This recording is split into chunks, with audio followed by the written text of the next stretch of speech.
Hey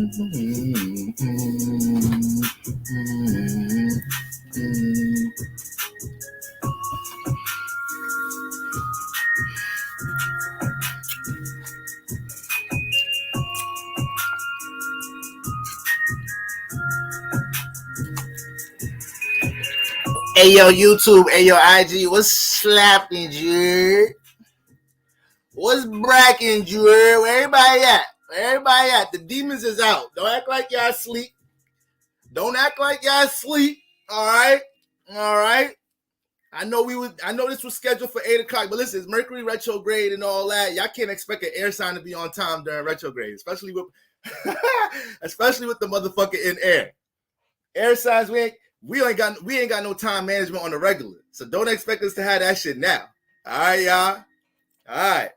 All right. How we feeling, man? How we doing? YouTube, IG, what's popping, man? How we feeling on this nice, lovely, soon-to-be full moon Saturn night? Hope everybody's in a cool, calm, and collective vibe. If you are, that's a very fortunate thing because there's a lot of shit shaking up the streets right now. All right. Tied to Lou. Death Metal Hippie Warrior 369. Oh, you ain't playing with that name. You ain't playing with that name. You here to conquer some shit. You here to put some shit. You here to transform some shit in this lifetime. You here to battle some shit in this lifetime. You finna conquer some shit. You ain't playing with that name. Lovely Soul Empress Tarot. All right. Lane Neon. Sincerely Kendi. All right, Hot Chicks Dog walking in the building, the Omega 999, Aquamarine. Okay, we in the building. We in Nukes. What's going on, Nukes? All right, we in the building. Chanel got his vibes in the building. She's always in attendance. All right, Aries Dreams. The horny is out. Goddamn. We was gonna get to that. We was gonna get to all of that eventually, but I see y'all already turned up. All right then. All right. I thought I was going to have to pick y'all vibes up, but y'all matching the vibe. If you got Scorpio placements like me, then you turned up like me. You feel me? Because we picking up on this motherfucker heavy as shit. All right? So a lot of us could feel real determined and motivated right now, but at the same time, we could feel like a lot of shit is heavy on our shoulders from a spiritual perspective. We could feel like we so determined and motivated to manifest and create some shit, but we got to deal with we got to filter some energies out. We're becoming more aware of blockages in our life, and the blockage could be some shit that used to be support. So don't get that twisted, y'all. What you're realizing is a blockage now, and it may have been support in 2021. In 2020, that shit might not be a support now. All right, but we're gonna get into it specifically. All right, yeah. So we in the building, guys. You know, I took some notes. I had some appointments today. I was running all over the place. I had to keep pushing the live back, but we here, and everything works in its divine timing. You feel me? So I want to just dive straight into the alignments we dealing with. All right, and then I want to hover over what every rising sign may be experiencing right now, so we can have some clarity as to what's going on. All right, so first things first, we're gonna break it down from the beginning, from the fundamentals. Y'all know me, I like to break this shit down like everybody in here. This their first time, watching, paying attention to some shit dealing with astrology. All right, yeah. So it's full moon time, guys. It's full moon time. We know full moon time deals with. All right, I got people calling me daddy in the comments. All right, hit my DMs. Now, I'm gonna be starting with Scorpio Rising today. I'm starting with Scorpio Rising, and we're gonna work our way back. You feel me? Scorpio Rising may need this reading more than a lot of y'all. All right, so my fixed placements, my fixed signs, my Scorpio, all my Scorpio placements. All right, but we're gonna get through it. So first off, guys, first motherfucking off is a full moon, y'all. Is a full moon. What is the moon? What is the moon's role in the solar system? All right, the moon holds the emotion and the vibration of the solar system. The feelings and emotions you put in the air, the feelings and emotions I put in the air, the moon consumes that shit. All right, and when we deal with full moon energy, the emotion, the vibration of the world is at its tipping point. So what do we not want to do? We don't want to tip that motherfucking glass over. All right. So this is why a lot of transformative, chaotic, potentially a lot of crisis-like moments manifest around this time, because people's emotions are up to here. The shit you done buried, the shit you done neglected, the shit that stayed in the subconscious, you ain't really want to pay attention to that shit like that, right? All that shit raises up to the surface. More specifically, the house that you have the full moon transiting that's gonna be the area where that area of your life is fully illuminated. Fully illuminated. Once again, the moon deals with subconscious energy. All right. The sun is your conscious energy. Okay. So this is a time where we get to recollect, reflect, recalibrate. We're already doing that shit with Mercury being retrograde, but we're doing that amongst our thoughts, right? Now we're getting into releasing from an emotional point of view. So there could be things that happened months ago, and it's still heavy on you. All right. It doesn't necessarily, full moon energies ain't necessarily what's going on around this time. All right. It's an accumulation. So we had a new moon earlier this month, right? We had a new moon in Taurus. All right. So with the new moon in Taurus, we were setting new intentions when it comes to Taurus-like energy. All right. So we were highly motivated to keep certain things in motion. When it comes to career, security, stability, these are high. There's a high emphasis when it comes to this, when we talk about Taurus energy. All right. So we could talk about spirituality all we want. We could talk about, connecting the source, this and the third. But we in the physical realm. All right. So let's not be too spiritual to the point that we don't find no balance. We too fucking spiritual. We don't need clothes. We don't need money. We just some long lost hippies just believing in the stars. No, the earth signs ain't playing that shit. I mean, you do got some Tauruses out there and shit. They like being naked and hugging trees and shit. But besides that, motherfuckers, we got to get our paper right. We got to get our stability right out this motherfucker. We got bills to pay. All right. We got a lot of things in our subconscious, a lot of dreams, talents, and traits that's always dawning in our subconscious. Like, damn, if I really invested in this motherfucker, what could it really manifest? What type of support could it provide in my life? These are the things that's on our spirit during Taurus season, especially during that new moon time, right? So I told y'all, when we come into Taurus season, Aries season, it was new energies, new intentions, new goals, new aspirations. Then we get into Taurus season. Now everything you've been bubbling up and putting up in the air during Aries season, everybody throwing their goals and their new aspirations, the shit that you individually invested in, you throwing all that shit in the air, right? Taurus season is time to be settled, be still, be patient, move diligently, work one day at a time, all right? And see these things grow over time. This wasn't a time to rush things. This wasn't a time to try to get shit done overnight. You don't see Tauruses trying to get shit done overnight. They gonna wait till that shit come out the way they want that shit to wait. You feel me? If you an air sign like me, a fire sign, you might cook some shit. Sometimes I be cooking some shit. I'm like, damn, take a little sample of it. Like, that shit tastes all right. I could keep cooking this shit more, but fuck it, a nigga hungry. Motherfucking ground beef is still a little pink in that bitch and shit, but we gonna fuck that shit up. Earth signs, Taurus ain't doing all of that shit. That bitch if you need to sit that bitch in the pan for another 15 minutes, Taurus gonna leave that bitch in the pan for another 15 minutes. Don't be serving no Taurus, no half-cooked shit. Don't be doing that shit. Shit like that'll get you. Taurus will throw you in a group chat over some dumb shit like that. How the hell she gonna invite me over talking about she gonna motherfucking it's a Taurus guy. She gonna motherfucking hook dinner up and shit. Said she was gonna provide a comfort zone and shit. I was really gonna go to the club with y'all niggas. Remember Friday night? Remember y'all went to the club Friday night? Yeah, I told y'all I was gonna kick it with this chick. This motherfucker had the fuck nigga. When I say I put the motherfucking knife into the meatloaf and the bitch started bleeding, I ain't never seen meatloaf bleed a day in my life. Shit like that, a Taurus will leave you. That would be the last date. Fuck you preparing shit half-assed. And this is a joke, but all jokes aside, in a Taurus psyche, they'll look at that and then they'll start analyzing like, you must not take nothing. You must not take your time with a lot of things in life. You must not be grounded. You must rush a lot of shit. And that shit make me feel vulnerable as a Taurus. I can't fuck with that shit as a Taurus. You feel me? Tauruses ain't fucking with no. That's a red motherfucking flag. As soon as they pick up some shit, you being mad.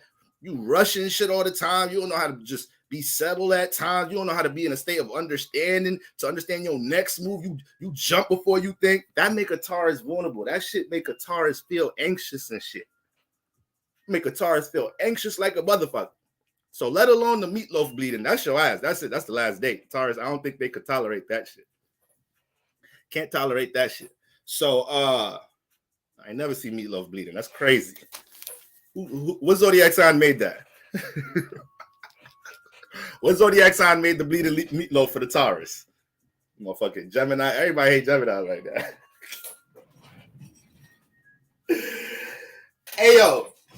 Ayo, y'all leave Geminis alone. Leave Geminis alone right now, y'all. Because y'all not being fair.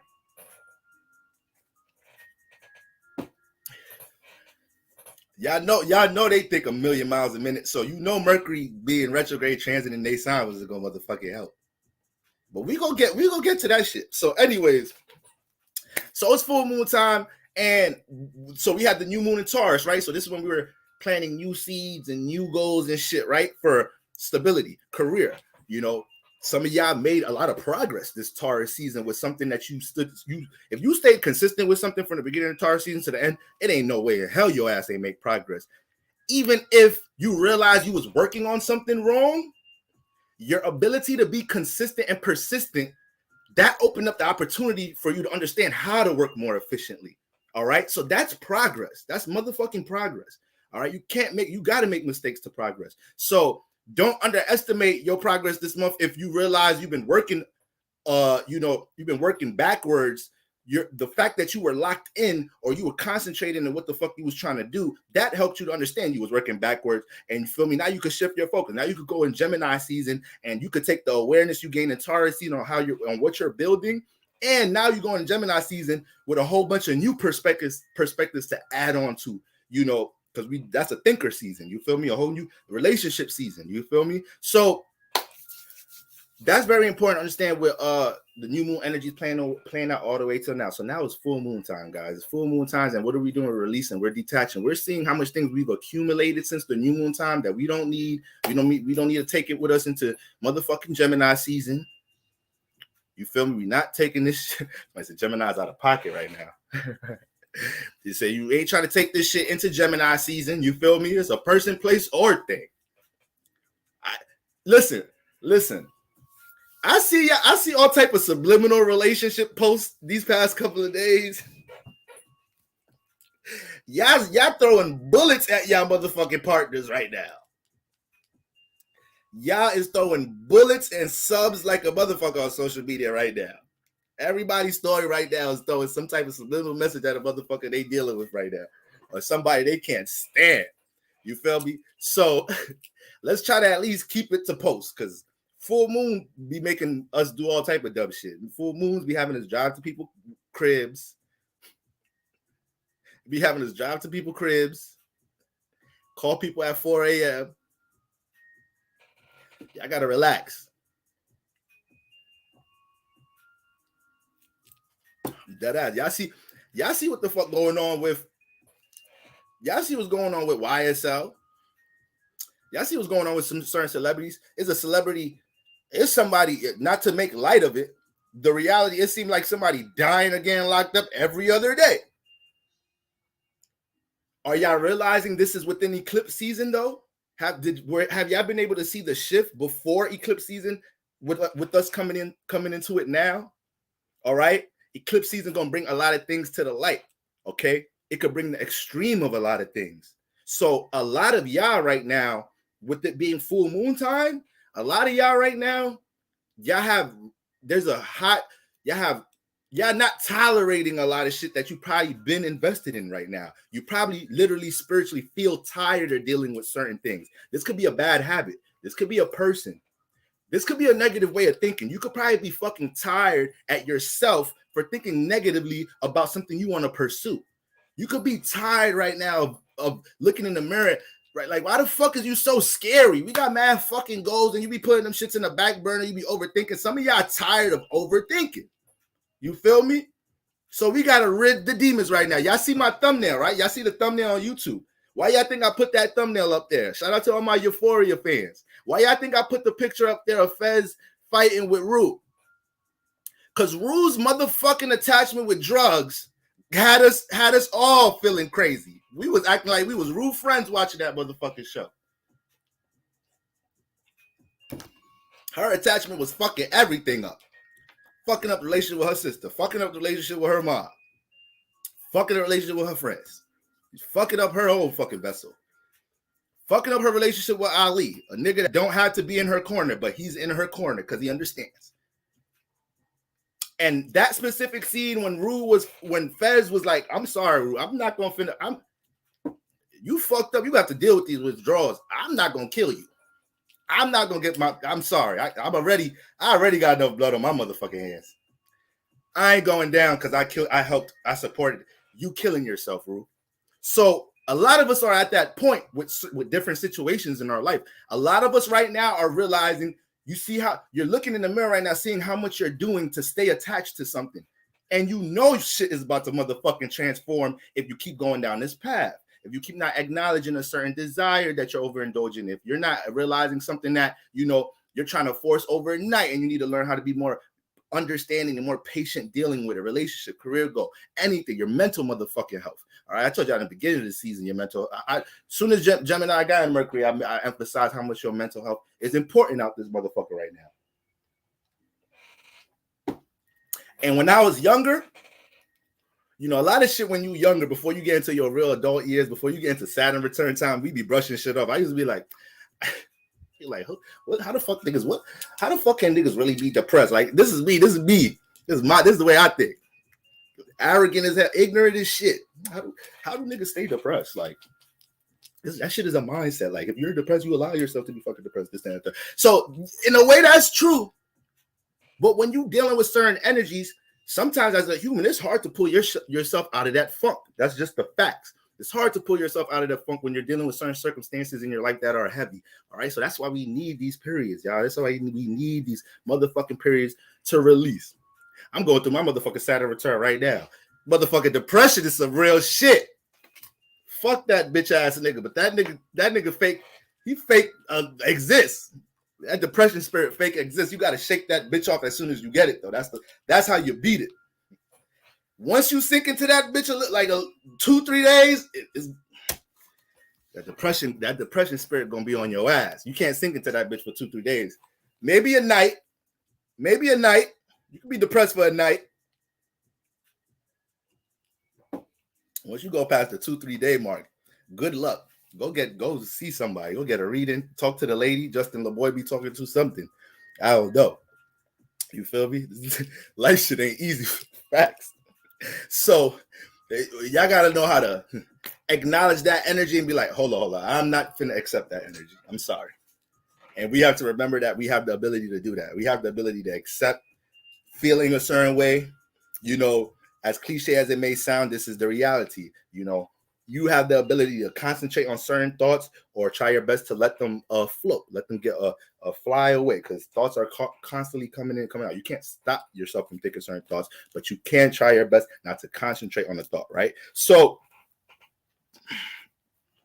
now that we in full moon time, this one is motherfucking intense. Why? Because the full moon is taking place in Scorpio. Why is it such a big deal that the full moon why is it so intense? Because the moon don't like Scorpio energy.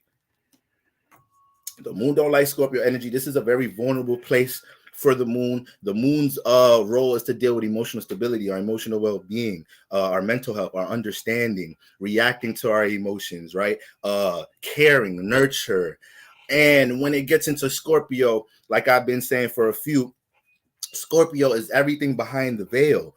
You know, Scorpio, if your subconscious is a place, if your subconscious is a club, if your subconscious is a club, the Scorpio in the 8th house is that place in the club where it's like, don't nobody know about it. That's why like, are you Oh, you here to gamble? All right, come on, follow me. Follow me. And it take you to the back of the spot in the club. There's all type of shit going down. This motherfucking gambling, just trafficking people and shit. That's Scorpio. It's the dark of the dark. So what you got when you got the full moon picking up Scorpio energy, that shit is gonna be hella intense because the moon don't even like dealing with all them demons in the first place. The moon, it makes the moon very uncomfortable to dive that deep to get to the root of our emotions and pull roots and weeds out with our emotions and be like, all right, we can't deal with this trauma no more. And I want to get to this passion, but we still got this trauma over here. You feel me? So the moon is doing mad work in Scorpio. Do y'all got moon in Scorpio, friends? Not sun in Scorpio, not rising Scorpios, moon in Scorpios. That's different. That's a whole different thing. All right. Every sun, moon, rising placement is different from every sign. But when you talk about the moon in Scorpios, this is what they're going through every day in their life. Every day they wake up and they're trying to find a way to adjust their emotions to participate with the world. So when they don't want to fucking participate with the world, most likely is because there's some shit going on internally that they might not even understand, but they're not trying to be in a position to explain what the fuck they feeling and all that to everybody. So it's like, all right, I'm good. I'm just bail out this situation. I'm good. I ain't going to that party. Because I know what energy I'm in now. I know if I come around now, I know one of y'all motherfuckers finna ask me, what's good with you? What's wrong with you? I ain't trying to hear that shit. Ain't shit wrong with me. I'm a fucking Scorpio boo. Shit just be real. My emotions be fucking real. I think and feel deeper. I think and feel deeper about shit than most of you motherfuckers. Sometimes it be my fault. Sometimes I hold on to shit a little too deep, but bitch, I'm working on it. All right?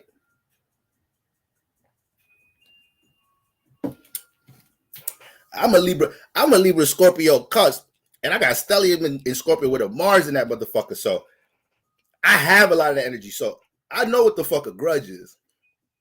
I gotta work on that shit. I know what the fuck a grudge is, but that shit still ain't got shit on no moon in Scorpio.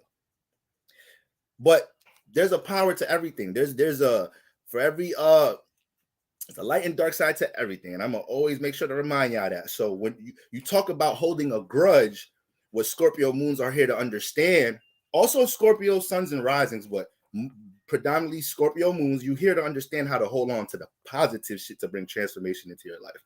And a lot of y'all are going to manifest situations in your life that Scorpio energy can go through a lot of loss. You got a lot of Scorpio placements, you will experience some loss in your life. You feel me? But a lot of that is putting you in position to understand how to transmute energy. A lot of that is putting you in position to understand how to make sacrifice for the greater good. So this is why when you're dealing with somebody that got some strong Scorpio motherfucking placements, this is why they may look at you a certain way if you complain a lot. They may look at you a certain way if you take situations. This is also somebody got a lot of planets in the 8th house. They will get highly annoyed around people that make things that ain't that big issues. Highly annoyed. You feel me? That will make them not want to go on a second date. That will make them not want to be around you. Because it's like, if you think if that's the shit you complain about in life, yeah, I can't be around your ass. Because you gonna make me feel like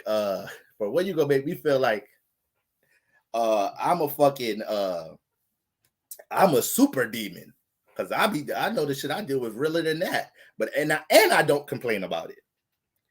But you have the audacity to complain about some weak ass shit. I wish those was my problems. I wish those was my issues. You feel me? So Scorpio energy, they ain't dealing with none of that shit. They ain't dealing with none of that shit. You know, even a Scorpio sun, you go to a Scorpio sun, you tell them you got a certain goal or passion to do something, but I'm trying to do this, but I can't. Scorpio gonna look at you like this. That's your problem. But. Y'all niggas don't know how to work with obstacles. Y'all niggas think everything is a straight line. You feel me? That's that Mars-Pluto energy.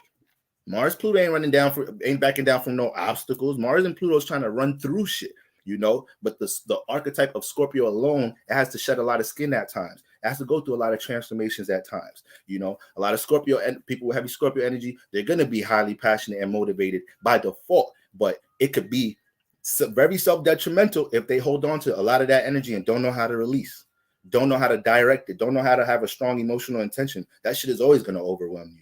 You're always going to get frustrated by your own energy because you got so much fucking passion. You ain't doing shit with it. You don't really know how to direct it. You're not experimenting with it. And then when negative things do happen in your life, You know, now you bring that, now you adding that turmoil on to other things. Now that becomes something else that's blocking the passions you want to get to and shit. So it just get deep. Literally everything get deep when you talk about Scorpio energy. You feel me? I'm a Capricorn moon. I had to stop being friends with somebody who acted like that. Yeah, I can't stand that shit.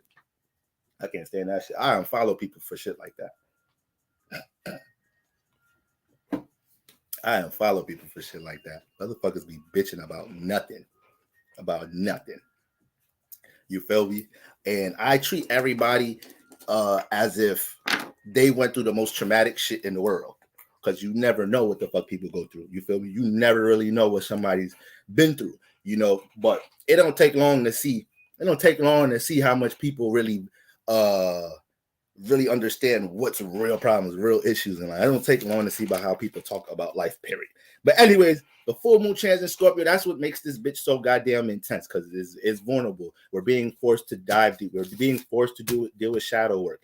And the thing that makes it even more crazier with the full moon, if you're not in a positive space when it comes to the things that you may have wanted to work on, stabilize, keep in a consistent motion during Taurus season. If you feel negative about your progress, now with the full moon transit in Scorpio, we could jump into all type of impulsive energies just to feel like, you know, if I do this, then it's gonna make me feel better about the progress I didn't make. If I do this, it's gonna make me feel better about this trauma or this wound I've been dealing with. I need to release this. We could release energy in such ignorant, negative, self-detrimental ways right now.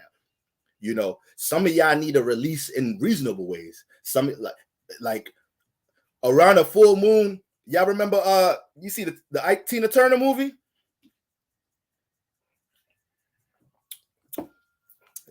I'm trying to remember what scene they fought so many goddamn times in that movie. I can't even think about the scene I want to think about. But I know there's a scene somewhere in that movie when Tina finally hit that motherfucker back.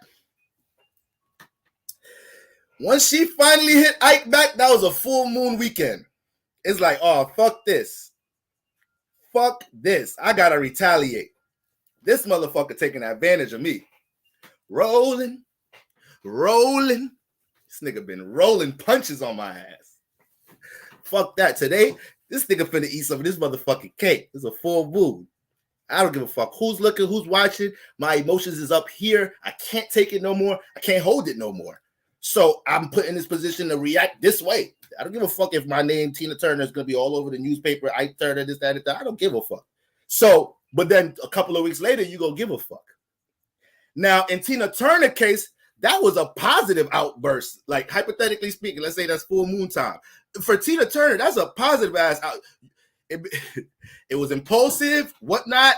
But hey, I bet you at the end of the night, she went to sleep way better. She got some of the best sleep she got in the longest. Because she got some of that shit up off her fucking heart. A lot of that shit she pins up, that was built up, being taken advantage of, being in a situation, taking advantage of, she just keep burying it. You just keep burying it. You keep burying it. That shit finna come up during a full moon. All right? I don't fuck with people. I treat people how they want to be fucking treated. Especially during the fucking full moon. I was driving yesterday. And somebody did some real dumb shit. Somebody was trying to like merge with me at the same time on the highway and shit on some real ignorant shit. Boy, I almost fucking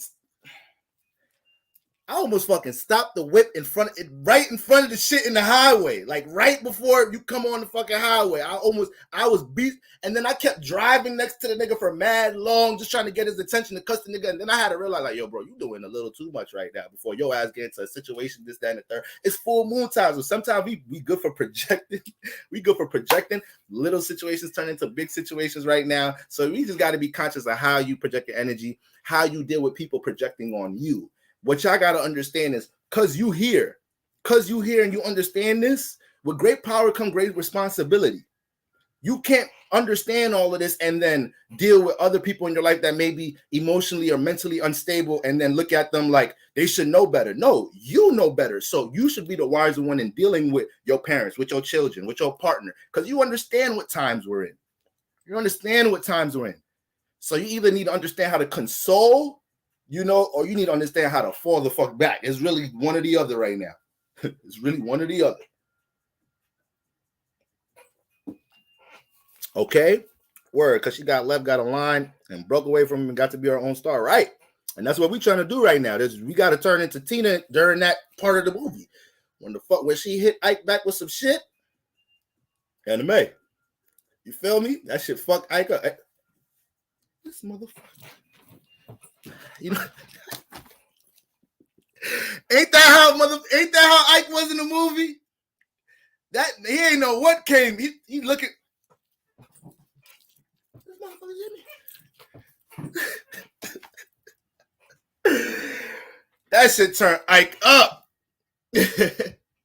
So we need to jump into some Tina energy right now. Her whole life changed. That was her transformative moment in her life. Once she did that, she understood she gained some power at that moment. She got her power back, you know, and that transformation was a new cycle for her.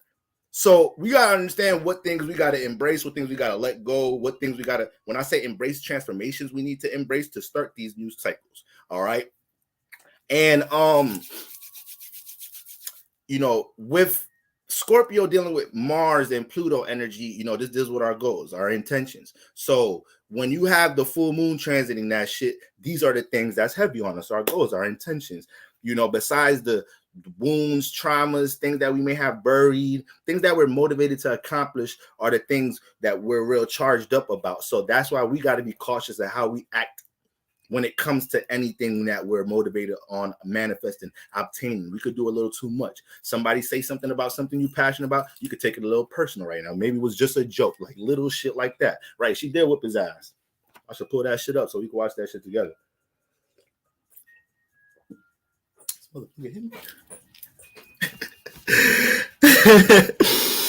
So, yeah, that is an intense movie. And he's a Scorpio.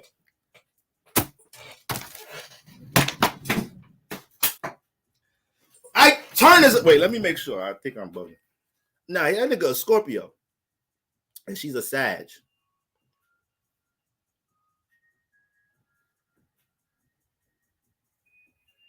Motherfucking 12-degree Scorpio. Goodness gracious. Goodness gracious. Oh my God, Scorpio stellium. You got Sun, Mercury, and Venus in that bitch.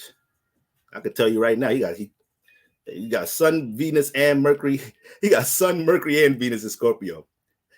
Boy, that nigga he was manipulating that relationship from day one.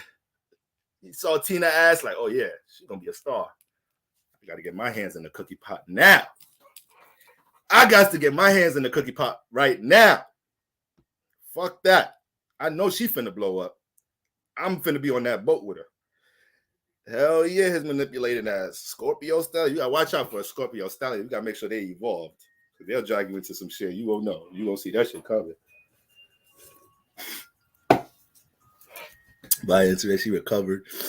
Right. That's the truth. Most people don't recover from them situations. Shit. So you know, this the full moon in Scorpio, guys. So this is our mental, emotional reset period before we go into Gemini season. All right, y'all. We know it's gonna be an intense Gemini season just because we're dealing with retrograde energies for a part of it. We're gonna step into it retrograde. With the ruler being retrograde right now. Just look at Taurus season and look how things are playing out with the majority of this season, and look at this whole time Venus was in Aries. The ruler of Taurus was in Aries. So this is what made us way more intense, in a positive way, more assertive. But you know, this is what made us turn into, you know, real passionate individuals when it comes to things that we want in the workplace, things that we want to build. This is why certain situations in the workplace or within career, you put yourself in a position like, I don't give a fuck. I'm finna take some risks or transform some shit, you know, because Aries energy don't like waiting for things to change. Aries energy, that's very vulnerable for Aries energy. They don't like waiting for the change to happen. They have to initiate the change if they feel like something needs to be changed. All right. So that's a lot of the vibration that was behind this Taurus season. Okay. And remember, because Aries is so individual and the ruler was in Aries, when it comes to people, places, and things that play out as a burden towards things you want to build security and stability with, or with you connecting to overall, anything that you value, we were very direct in dealing with these energies. We were very direct telling that person we talking to, like, yo, listen, this month I got to focus on this, that, and the third, or I got this, that, and the third going on. I completely understand if you don't want to fuck with me though, boy, because I'm not that available. I completely understand if we on two different types of. I mean, I'd like to keep doing this. This was nice. This so far this has been nice, but I'm just letting you know, shit getting serious, and I'm finna lock in on this, that, and the third, So, if that bothers you, I feel you. We wasn't even really caring about what we lost right now, A lot of people don't care about what they losing right now. I told y'all my story last night. I said, if some shit is walking away in your life, you gotta let that bitch walk away. You gotta let that shit go right now. If your house grow legs and start walking right now, universe telling you that wasn't your crib in the first place. Your crib not being loyal to you. Go find somewhere new to live. We gonna live in the car a little bit until we get a new crib. You feel me? Unloyal ass house. So yeah, sometimes I feel like I'm sure a lot of us feel like that at times. So the emphasis is gonna be the house Scorpio's in. I'm going to go through all rising signs, and I'm just going to hover over things you guys may be experiencing in multiple houses. I don't just want to focus on the Scorpio house. I want to break down what's going on in the house Pisces. And I want to look at because we got some important energies still in Pisces. We got some energies. The Gemini house is very important right now. Your Scorpio, Gemini, Pisces, and Taurus house.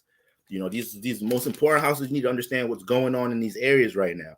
Okay, so full moons, we got to find the balance though. The moon is always opposite the sun, so we have to look at everything we're aware of, everything we've been consciously putting energy work into with the sun in Taurus, and we use the full moon to find balance to see, okay, I've accumulated this, that, and the third while I was trying to put energy work into Taurus like themes. Now, what have I accumulated that you feel me I don't need, I don't want to fuck with, or what have I realized in my journey trying to build things up during Taurus season? What have I realized was an obstacle? Sometimes you don't know what's an obstacle until you lock in on some shit. Sometimes you don't know that, your friends that you always go out with every weekend were really a fucking distraction until you realize you need to spend that weekend to work on your fucking dreams or your side goals or whatever. Sometimes when you stop wanting to do a certain substance, you realize you don't see them friends you do the substance with. So sometimes you don't see the fucking distractions until you make a decision to lock it in. And then you start realizing like, oh shit, that shit was in the way the whole fucking time. All right. So the full moon will be peaking May 16th, 12:14 a.m., a little bit after midnight hit, right? And it's going to be at 25 degrees, which is an Aries degree. So, Aries energy is finding its way in everything right now. So, once again, Scorpio is already ruled by Mars. Once again, Mars don't give a fuck about shit. Mars is individual. Mars is goal-oriented. Mars is assertive. Mars wants to get things overnight. So this just intent. The full moon being in a sign ruled by Mars is one thing. Then is at a Mars degree. So like people are really making decisions this weekend and they're not thinking about them. Best believe that people will be making a bunch of decisions and thinking later. Aries energy thinks later. It acts now, thinks later. That could be positive in many situations. It could be negative in many situations. You got to take the good with the bad. And that's what we got going on now. Once again, with the full moon transit Scorpio, I got to understand there may be things that you feel, you feel unfulfilled with. It may be some things that, you're uncomfortable with yourself because you felt like you should have made certain progress or you should have been in a certain time frame with something. You are where you're supposed to be at right now.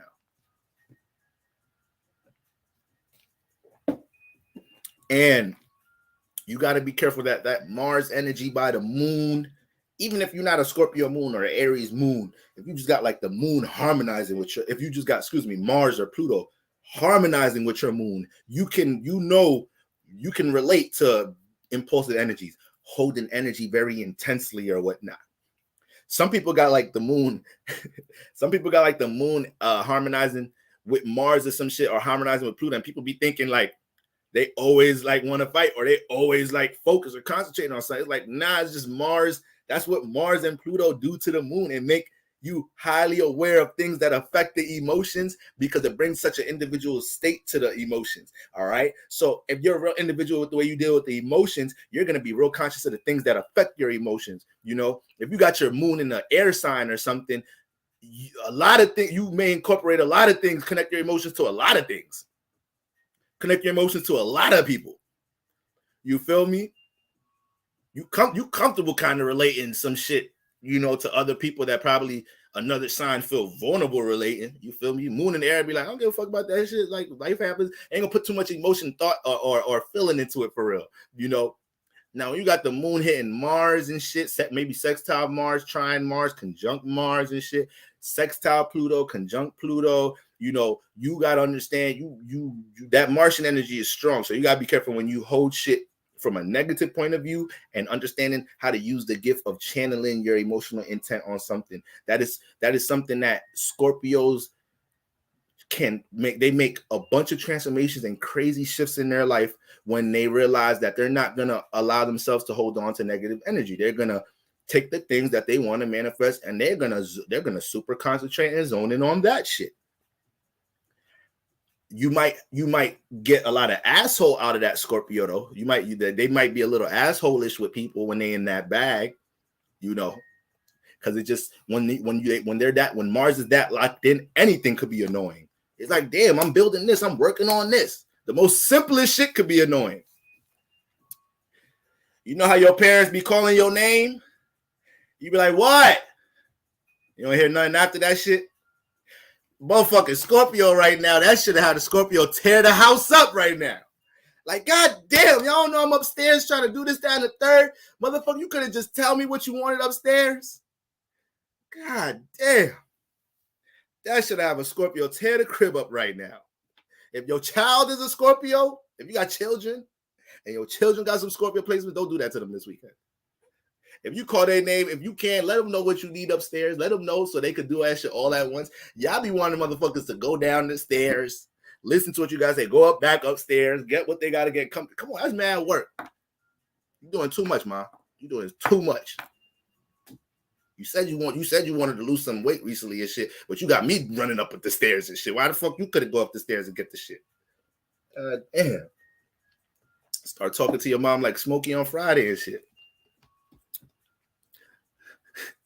Y'all niggas ain't never got the same shit. Cereal, no milk, peanut butter, no jelly. That's how y'all Scorpio kids gonna be talking to you like motherfucker this weekend. I hate this household. It's always distracting my passions. And then the shit just make me more depressed when I come downstairs. This motherfucking motherfuckers telling me to drink water with the cereal. I hate life. Fucking hate life. Yo, Scorpios can blow some shit out of proportion too. I ain't gonna lie. When they really fed up, but that's not really them on the regular though. So,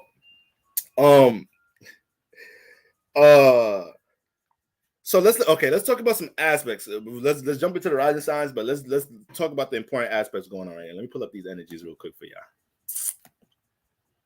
All right.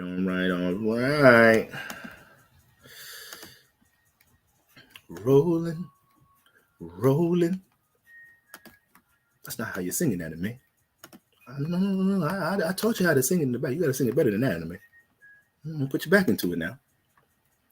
All right, guys. So, as y'all can see, well, on YouTube, y'all can see. All right, let's jump over here. So, this is May 16th, 12:14. All right, you got the moon over here, 25 degrees Scorpio. So, what do we have the moon making contact with? First, obviously, the sun opposite moon. When we deal with planets opposite, we got to find the balance. Anything opposing the moon is something the moon needs to learn how to react to, needs to learn how to understand. So, take this into account in your personal natal charts. Click on your moon. Your moon squaring or opposing anything, just know that was a big karmic lesson for you to understand in this lifetime. I always say that any squares or oppositions to your moon are big karmic lessons for you to understand in this lifetime. One of your most important lessons, something for you to understand how to connect to, just understand, build more awareness of it, learn how to connect to it and learn how to react to it ultimately. So once again, we got that sun in Taurus energy. We have to understand how to look at what do we need to shed energy with? What rebirths may we need we might have to initiate right now? What transformations do we need to embrace to continue to keep the things that we plant, the seeds that we planted during Taurus season? What do we need to, you feel me, detach or transform so these seeds we planted in Taurus season or things we've been putting energy work into can continue to do their thing as we move into Gemini season? To be more specific, a lot of the house that you have Scorpio in, this is the house that we're looking at, what we got to rid. Y'all see the title, Ridding the Demons and the Toxins. That's what we're doing right now. You feel me? So we can empower ourselves. This is what Scorpio constantly is doing in their life, trying to rid toxins, rid the demons so they can empower themselves. And so that's that sun opposite moon. There will be some friction in the house that you have Taurus in and the moon in. All right. So you can't let that friction overwhelm you. You got to be able to acknowledge it and know how to deal with that shit. And with the sun opposite moon, a lot of the world don't deal with this with that alignment during full moons well. They don't know how to react to having proper actions, during these times. All right. Now we got moon square Saturn. All right. We have moon square Saturn. So with moon square Saturn, that's understanding how to deal with more time management, understanding how to be more disciplined with things in that Scorpio house. All right. We got Saturn over there in Aquarius house. So I like to say this has a lot to do with understanding how your relationships or the people you associate yourself with play a role with your passions, the things that you're trying to manifest or whatnot. Okay. Or how also people around you, either enable the people that you're around, how they enable, you to continue dealing with anything that you might be overindulging in the name of Scorpio. Something very important to understand between this Scorpio Taurus axis is that a lot of this energy deals with habits, deals with bad habits. You got Taurus that rules the material realm and could develop a lot of superficial habits because they got the mixture of Venus and the moon in their archetype. Then they come out the second house dealing with materialism. So Venus likes her pleasures, right? She wants to feel good. And sometimes she don't go about feeling good with motherfucking discernment. Then the moon deals with your comfort zone. So sometimes Tauruses could get a little too comfortable and stay complacent in situations. Sometimes you got to remind the Taurus, like, yo, you better than that. Let's level up. I know you're comfortable where you at right now in life, but you got another level you could hit. So you got to all my Taurus, Sun, Moon, Rising, Venus is in Taurus. I got to be careful of that shit, And then you go to Scorpio. Scorpio's at the 8th house, Mars, Pluto energy. We're dealing with our desires. All right. We're dealing with that root chakra energy. Okay. So desires go into many things. It's not just sexual energy, which that shit is obviously at large right now. Your desires to make money, your desires to be with somebody, your desires to accomplish things. Sometimes we do too much for our desires. Sometimes we don't know how to be like, all right, I'm gonna just go to sleep, work on manifesting that desire tomorrow. Sometimes we don't know how to do that shit. You feel me? So this axis can create a lot of bad habits. But what do they learn from each other? Taurus learns from Scorpio how to look at the subconscious in order to understand how to manifest more in the physical realm. Scorpio teaches Taurus how to deal with looking within to create without.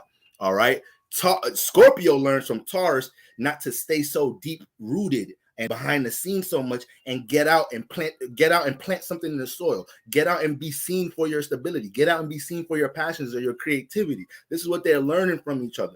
All right. So like I said, with the full moon transit in Scorpio, many of us may be in a position right now where we may not have made the progress we wanted to make during Taurus season, but the full moon in Scorpio is going to show us not only what to transform and get rid of to help what we want to build, what we aim to build during Taurus season. It's helping us to understand this don't have to stay dark or it don't have to stay in the dark no more, or this don't have to stay so deep. We can lift this up some. All right. So obviously, the house you have Scorpio in is very important to understand right now. So moon square Saturn, us understanding how to be more disciplined amongst the people we associate ourselves. Some of y'all got to learn how to be more cutthroat and direct and tell a friend or tell somebody you fucking with your real intentions. Mars, Scorpio, your intentions. You might have to reveal some true intentions to help to situate the reality in a relationship this weekend. All right. And this is the thing. If y'all realize y'all can't have a mature conversation about how you feel with a motherfucker, I don't know why you're with the motherfucker. All right. If I can't tell my shorty, like, yo, listen, I'm dealing with a lot these next 2 weeks. My communication may not be there. My mental health been off like a motherfucker. All right.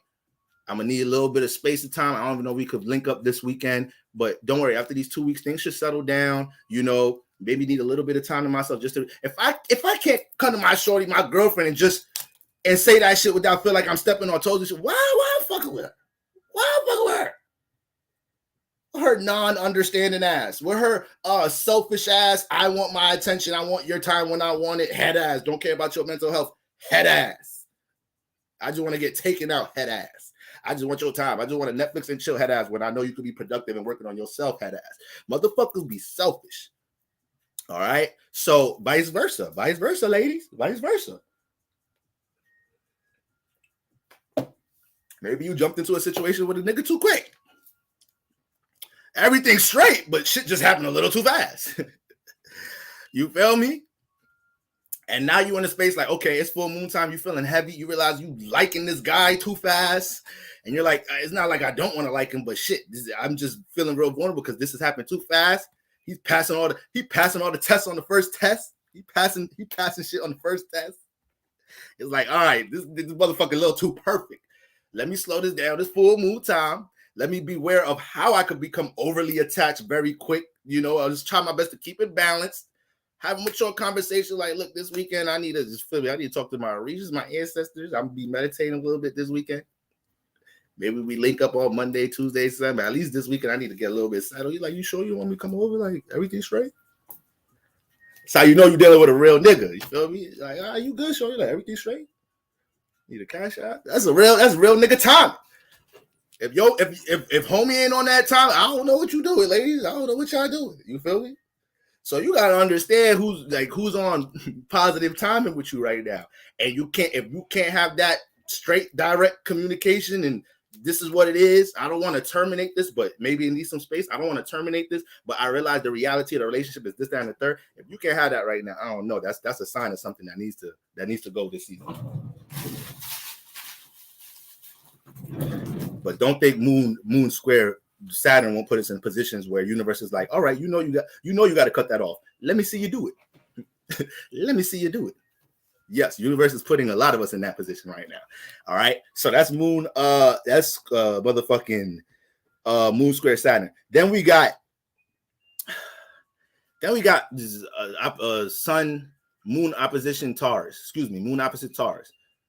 I said moon opposite Taurus. Moon opposite Uranus in Taurus. All right. So we got that sun and Uranus in Taurus. So the moon is opposite both of them. All right. You know, Uranus is actually a strong influence in Scorpio. So this is why a lot of Scorpios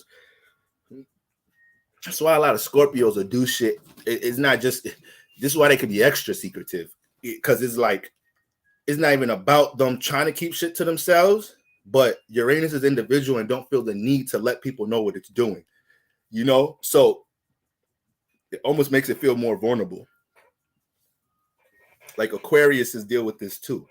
You know, Aquarius people will mention, like if Aquarius has a business idea and their shit, they don't really know if their friends are gonna fuck with it. Like Aquarius will mention it, see how they react to it, and once they see the reaction, they ain't gonna feed it. It's like I knew that's some shit I should have kept to my fucking self. I knew these niggas was gonna ask questions like word how that shit work there? How much money you think? I knew these niggas were gonna ask questions. I knew these niggas was just gonna hear that shit and just, you know what? I just Uranus. Let me keep that shit to myself. Should have kept that shit to myself. So Scorpio they be on the same type time. You feel me? They start manifesting shit, doing shit. You like, damn, you was gonna tell nobody? No, I'm good. I don't need to be telling everybody everything I'm doing and shit. You know, I don't need to tell everybody that shit. So that's that motherfucking Uranus. AKA right now with the moon opposite Uranus. What situations in your lives do you need to take more power and control of and be more of an individual of and you're not? More specifically, this is the Taurus house. So Uranus been transiting your Taurus house, guys. We've been pushed to be more individual in how we gain stability and security in this house and be more individual with our value system, not having people persuade us or influence us to value shit that our spirit don't naturally resonate with. That's what we've been going through for the past couple of years in this house. Like I said, as soon as the motherfucking the pandemic started, it was around the time Uranus moved into Taurus, so we're seeing new transformations taking place in society, earth, land, government. All earth signs in a way are gonna always relate to things dealing with society. All right, what's going on with Capricorn kind of highlights like politics and shit a bit more and government, but when we're just looking at society, earth signs, they all fuck with that shit. if you go look at a lot of artists that speak about things in society or whatnot, especially with like maybe Meek Mill had ass. Meek Mill, Martin Luther King had ass. Meek, what is he again? He a Taurus son. Y'all niggas making fun of him calling MLK, but he a whole Taurus. Like to him, he really be looking at shit with society, his upbringing, talking about how shit be unfair, this and that third. It's just we make fun of him calling Martin Luther King because he a Leo moon, so he be dramatic with the shit sometimes. He's dramatic with it. So we can't take him serious sometimes. Like, nigga, you just trying to say that shit to sell an album. But the psyche of a Taurus is going to rap about that shit. It's going to rap about what's going on in the streets, what's going on with society, what's going on with with black men and how we got to, what things we got to do to make money and survive in this motherfucker. It's going to get a little real when the earth sign rapping some shit.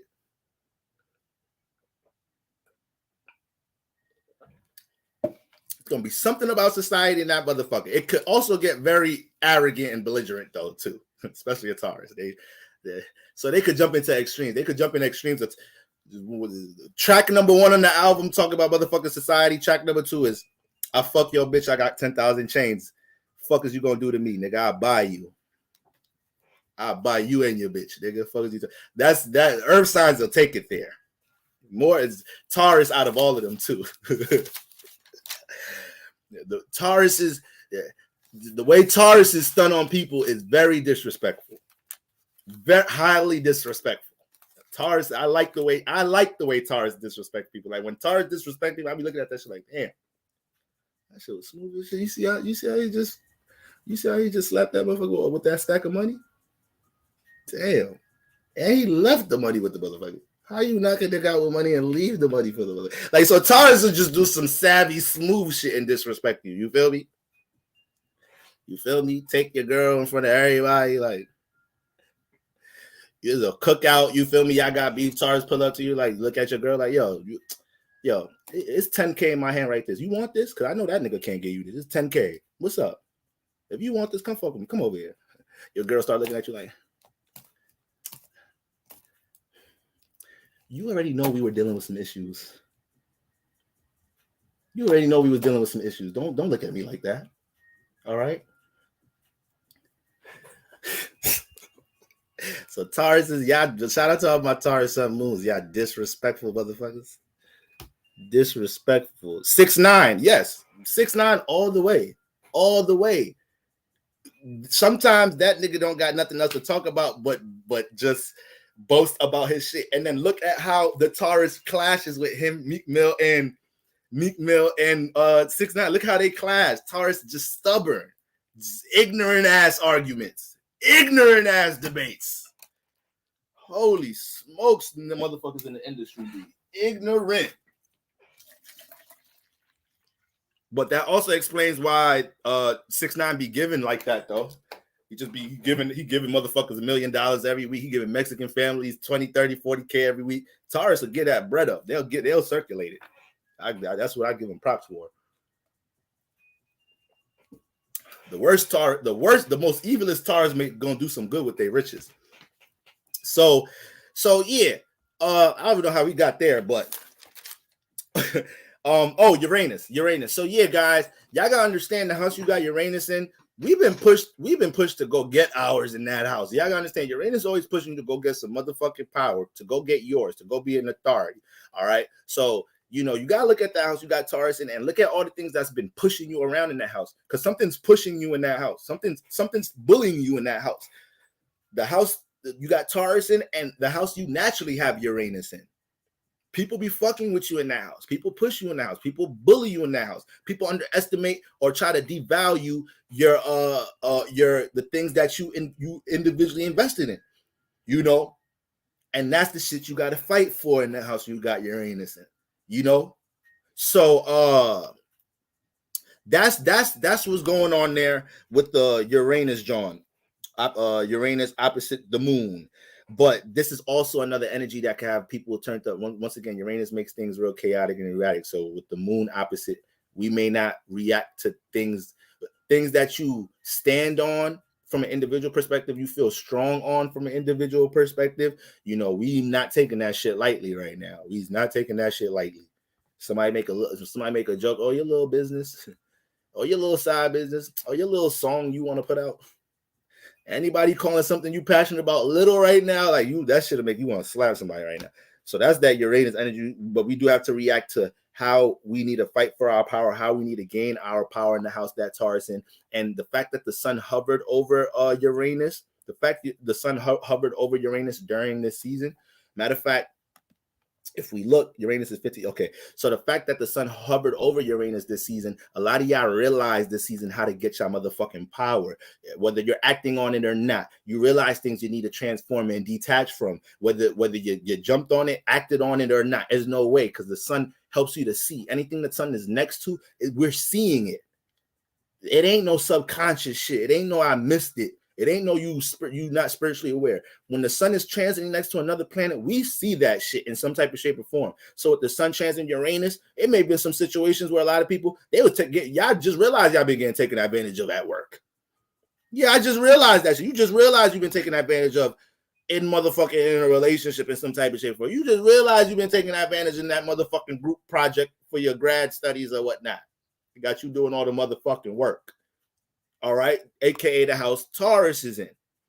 Okay, so you got to take notice of what the fuck been pushing you around, bullying you a little bit in that house Uranus, the house Taurus is in, and this took place like about a couple of days ago when the sun hovered over Uranus and whatnot, and it helped us to start realizing things that we need to take more initiative with. Now, the sun is also conjunct this let me not jump into the sun yet, because there's some other alignments I wanted to significant alignments that's in the air besides the full moon alignments. Then let's jump into some more positive alignments. Now, the full moon will be sextiling Pluto in Capricorn. All right, very positive alignment. So we got the full moon making harmonious contact with Pluto. We know Pluto deals with what? Rebirth, transformation. All right, shedding old skin, and long-term passion, long-term goals. And when the moon is harmonizing with us, this gives us more determination to deal with obstacles. This gives us more of an understanding to embrace the transformation, embrace the pain, embrace things that hurt right now. Maybe something that you're letting go of. I know that shit hurt. You love that motherfucker, even though they was taking advantage of you. Oh, well, you got to embrace that. You got to trust that more positive shit is coming after that. You got to learn how to embrace a loss right now. You got to learn how to charge some shit to the game. Sometimes y'all take some L's and y'all be holding too hard on that, like you a targeted individual, or like God is just out to get you. No, sometimes you take L's in life, and that's what makes you stronger. You learn how to charge that shit to the game. Be like, damn, that shit was ass, but hold up, I ain't dead. Shit ain't kill me. It ain't kill me. It's a little bit easier for me to get with that with my Capricorn head ass, but that's reality for y'all. And the more you learn how to deal with reality, the more you know how to navigate this motherfucker. So that's the moon sextiling with Pluto. There could be some things in that house that you got Capricorn in. All right, that house that you got Capricorn in that you're realizing you need to put more energy work into to help you bring transformation into your life. All right, and we got the moon also trining the stellium in Pisces. All right, I love this for us right now. So we got the moon harmonizing with Mars, Neptune, and Jupiter in Pisces. So what's beautiful about this is regardless of what type of turmoil, transformations we're dealing with right now, obstacles we're dealing with right now, people, places, and things we're about to cut the fuck off, or we're trying to think about how we're about to detach from it, or how we're about to remove this habit out of our life or whatnot. The moon harmonizing with the Pisces energies is helping us to see the big picture in it, to see the lesson in it, to see the growth in it before it happens. Sometimes you could be so stuck into a relationship, so stuck into a habit, you can't even begin to process what growth without that looks like. You too stuck into that shit. You too stuck into that toxic relationship to understand you can actually manifest something better than this shit after this shit. You drink too much to understand that you can actually live a fun, positive life. You could increase dopamine in natural ways besides this motherfucking alcohol. But when you so invested into it, when you're in the emotion of it, it's hard to see something being positive with it without it. It's hard to see, life being good without this substance, without this person. Once again, attachments. This is what the fuck we dealing with right now, the full moon Scorpio. We gotta acknowledge these bitches, and it ain't like, you feel me? I know I got a foul mouth, y'all, but man, listen, that's what the fuck it is. Like, a lot of us be attached to shit, and around this time, the more you try to force something that you attach to because you feel universe trying to pull it away from you. This is why I said specifically, if it's going, let it go. Universe is actually doing work for you right now. Some of y'all got to have the conversation. Some of y'all put in position where, based off your alignments, universe needs you to gain experience cutting it off yourself. Some of y'all are in positions where universe trying to pull that shit away from you. Your ancestors working together with universe, like, please, I know your ancestors talking to God, like, I know this motherfucker don't know better right now. Like, just help, just try to do a little bit of work for this nigga right now. Because if we don't do nothing, he's done. He's doomed. She's doomed. So some of y'all got some shit that's moving away from y'all, and y'all forcing it. You're fighting it. You're trying to keep it in your life. That's what's going to cause the major transformation. Even if you're dealing with turmoil in a relationship right now, this is not even a time you really want to address shit right now. It's full moon time. Everything's fully illuminated. Give yourself a chance to feel everything out. Give your chance to see everything. Give your chance to hear your own thoughts and feel your own emotions. Sometimes we don't give ourselves that chance to do that. And this, if you're one that doesn't give yourself a chance to do that, you ain't got no fucking water energies. You ain't got planets in water houses. You ain't got no fire energy. So you out of fucking in tune with your emotions. You straight air earth or some shit. So your ass think everything is a thought. Everything is a plan. Everything's a transaction. So if you got a bunch of air earth energy, then this shit gonna hit you a little fucking harder around this time. Because if you're not taking a chance to feel things out, like right now, air and earth signs could be fucking up right now because you got emotions and feelings about something, but you're allowing yourself to think above them. You're not trying to tackle this situation. It's good to you trying to create ideas, to act like that's not a feeling you have. Feel that, motherfucker. Libra, Aquarius, Gemini, Capricorns, Taurus, Virgos, ain't everything in a motherfucking transaction. Now, on the other hand, water and fire signs, sit y'all ass down. Relax. I know y'all feeling all type of shit right now, especially the water signs. You feel me? But what you gonna do? Would you ain't nothing you thinking of doing with all that emotion right now is productive. Ain't none of that shit gonna bring good results unless you pulling a Tina Turner. That's a whole other story. We spoke about that. All right. So I need water signs to relax, decompress. This is the time for everybody to decompress. Niggas is going to jail. Niggas getting locked up. Niggas is getting shot. I almost whooped somebody's ass on the freeway yesterday. It ain't a game out here, y'all. It ain't a game. So that moon, the full moon harmonizes with all them Pisces energies. I love that shit. I love it for us. Because no matter how much turmoil or how much obstacles we may deal with, it ain't nothing Pisces can't see the good in. It ain't nothing Pisces can't see.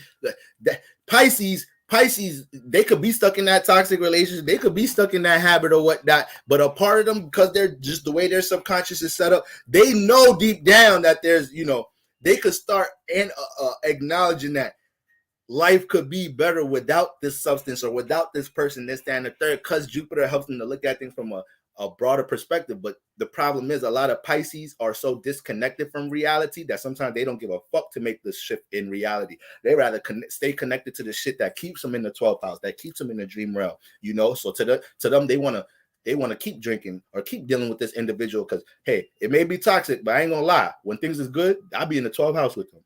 We be in another realm.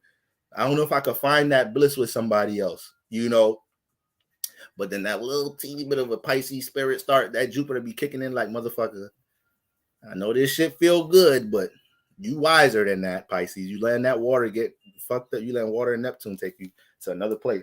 Neptune get a little distracted more than Jupiter a little bit. Neptune kind of like dealing with blissful situations and fantasies and shit, So you may not have no Pisces place. You could just have a real strong Neptune energy, and you may have these type of attributes. You allow yourself to stay in situations that's blissful and toxic.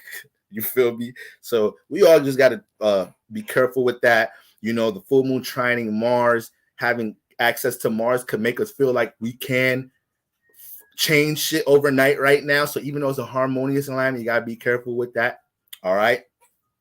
So that's what we got going on with them mystical energies hitting the full moon. You know, the full moon is helping us connect to any illusions we may be in right now. The full moon is helping us to understand if we in any illusions right now. So once again, this ain't the time to just be doing too much. There's so much realizations to make in just these next 48 hours. All right. Other important aspects in the air, Venus conjunct Chiron. There's a lot of people are making a lot of mistakes with love. People are not understanding the appropriate ways to deal with the people, places, and things that they love. People are running into, you know, real impactful situations because they're overindulging with Venus in some type of shape or form right now. So when it comes to the people, places, and things we like, we love, we value, we want to take our time dealing with all these things because we may not, this Chiron is next to Venus, we may make all type of mistakes right now dealing with things that we value or we love. All right. Mars conjunct Neptune. All right. We just spoke about that Pisces energy, you know, with Mars right there on top of Neptune's ass. All right. With Mars, this is Monday's energy. This is all the energy that's going to be in the air while the moon is peaking. You know, Mars right on top of Neptune. This is making us more active with things in our imagination. So this amps our motivation. This amps our ability to be more assertive with our imagination and our dreams. But is that going to be our actual dreams or imagination, or is that going to be a bunch of anger, passion directed in a negative way towards an illusion? That can happen too. A motherfucker could find out they're an illusion, find out they're being cheated on right now, find out they're being taken advantage of, and kill a motherfucker right now because Mars next to Neptune. You're not even realizing the reality of how you're responding to a situation. You let anger take care of the illusion. You let anger take care of the situation, of the fact that you was in a situation that you thought was real and it wasn't. All right. Now, so that's Mars conjunct Neptune, but at the same time, once again, it does make us more intentional about things with the subconscious, especially clearing things on the subconscious. So a lot of y'all all picking up on what's heavy on the subconscious right now, period. And Mars encourages us to be more cutthroat, deleting shit, moving shit around, releasing shit. And then Sun conjunct North Node, guys. Sun conjunct North Node, all right, in Taurus. So when it comes to the things that we know, either sacrifices or the wiser way we need to go about investing in ourselves, you know, when it comes to building stability or security, and the wiser way dealing with our values, that's going to be big around this time right now. You know, whenever the Sun is conjunct the North Node, we're forced to look at the bigger picture of things. You know, you're forced to step out your body and look at the things that you're connected to and understand how, you know, the physical, especially because it's Taurus, how the physical reality you may have got too lost in a certain program in the physical reality that's taking you away from what spirit wants for you. You know, it's taking you away from things that you really truly value and you want to invest in. All right. So the Sun conjunct North Node is helping us look at all of that around this time. All right. Now, let's get right into it. Scorpio, as a matter of fact, I've been drinking a lot of water, y'all. Give me 1 second.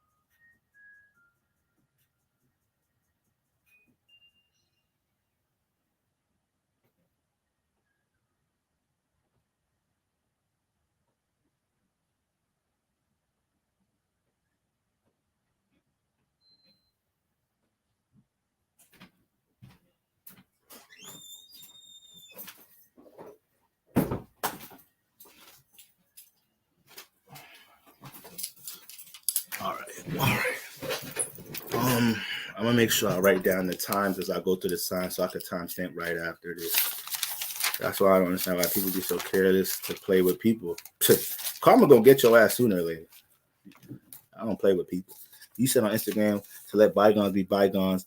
I like to start with this stalker, but full moon energy made her even crazier, like she didn't see me in a year. God damn. Yeah, and that's another thing, y'all, is we got retrograde energies in the air.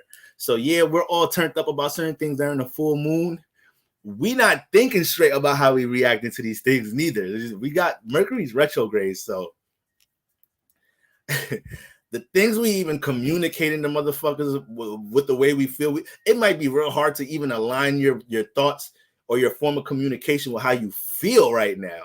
To even be trying to force getting somebody to understand how you feel. That's a whole nother situation with Mercury retrograde.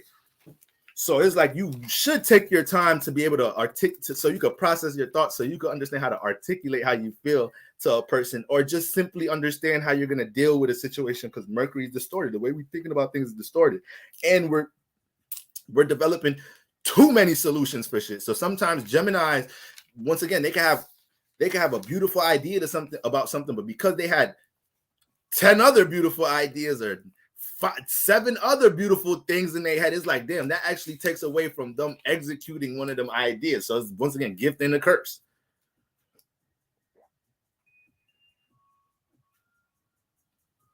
Damn, that's tough. That's tough. All right.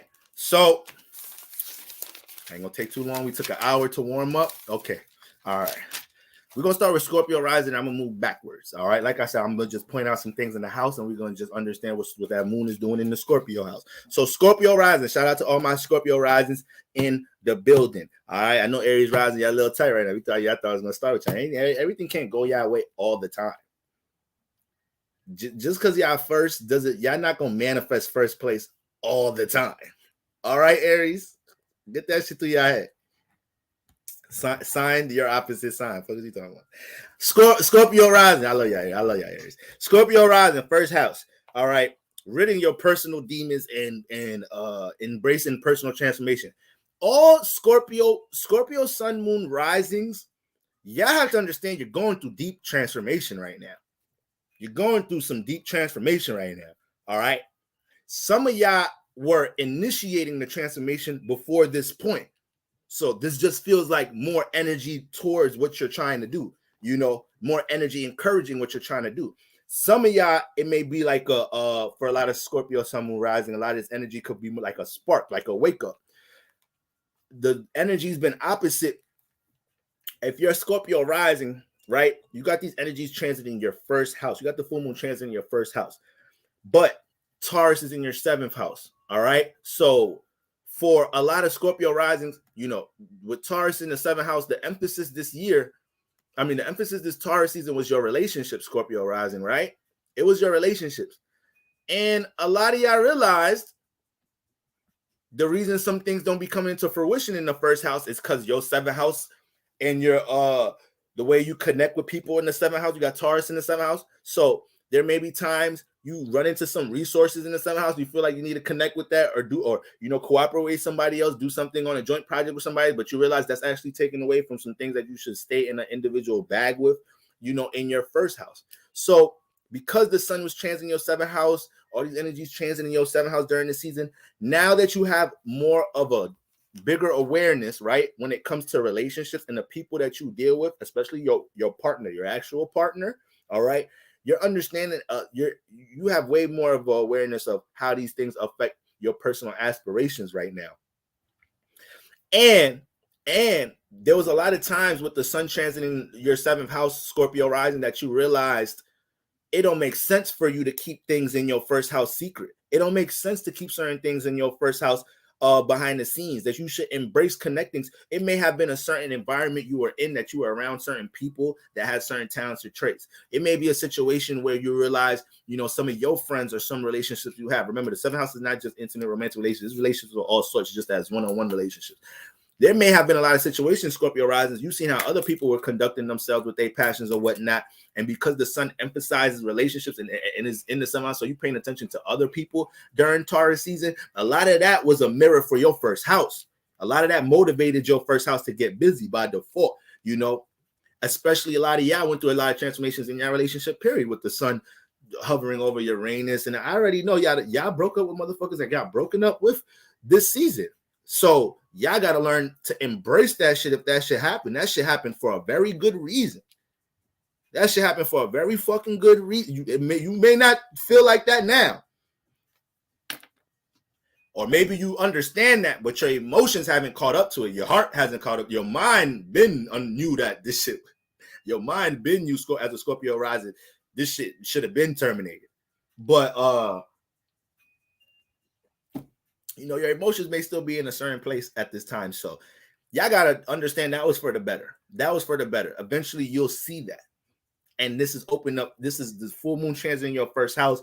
Over this weekend, you're gonna be realizing, how you had to gain an awareness about your partner, your relationships, in order to open up space for things that you got brewing in this first house. A lot of y'all were in a situation before Taurus season. A lot of y'all were in a situation before Taurus season. So before the sun got into your seventh house, let's say you was dealing with somebody during Aries season, Pisces season, whatever, late last year, whatever. Let's say you were dealing with somebody, Scorpio Rising, and then maybe it was a situation shit. Maybe y'all was going back and forth, or maybe it was somebody you dating and y'all was just on and off. But y'all don't fuck with each other. I bet you with the sun transit in the seventh house, you started to realize how much of a burden that you don't have to deal with no more, because you started becoming more focused on how to build shit, stabilize certain things, more awareness on your value system and how you may have been attached to certain things in that first house. And now you're starting to realize, like, yo, that motherfucker I was dating was the one that was in the way the whole time. And I don't know why I put myself in so many situations to try to make it work again. Usually I'm cutthroat. I don't know why this person had this hold on me, this and that, but I'm glad I'm out of it. So, a lot of Scorpio risings is going through that right now. All right. So that full moon transit in that first house, y'all got to make sure that you might feel overwhelmed that certain things ain't where you want it right now in your personal life. And that's cool. That's cool. You don't want to impulsively react to none of these things. And you don't want to project energy. Scorpio placements are really good for that right now. You're really good for that right now. Throwing your energy around real passive aggressively, real subconsciously. And you don't want that boomeranging back to you. All right. So, that's important in that first house.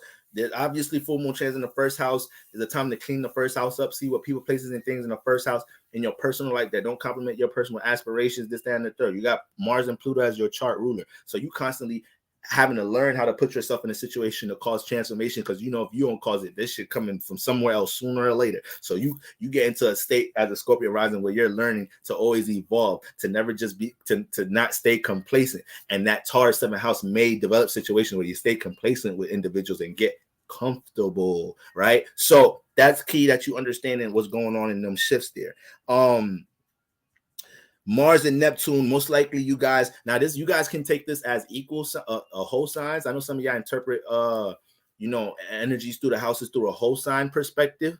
I'm going to be reading these as if where the houses is the signs are supposed to be. But like, maybe you're like me, I'm a Capricorn rising, but my chart is like an Aquarius rising chart based off of my intercepted houses. So I might be talking about a certain sign and say, okay, Pisces in the fifth house, but you may have Pisces in the fourth house. So y'all just got to be on point and understand who to listen to, or understand if you correlate with the rising sign before or after, or you could just interpret this from a whole sign's perspective. That's already what you're into. All right. Now, Scorpio risings, Pisces should be somewhere in the fifth house. All right. So with Pisces in the fifth house, Mars and Neptune has been transiting here. Mars, Neptune, Jupiter has been transiting here. So you have a very active fifth house Scorpio rising, aka you've been pushed to take a lot of that shit that Scorpio in the first house don't really be putting into the light. Jupiter and Neptune and Mars, they fiending to get that shit out in the fifth house. So you may have got invited to certain parties, events during Taurus season that shit, you just seen a motherfucker perform at the party and shit got you like, yeah, I'm bugging, I need to put my music out, this, that, I rap better than this nigga. Or you just in certain situations that influence you like, yo, I need to embrace self-expression, creative expression some more, or I need to plant that seed in that new project in the fifth house. See, Jupiter is going to push you into experiences to learn how to play with your gifts and talents, or the things that you're creatively invested in the fifth house. It's going to manifest that in some type of shape or form and put you in a lot of situations where you're going to have to learn how to deal with self-expression. You're going to get more experience dealing with self-expression in some type of shape or form, even if it's not from a creative perspective. Maybe you're somebody, you don't be expressing your goddamn self. Your solar plexus chakra, your throat chakra be on donut. You like, Motherfuckers take advantage of you. Niggas say disrespect you. Like, it's all good. I don't care. Like, I don't care about them niggas. As long as they don't hit me or not. As long as they don't touch me. Like, nah. Sometimes you gotta violate. No, sometimes the throat chakra need to live some. I'm a Libra. My throat chakra, no homo. Pause. My shit a little bit too open. Like, I need to learn how to shut the fuck up sometimes. All right. I really talk a whole lot when I'm connecting with y'all and shit. You feel me? When I'm connected with y'all or talk about anything dealing with spirituality, sometimes I don't know how to shut the fuck up. Okay. But shit. You could be manifesting, you could be dealing with the opposite problem. You don't express yourself much. You don't get your thoughts out as much. And that shit starts getting too pent up. And now you start manifesting situations, people bullying you. And y'all be thinking universe don't work like that. Y'all be thinking if you don't express your, it's just like being bullied in school. It's the same shit. Universe will do that shit to you. Just like going to school and motherfuckers find out you soft, or going to jail and you ain't realized that first fight you got into was gonna set the tone for your bid. But you let that nigga pick on you, bully you, beat you up, you ain't fight back. It's over. Niggas are taking your food. Universe work like that too. So if you a non-expressive ass nigga, if you a super introverted all the time and you're not even embracing times to jump into self-expression with things you creatively invested in and whatnot, you gotta know how to read these situations, because universe will bully you in a certain way to make you have your back against the wall and say, all right, fuck that. And then you're going to run into a full moon situation and go crazy. All right. We don't need to go crazy during a full moon situation. So this is something Scorpio Rising may understand. There may be something that you're creatively invested in and you had that shit on the back burner a little too long. And throughout the course of Taurus season, it's like, okay, we're making some progress with, how we dealing with stability or security, or some of the things I'm working on, career energies is I'm going through certain shifts, or, I'm recalibrating my mental health in the first house right now, this, that, and the third. But overall, with all them energies lit up in the fifth house, especially Mars in there too, it's pushing you to be more assertive as to how intentional you are with expressing yourself, creative expression. And a lot of Scorpio risings are fucking creative as shit. You got Pisces in the fifth house. So that's like you basically taking your imagination and putting it on the stage. All right. And y'all need to learn how to take more risk doing that, more leaps of faith doing that, Scorpio rising. Everybody get judged. Everybody get critiqued. Everybody do. I know when I turn this, I know there's some motherfuckers that be hating on me. I don't care. You got to be able to put yourself in a position to be critiqued. Don't nothing great come without being able to take some criticism, y'all. You can't be running from criticism your whole life. All right, so that fifth house is turned the fuck up, Scorpio risings. And as we go into Gemini season, that energy, that house still gonna be a bit lit up. All right, that house still gonna be a bit lit up. So this is a great time to write down, or at least get on paper things that you've been putting on the back burner from a creative essence. If it's something that has been heavy on the subconscious lately, you used to make music, you used to make art, you used to YouTube, you used to do whatever that was on the fifth house that was dealing with expression and people seeing you, or entertainment in some type of shape or form, or simply having motherfucking fun. All right, simply learning how to get out the crib, have some fun, weather getting better, y'all. All right, so these are things you need to embrace right now, Scorpio rising. Jupiter will push you into these situations, though. Understand that. It will push, and you got Mars here, so it's gonna, for the next, let me see where Mars is at. Mars is 23 degrees, so, and it's on top of Neptune. So right now, just this week alone, the week all could feel some frustration in the house. We have Pisces in it. If we feel like we're not putting no energy work into things that we dream about, into things in our imagination. I think I seen Hood Healer. I'm gonna fuck this all the way up. Matter of fact, let me go on her page. She tweeted some shit the other day. I said, girl, let me give you this virtual hug, because you on the money. I don't want to fuck the code up, y'all. I'm sorry. It was too good to fuck it up.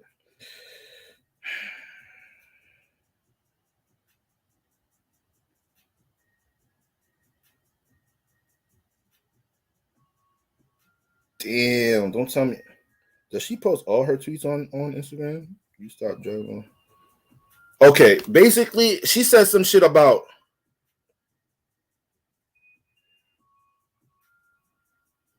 yo, Hood Healer be going off. She be telling motherfuckers about themselves. But It was a tweet. Basically, she said some shit. Maybe I think I saw it on Twitter. She said something about y'all don't be chasing your dreams or your passions or some shit and realize why y'all depressed or realize why y'all in negative moods and shit. Motherfucker, you ain't chasing no dreams. You ain't chasing no passions. You ain't putting no energy work into things you dream about. You got some shit people telling you good at. You got some shit that be on the be in the back of your mind, and you allow yourself to go to sleep every week, every month, every day. Ain't nobody say you're gonna be perfect with the shit, but you ain't gonna put no energy work into that shit. What's the point of getting in the body? And then you wonder why you can't specifically point to things in your life that's making you feel away, but you feel away. The only person the only she be talking about herself, but that's what most teachers do for the most part. Most teachers are doing that. Most teachers are speaking their experiences and connecting them to you. You know, for the most part. How the fuck a teacher gonna teach you some shit they ain't experienced? You know? So it's damn near like a form of shadow work. I do this shit all the time too. Y'all think the shit I be saying ain't shit. This shit I'm telling myself 24/7. Y'all just happen to hear the 2-3 hours we doing this. I'll be on. Listen, man. Listen. Talk about y'all think I don't create no attachments in my life? Think I don't be overindulging into nothing in my life? Think my mental health be on point all the fucking time? Hell no. Hell motherfucking no. Hell motherfucking no. Shit. That doesn't mean we can't circulate how we should be overcoming these things together, you know, but it may come out from a form of you sounding like you're talking to yourself.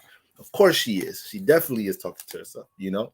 Right. Can't be the teacher without the student first. So, but yeah, that's in a nutshell. You have to understand that, guys. Sometimes you just not jumping into certain experiences is what is going to create the turmoil. Sometimes you will get fired from a job. You'll lose your job. You'll manifest chaotic situations in your life just so spirit could start a new cycle, you know, could get out of a pattern, could get out of a certain routine. Okay. So that's what I need my Scorpio rising to realize with that 5th house and then Taurus, in the 7th house. So yeah, there was a bunch of Scorpio risings. Y'all may have got hit on like a motherfucker this month too. It may have been a lot of situations with y'all trying to get y'all shit together in the 1st house. Y'all trying to get y'all shit together. You feel me? Your mental health together. You trying to get shit recalibrated. And it was like, damn, like this new job I work at, everybody trying to get to know me at this shit. Like, all right. That shit, a little attention, start throwing shit off a little bit. It definitely may have created some opportunities for you guys to get a bit more social. All right. So you want to be able to You want to be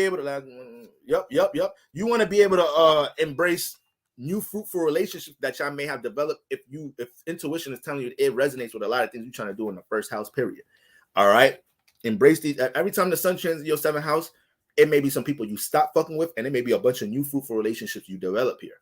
Okay, just by default, it's the house of relationships. So the sun in the 7th house either gonna make you see people you shouldn't be fucking with, or it's gonna just manifest, attract situations into this house, put you in new experiences to interact. And Scorpio risings, that was what I was experiencing around this time. All right. So that's what we got going on right now with the Scorpio rising. Full moon chance in the 1st house. Y'all make sure y'all clean up that 1st house. Clean up bad habits in your 1st house, Scorpio rising. Lord knows you can develop some fucking bad habits in this 1st house. All right. Because since Scorpio in the 1st house makes you so secluded and isolated, sometimes talking to yourself ain't enough. Sometimes you need to talk to yourself with the split. Sometimes you need to talk to yourself with the drink. You know, sometimes you need whatever you need to just get you off in the 1st house. So you got to be careful how you have became dependent on some of these things here, Scorpio rising. All right. Sag rising, Scorpio in the wait. Let me write down times. Let me write down. I gotta get these time stamps down. Y'all be on my ass. Y'all been on my ass with them time stamps. Oh shit! And I appreciate everybody that been leaving them down there lately. You know. But okay. Sag risings.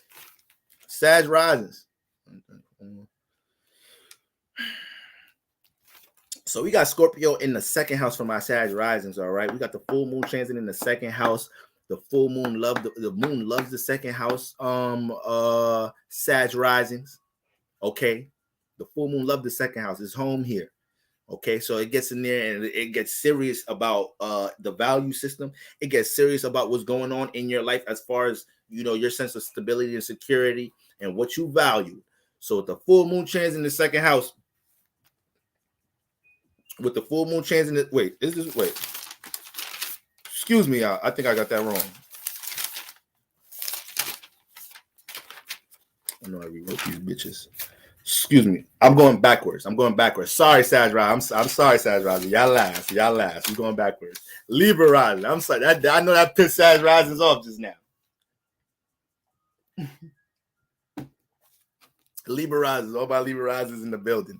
So, Libra Rising. Scorpio in the second house. I know. I was like, that shit ain't sound right. Libra Rising. Scorpio in the second house. So, shit, for Libra Rising, Scorpio in the second house, like, once again, Libra Rising, opposite signs, opposite chart already, right? So you got Libra Rising with that Scorpio in that second house, man. Just a lot. Okay, for one, wherever Scorpio in your chart is going to be hidden. So a lot of times, Libra Rising, we don't even know your talents and the things that you good at. Because you might be too relatable with everybody else shit. And when it comes to your values, for some reason, that should be behind the scenes. You don't embrace the stage sometimes to show that shit, to show your talents or whatnot. Obviously, we have different alignments. You have certain alignments being a Libra Rising. It negates this from a certain way. It affects this. But with that Scorpio in the second house as a Libra Rising, you're learning how to get them second house values and traits to the surface and not keep them bitches hidden. You feel me? Having Scorpio in the second house, you're naturally going to value the occult things dealing with the subconscious. And, you know, you may be real forceful when it comes to building stability and security and have to understand patience here because Mars rules your second house. Now, Taurus has been in your eighth house. So this season, the emphasis was for you to pay attention to things dealing with shadow work. This whole season, you was paying attention. Taurus in that eighth house could develop a lot of motherfucking bad habits too. They could bring all that superficial energy and go in the eighth house and they get too deep. So you get too invested into, start putting meaning on clothes and cars. Like you start really putting meaning on these things, Libra Rising. This season, the sun was on top of that shit. The transit in the eighth house because Uranus. The sun had to pass Uranus in this house. All right. So that is a great thing for Libra Risings. Y'all having Uranus transiting Taurus in the eighth house right now because Uranus is exalted here. So these next couple of years, y'all are going to be able to make a lot of transformations in your life by, you know, being able to put value in the right places with Taurus in the second house. So Taurus in the second house, the more you value what needs to be transformed from a positive perspective in your life, the more you value your deep passions and goals in a positive way, the more you start putting value over things you want to grow, over things that just feed your desires, feed your temptations, is when you start making massive change here, Libra Rising. But sometimes with this alignment, people will play on your temptations and play on your lust, Libra Rising, having that motherfucking Taurus Scorpio shift between the shit. Even in the video I just did with the signs through the seventh house, I was like, Aries Rising, Libra Rising, some of y'all sometimes motherfuckers will use sex to manipulate y'all like a motherfucker between them two houses, the first and seventh house and second and eighth house. So Libra Rising, you gotta understand that shit. You gotta understand how you go too deep or put too much. You start putting value on shit that don't really need value. You need to start valuing the more positive things the eighth house has to offer, you know, which is your deep passions and motives that you truly want to bring into the physical realm, and things dealing with transmutation, things dealing with transmuting negative energies in your life into more positive situations. With Taurus in this house as well, you can manifest a lot of situations being able to gain off of the resources of others. That sounds real manipulative, but from a networking, cooperative aspect, or when you start diving into things you're passionate about from a concentrated point, Libra Rising, you start manifesting mass support. Here. All right. But overall, with the sun transit in that eighth house, you know, you are paying attention to a lot of your demons this season. You are paying attention to a lot of things that you are heavily invested in that ain't got shit to do with how you're building stability and security. you know, so that was helping you recalibrate this season and whatnot, Libra Rising. And now that the full moon is transiting in the second house, after Taurus season, you get to look at your second house, you get to look at your new values that you may have right now. Or if there ain't no new values that was developed during Taurus season, you're definitely feeling heavy on the things that's keeping you back, because the whole season, once again, we're not just picking up this energy now that in the house Scorpio is in. We're not just picking up this energy now. The moon knew it was going to make its peak in Scorpio. The moon know where it's going. The moon know its destination.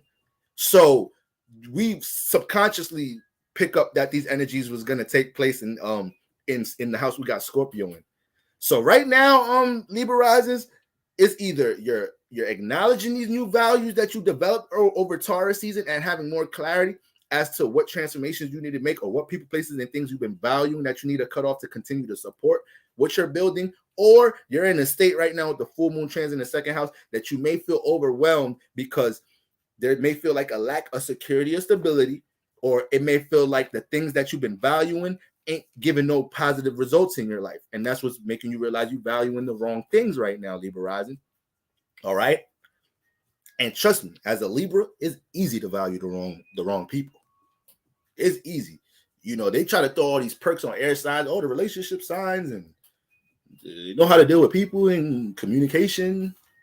Man, we make some of the worst decisions with relationships sometimes. We make some of the worst fucking relationship decisions at times. A lot of that be because air signs think they know how to, think they know how to control the relationship in a way. Because you're the relationship sign, you think you have the fundamentals in the psyche to make the relationship always move in your favor. So you might just jump into a situation with somebody you're not even feeling like that, or didn't even build that much of a connection or rapport, just because you feel like you may be able to keep that in a certain place. Aquarius, Geminis, Libras, yup, I motherfucking said it. Think motherfuckers don't know what y'all be up to? So, you know, you gotta be careful of that. It's gonna be a time right now. It's like, damn, I'm valuing this situation with this person. They ain't really bringing nothing to the table. A lot of the things that be on my subconscious as a Libra rising that I want to work on or whatnot, I'm around a whole bunch of people that don't got shit to do with this shit. And even if I bring up what I want to do around these motherfuckers, they don't really care, because we probably have some superficial things that keep us in common. that you know, Libra rising, you got to make sure you filter your relationships and you're not keeping a bunch of superficial relationships in your life. And that sounds very cliche, but air signs know what the fuck I'm talking about. Air signs know they will stay around but just to be down with a bunch of people, or just to be in a certain space or whatnot, you know. But Aquarius actually be the one to be a little detailed. They'll control motherfuckers from afar. Libra and Gemini, they be in the funk. They be in the funk. You think they cool and all that. Nah, they just getting what they getting out the relationship. You feel me? Aquarius, they know how to control that shit from a little bit far away. They don't got time to like fake. They don't got time to like kind of like be in the motion with y'all. They gonna manipulate you from afar. Libras and Geminis lose themselves in that motherfucking situation. So, but Libra rising, that's what that full moon is doing in that second house, man. That's what that full moon is doing on that second house, and then it's also harmonizing with them planets in your sixth house, Libra rising. So right now, your sixth house is a huge emphasis, Libra rising. You got Mars in your sixth house, got you turned up right now to be more assertive with your schedule and routine.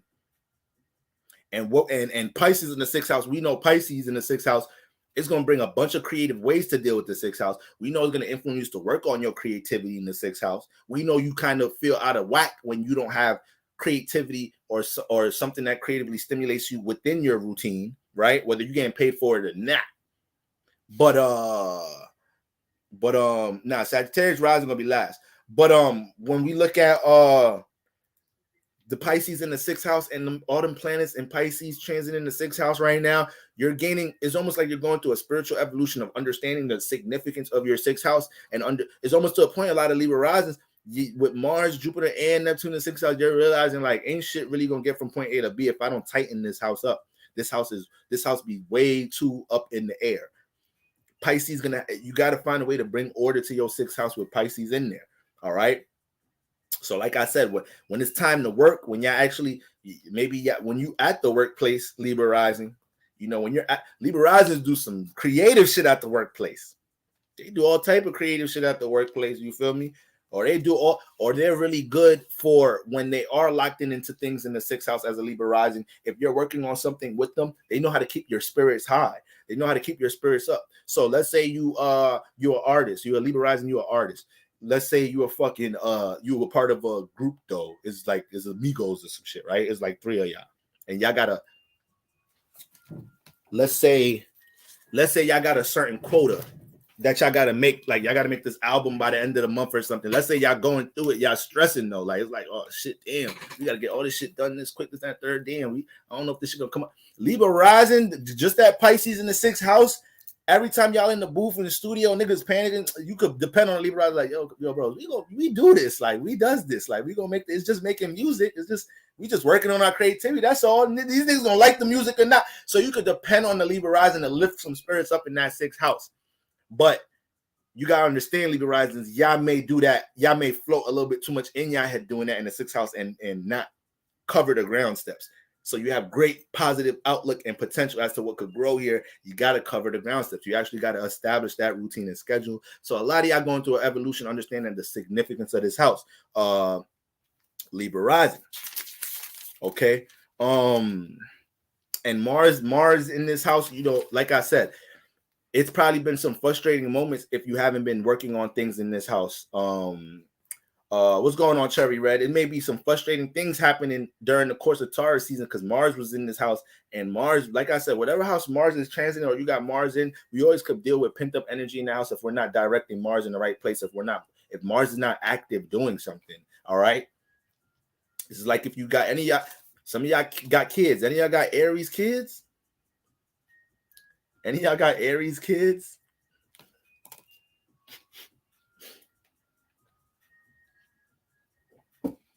Aries kids ain't no motherfucking joke. You got to give them some shit to stay active with.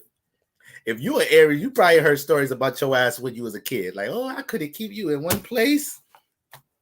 I used to give you these toys. You used to break them. Me and your father used to have to go to the KB. We used to have to go to Toys R Us every weekend to get the same toys. Oh my God, you was such a trip when you was a baby. A lot of y'all Aries be off the hook as a child. Aries energy itself represents childlike energy. That's why Aries are I got a little cramp. That's why Aries be so horny. That's why Aries be so goddamn horny. They young, they vital, they ready to go. Ain't no young young man losing his virginity and can't get it up. That nigga too excited. That nigga, he might not even last in there for a while. Like,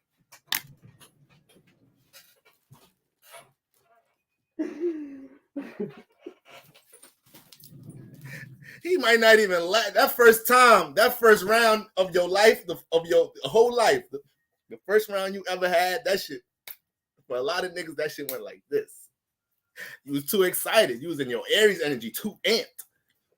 Aries women, y'all be on this type time too.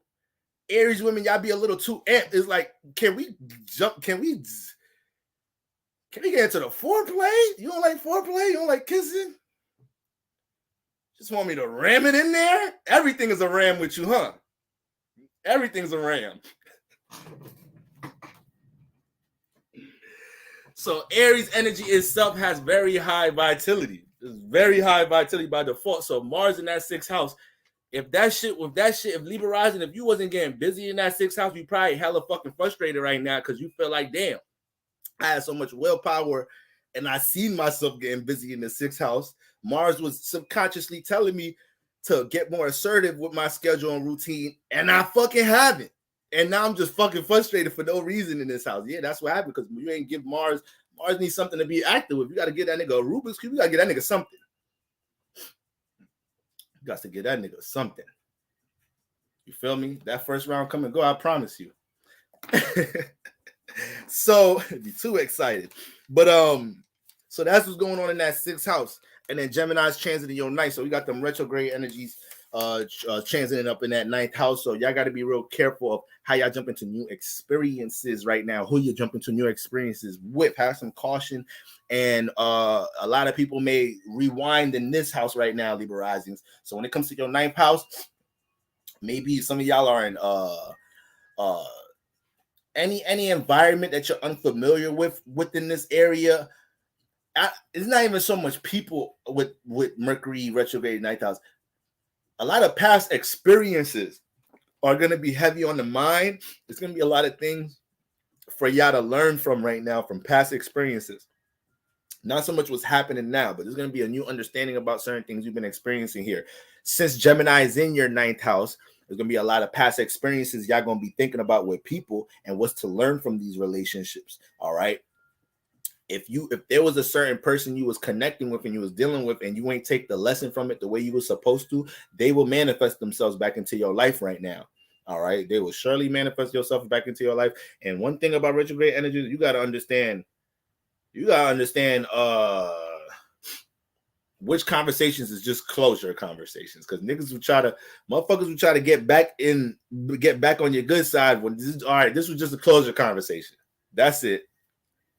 Spend a whole half an hour, 45 minutes giving closure, and then as soon as I get up, like, yeah, but what you up to tomorrow? Like, motherfucker, this ain't that. Ask me what I'm up to. That's it. That's it. We ain't linking, ain't none of that. It ain't none of that. I just had a spirit told me to have this conversation, get this shit off my chest. It's full moon in Scorpio. I was gonna keep this pimped up. I had to let you know that, you was an asshole in certain times. I was an asshole too. All right. And this is where we at. Let bygones be bygones. I'm sorry I made fun of your feet that time. All right.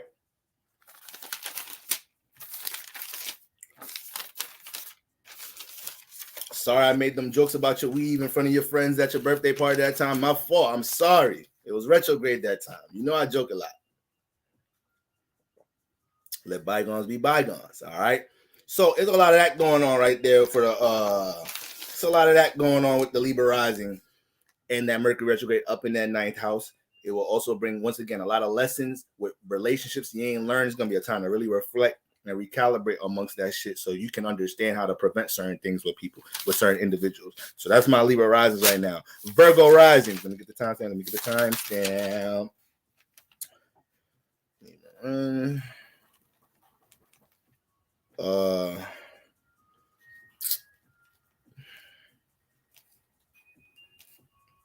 Who I just said? Virgo Rising. All right, shout out to all my Virgo Risings in the building, man. I track a lot of Virgo Risings in my life. Shout out to the Virgo Risings. Now. Oh, my bad. Wait, I'm going backwards, right? Yeah, I'm going backwards. I know what I'm doing. Y'all Virgo.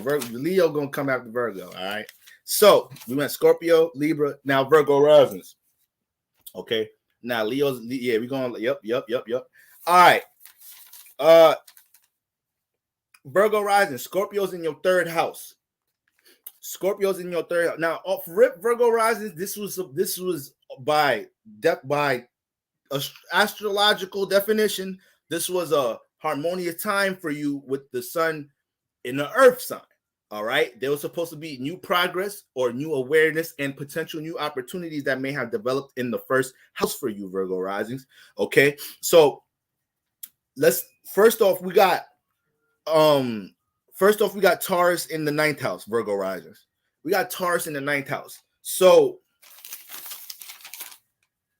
right. So with the sun, Uranus, we had Mercury in there. We had that Taurus stellium in the early season, right? With all them energies in your ninth house, Taurus, this season was pushing you to go and strive for things that you want to experience that you have not experienced yet.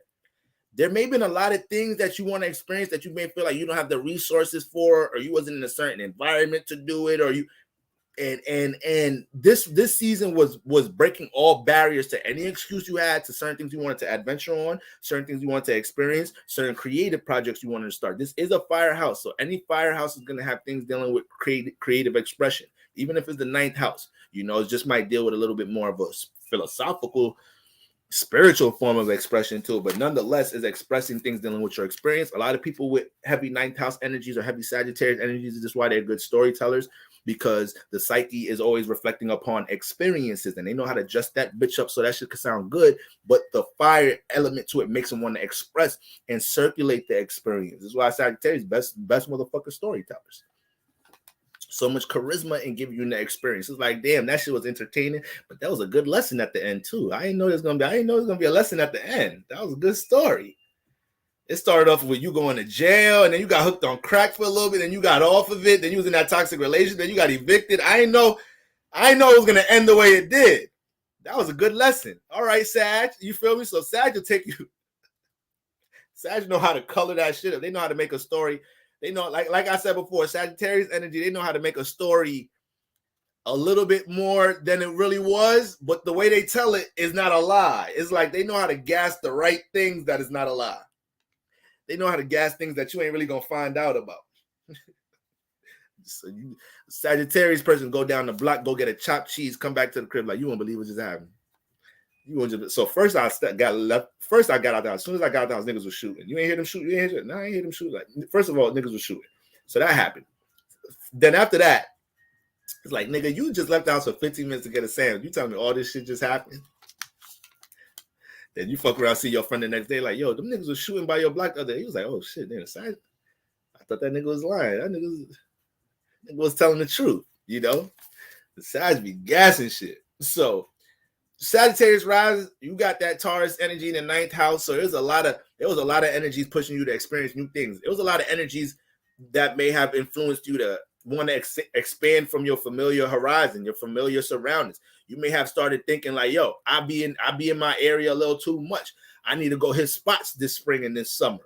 Or I need to plan a vacay. Or with the sun transiting these energies, it got you paying attention to a lot of things that keep you from experiencing the things you want to, whether it's yourself, whether it's your career, whether it's your family circumstances or whatnot. It's like, I don't care if I got to bring all these motherfuckers on vacation, all 7 of my kids, that we all got to do something. If I feel like I got to do something, got to shake. So a lot of y'all was breaking barriers to things that y'all wanted to experience for the most part with them energies transiting in the 9th house. All right. When the sun transiting here and Mercury transiting here is definitely a time that y'all going to be in more of y'all going to really be in more of a philosophical space. You start seeing, fuck my pen go. Should just be disappearing during the retrograde. Y'all was more in a philosophical space. Once again, you start dissecting the lessons to a lot of things. You start looking at things dealing with career from a philosophical perspective. So, you know, career may be good. Career may be paying you how, you know, stability, straight your bills, Gucci and all that. But you start feeling like, damn, what's my purpose working this shit? Can I be more purposeful in my career space? So, you know, these are some of the things that you may have dealt with in this area and may have been starting to pay attention to people that are experiencing the things you want to experience. All right. Now, what's happening is as you went through that shift during Taurus season, Virgo Rising, we now have the full moon in the motherfucking 3rd house. So what happens here? The 3rd house is the house of your local surroundings, right? This is your close friends. This is you know, the things you've learned in your local surroundings as you grew up. These are your siblings, it's your neighborhood, right? And with the full moon transiting here, because the sun was getting you to pay attention to all the things you want to experience and adventure on, and all the things you want to do to expand outside of your 3rd house. Now this weekend is going to be a huge emphasis on what the fuck is really in this 3rd house that be keeping you complacent from jumping into this 9th house some more. So the sun was waking you up to understand, like, yo, you know you have a 9th house, Virgo Rising. You know there's some shit out there that we don't have to put on the back burner when it comes to experience. You know you make enough money to take that trip. You know you do this, that, and the third to jump into this new adventure, right? So you know we don't have to be all routine and patterned all the time. All right. And sometimes Taurus in that motherfucking 9th house, sometimes it wants things to kind of be perfect or situated before jumping into new situations instead of just experiencing things from a more thrill perspective, right? Sometimes it is sometimes it is good to just jump into a situation without heavily thinking about that shit or some shit. I got a lot of Capricorn energy, so I'd be real grumpy. Sometimes my friends got to force me to do shit, like, you know? And then sometimes when I say, all right, fuck it, just stop thinking about that shit, just fucking go. A lot of the times I go back home thinking like, yo, what the fuck is wrong with me? Why am I such a fucking old man? Too young to be acting like an old man sometimes. Like, I feel good as shit. I just had fun. That party was fun as shit. That party was fun as a motherfucker. I need to go back to the club next week. So a lot of Virgo risings was in like that type of energy. You feel me? Realizing the things you want to expand upon. And now the full moon is in the third house. So you're going to realize how either the way you think about these things, obviously the third house has a lot to do with how we think and communicate, either how you think about these things, the relationships you have, and best believe because Scorpio's here, there may be some deep diving to do right now with shadow work that's going to wake up some experiences from when you was a child. It's going to wake up some experiences from when you was a child and you possibly dealt with certain transformations or certain heavy circumstances, no matter what they may have been, with early friendships, siblings, and these things started to impact your ability to experience new things or break out of your third house in some type of shape or form. You know, Scorpio in the third house can get a little crazy here. All right, get a little crazy here for Virgo rising. It's dealing with all type of hidden agendas with family, relatives, you know, possible abusive situations with relatives. This is why they become very intuitive dealing with people, period. And they start to understand how to read between the lines with individuals and, you know, read how Virgo rising start to understand when somebody approaches them, if they're transparent or not. They start to develop this skill crazy with Scorpio in the third house. And it's also why a lot of Virgo risings may have real blunt, direct ways of communicating. Real sarcastic too. You think they not serious about some shit and they really serious about that shit, whatever they just said to you and shit, you know. So, you know, with all that being said, I'm not gonna see the current chart, but I'm trying to figure out.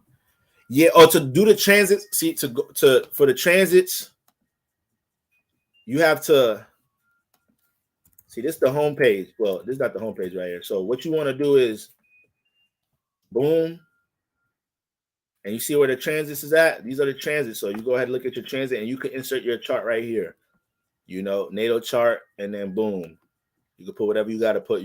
Put your chart in there, you know, and then you'll be able to see what we were just looking at for the most part. You know how the transits fall through your houses, see what planets is in what houses. But yes, a lot of Virgo risings got developed that strong instinct to see through people bullshit. Somebody said me 24 being 89. Yeah, I'm tired of this silent shit. This should make you feel way older than you is. I be having all type of shit wrong with me. That I'm 28 years old. My back be hurting. Like, damn. At least my hair is good. The day my hairline leave, y'all ain't gonna see me no more. That's all right, because Capricorn Rising shit's kind of be all right. Let me not get on Capricorn Rising right now. Let me not get on y'all right now.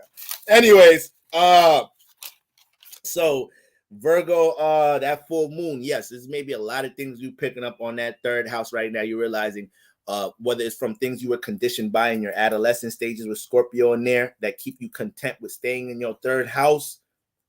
You know, Mars is a Mars ruled third house. I have a Mars ruled third house. So we done got hated and bullied in this house a little bit, a lot of us, you know, and you don't know how that you don't know how. Yeah, I don't play about that shit. I don't play about my shit. You feel me? If I ain't come out the barbershop, y'all know the bandana finna be on. You feel me? Like, shit gotta stay crispy with the line in my hair. I don't play all that shit. I be feeling old, but once I see some shit happening with my hair, my shit start going bald and shit. Nah, I'm gonna be sick. I ain't never getting another haircut ever again. Word to my mother. So look at me being so superficial. See what I'm talking about? How I be telling y'all to disconnect from the vessel. Look how superficial I sound. You see, that's that Libra shit. But anyways, the third house, yes, you're gonna start realizing the people that y'all around, the people that y'all motherfucking been around. Siblings might be a little annoying right now, but you got to make sure any turmoil with close friends, your social circle, that you're not impulsively reacting to these situations. But this is definitely gonna be a time for you to it's going to be, the third house is fully illuminated. So things dealing with close friends or your understanding about your social circle right now, that's going to come to a full awareness over the weekend. And you're going to understand how this plays a part on you experiencing new things in that ninth house. Also, it's going to be important to understand how, because the ninth house is dealing with the house of higher learning. So yes, it's new experiences, but new experiences come from, you know, I mean, yes, it's dealing with knowledge and wisdom, but the wisdom comes from experiencing new things. This is why we feel like we gain a whole bunch of, you know, wisdom or a new outlook on life when we take a trip, when we travel and shit. You feel me? Get the fuck out of the Bronx, you know? So right now, a lot of Virgo risings is realizing that with based off some conditioning in the third house, how you may have been able to keep yourself content with the ninth house, but more so how, maybe because this house once again deals with your wisdom, your philosophy. The third house deals with the ideals you've developed through your adolescent stages. How many of us was I don't think all of us was into spirituality and astrology.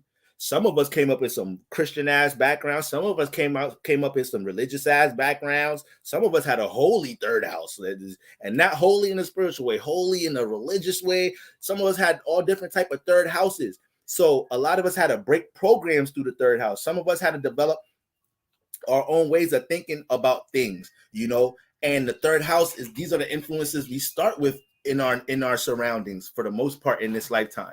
So right now, Virgo Risings is realizing how some of these conditions are ways they've been taught to deal with some of their belief systems. You're shattering some of that right now, Virgo Rising. You're shattering that right now, developing a lot of your own belief systems at this moment. You may have developed a lot of new belief systems during during Taurus season with the sun and whatnot transiting the ninth house. And then Virgo Risings, Pisces is in the seventh house. Pisces in the seventh house. So these past 2 months have been some shit in the seventh house. A lot of breakthroughs, probably some strong emotional breakthroughs dealing with people in this motherfucking house. You probably done grabbed your cojones, you feel me? And you said some shit with your chest to somebody in the seventh house the past month and a half, Virgo Rising. They thought you was sweet, thought your ass was always going to be understanding. You always going to, you may have went off on somebody in this house about somewhere from now in the past month and a half because you got so much energy lit up in the seventh house. And especially now Mars coming in that motherfucker, it makes, Mars don't play in the seventh house. So Mars don't really know.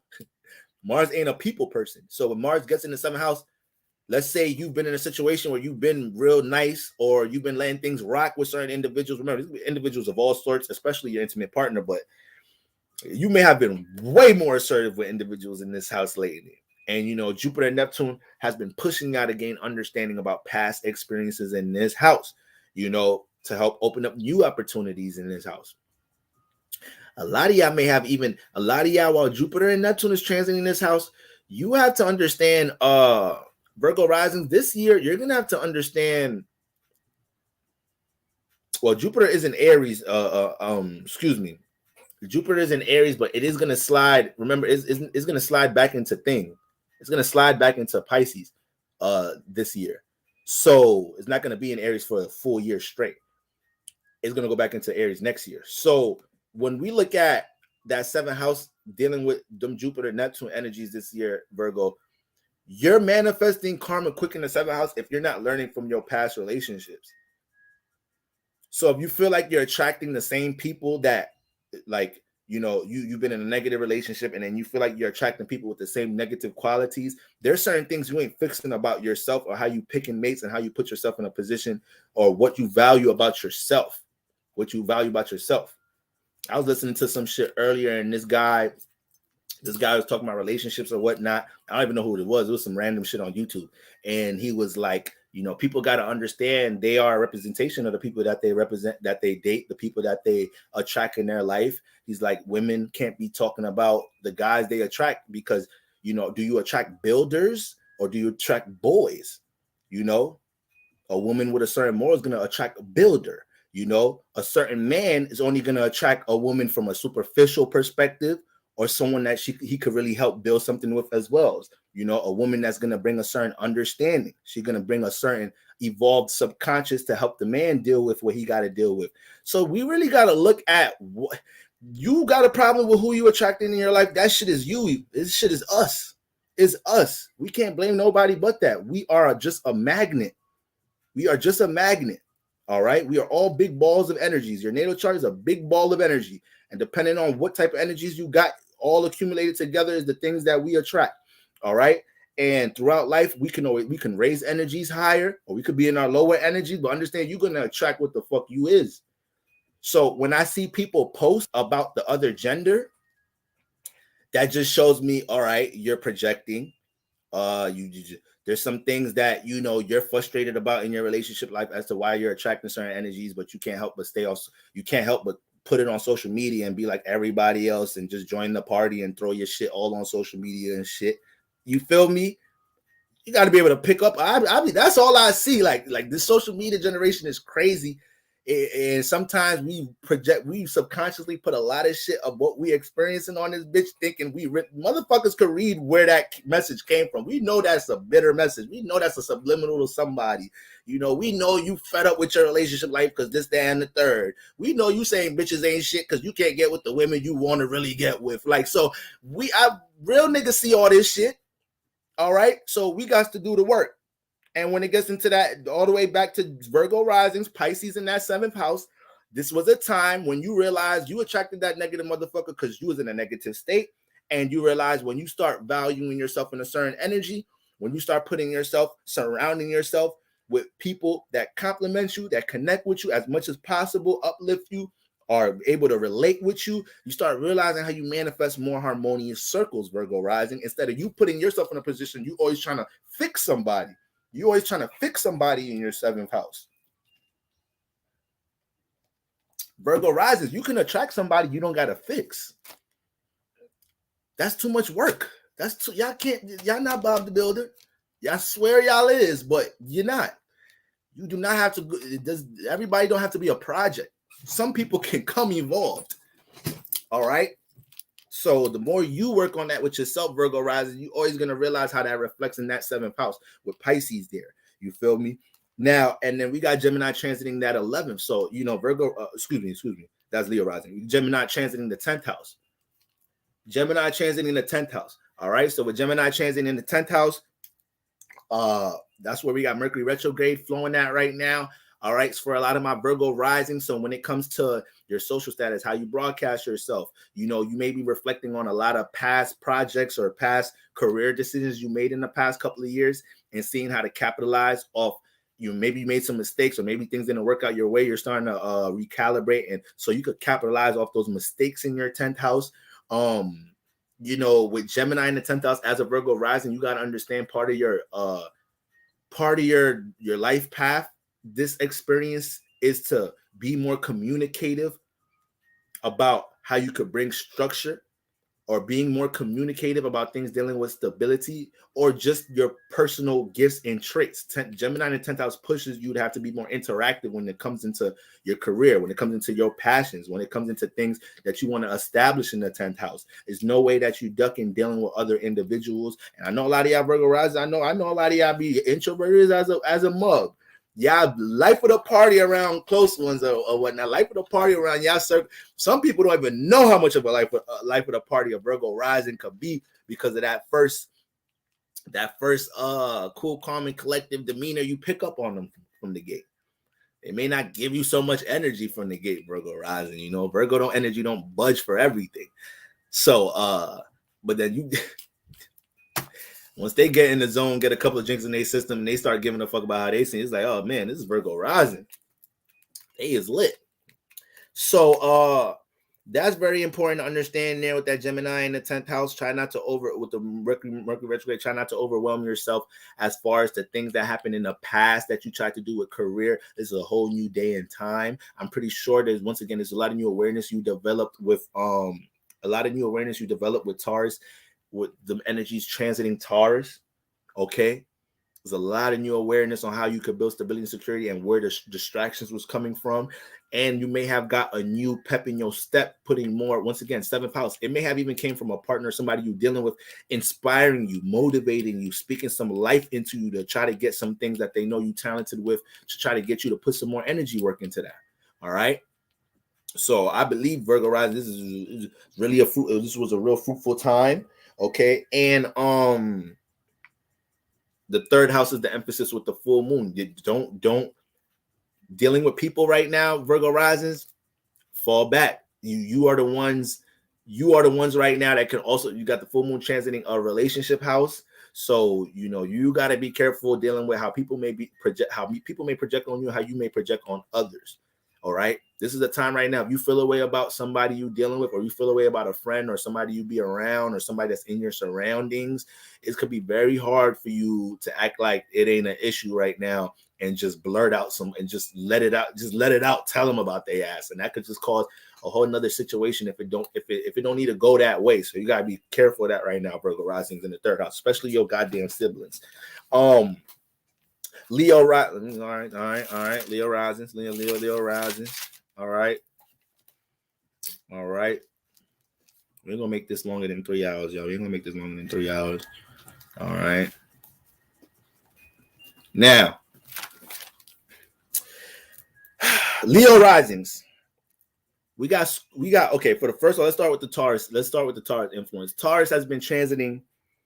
You got Taurus in the 10th house, Leo risings. All right, Taurus in the 10th house, Leo risings. So the emphasis this season was you looking at your first house, aka your gifts, your talents, your creative attributes, and seeing how they could become more cemented, or possibly how you could become more known, expand your brand or your business, or using your Leo traits in the first house to build more stability. When it comes to Leo risings and that connection with that square with Taurus in the 10th house, you got to understand that that Taurus energy in the 10th house, Leo risings, is pushing you to understand how to create a salary from your creativity instead of just being content with the attention and the likes and the notification and the popularity. All right. That's what Taurus is doing for y'all in the 10th house. And there may have been a lot of strong influences with the sun and that Mercury stellium, and during Taurus season, that was a strong emphasis in the 10th house. It was like, damn, things that you may have got notoriety from, things that you may be known for, Leo risings, it may have been a situation that y'all started thinking to yourself, like, yo, what the fuck? Like, how am I not making money from this? Or how is this not my business? Or how I've been known for this so long, or I've been experienced with this for so long. This should definitely be producing more results in my life. Or, you know, a lot of y'all Leo risings are in situations with that thing that y'all are branding and working on. You just made a lot of new strides with that if you already been planted seeds on branding the things you're creatively known for. But understand that, Leo risings, that's something y'all all are learning with Taurus in the 10th house. How to take the things that the sun naturally brings attention for in your first house and how to use that to bring stability in the 10th house. All right. Being more of an executive with your creativity when you get to the 10th house, you know, and that was like a strong influence with the sun transit in the 10th house. You may have manifested a lot of situations during Leo rising. Hell yeah, I know a female that's a Leo rising. Facts. There may have been a lot of situations with now I didn't do Capricorn yet. When was Virgo risings? We just finished it. We just finished Virgo risings. It's just right now. So Leo risings. Damn, what point I was about to fucking make? Okay, so with the sun transit in the 10th house, it may have been a lot of situations that y'all manifest. It could have been conversations. It could have been your coworker telling y'all about yourself at work. It could have been you simply watching other people do things that you're into or whatnot. It's been a lot with the sun in the 10th house reminding you, like, you could be seen for this too, or you should be held in this light. You're talented enough or creative enough or experienced enough or have enough, you're knowledgeable enough to be seen in this light, to brand this, to take this, to scale this up, to plant this seed, make this something stable or something to build a foundation on top of with the sun and Mercury transit in this house. Or it was new awarenesses about how to transition your 10th house. So maybe you already seen branded, you already got something branded, or you're already established somewhere in career, and in some type of shape or form, maybe you wanted to start a side business with the sun and Mercury transit in your 10th house. Maybe you wanted to, you good in your career, you've been solid, you got your pension plan, everything good, bills straight, all of that, career Gucci, but it's like, damn, I want to jump into something. I know there's something I could do from a creative aspect that's more fulfilling that I could also be seen for. I kind of don't want my brand and my reputation or my brand as a person to always be I don't want it to just be represented as this, especially Leo energies. Leos, man, y'all know Leos is the life of the party. Y'all know Leos is they're gonna be at where it's popping, you know, they're gonna be where it's trendy. And with that Leo energy, or they're creating the trend a lot of the time. But Leos do not, I've realized this about you, especially people that got, like, let's say you got planets in Leo, like you a Leo sun moon on top of it or whatnot. Like I'm a Cap, I got a lot of Saturn energy, you know, I'm a Capricorn. So when Leo, people with a lot of Leo energy come around, and people with a lot of Aquarius, Capricorn energy, we clash, because sometimes we look at Leos like, yeah, unrealistic. And then sometimes Leos look at us like we spirit killers. We you fucking always negative. You hella down. You hella practical and realistic. You don't have no fucking fun.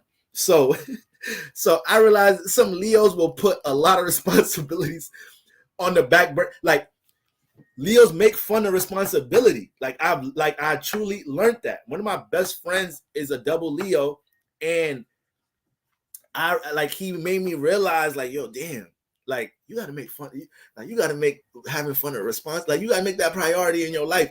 And it's not even so much about clubbing and being in the mix. You gotta know how to have fun with your damn self. You could be the most workaholic head ass nigga possible, but if you don't have nothing to balance your shit out, to have some fun, to release, to deal, to jump into with your leisure, you gonna end up burning out sooner or later. You gonna end up frustrating yourself sooner or later, and the Leo gonna come around. Leo gonna come around laughing at your ass, like, look at you, serious head ass nigga. You think you came here just to work? You think I incarnated to this motherfucker just to work? You're bugging. That's the Leo. That's the strong Leo Sun Moon Rising. You're bugging. It's just that y'all play too much sometimes. Y'all play too fucking much sometimes, or y'all don't get as practical about the shit that you're creative with, that you're known for. Some Aquarius Capricorns, we be a little bit opposite. We get too invested into our careers and work, and we say, man, fuck our talents. Ain't nobody finna fucking buy my music. Ain't nobody finna pay no bills selling my art. I ain't finna pay no bills off of YouTube. Man, fuck this. I'm getting me this job, this career, this shit secure. Y'all niggas could go do all that dream chasing shit.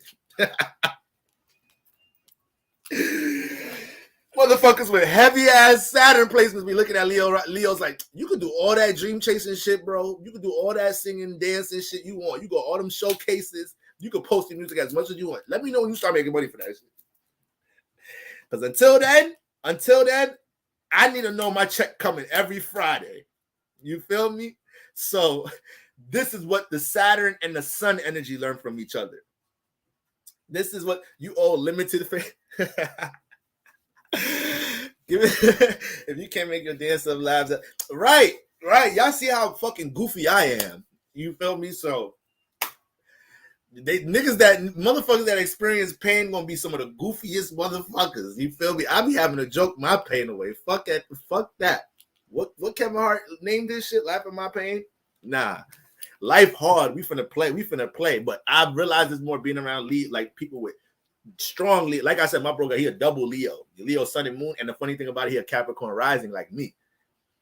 So we relate on the Saturn shit. Saturn is our chart ruler, but when it comes to his Sun and Moon, is Leo energy. So it's like at times that shit is gonna override his Capricorn Rising. At times that Leo Sun Moon, as soon as he wants to experience something having fun, or if you got similar alignments like this, as soon as you want to experience something having fun, once that Capricorn or that Saturn influence first house start talking that reality bullshit, you will talk yourself out of that shit. You will act like you don't hear that shit. Like, man, fuck that shit. We do that shit in the morning. I'm going to the club. Fuck that shit. You feel me? So with my Leo risings, that was a strong influence with that Taurus in the 10th house, man. Making sure that we become more practical about how we cementing our gifts and our talents, right? You may have manifested, once again, a lot of conversation in the workplace. Your boyfriend, your girlfriend was probably telling you about yourself, like, yo, you be sleeping on your singing, you be sleeping on this, that, and the third, or you supposed to then start that brand, or you could take your business brand to another level, or you staying too content in the career. These are some of the things you may have heard with the Sun and Mercury transit 10th house. What else do you have transiting here, Leo risings? Uranus. So these past couple of years, you're going through a lot of transformation, not trying to take your power in the 10th house, thinking you have to be condensed to some type of career or some type of whatever you're doing now to gain security and stability. The moment Uranus feels you being content in the 10th house, it's going to cause some change or some frustration, or you're going to feel pressure to go get your authority, to go own some shit, right?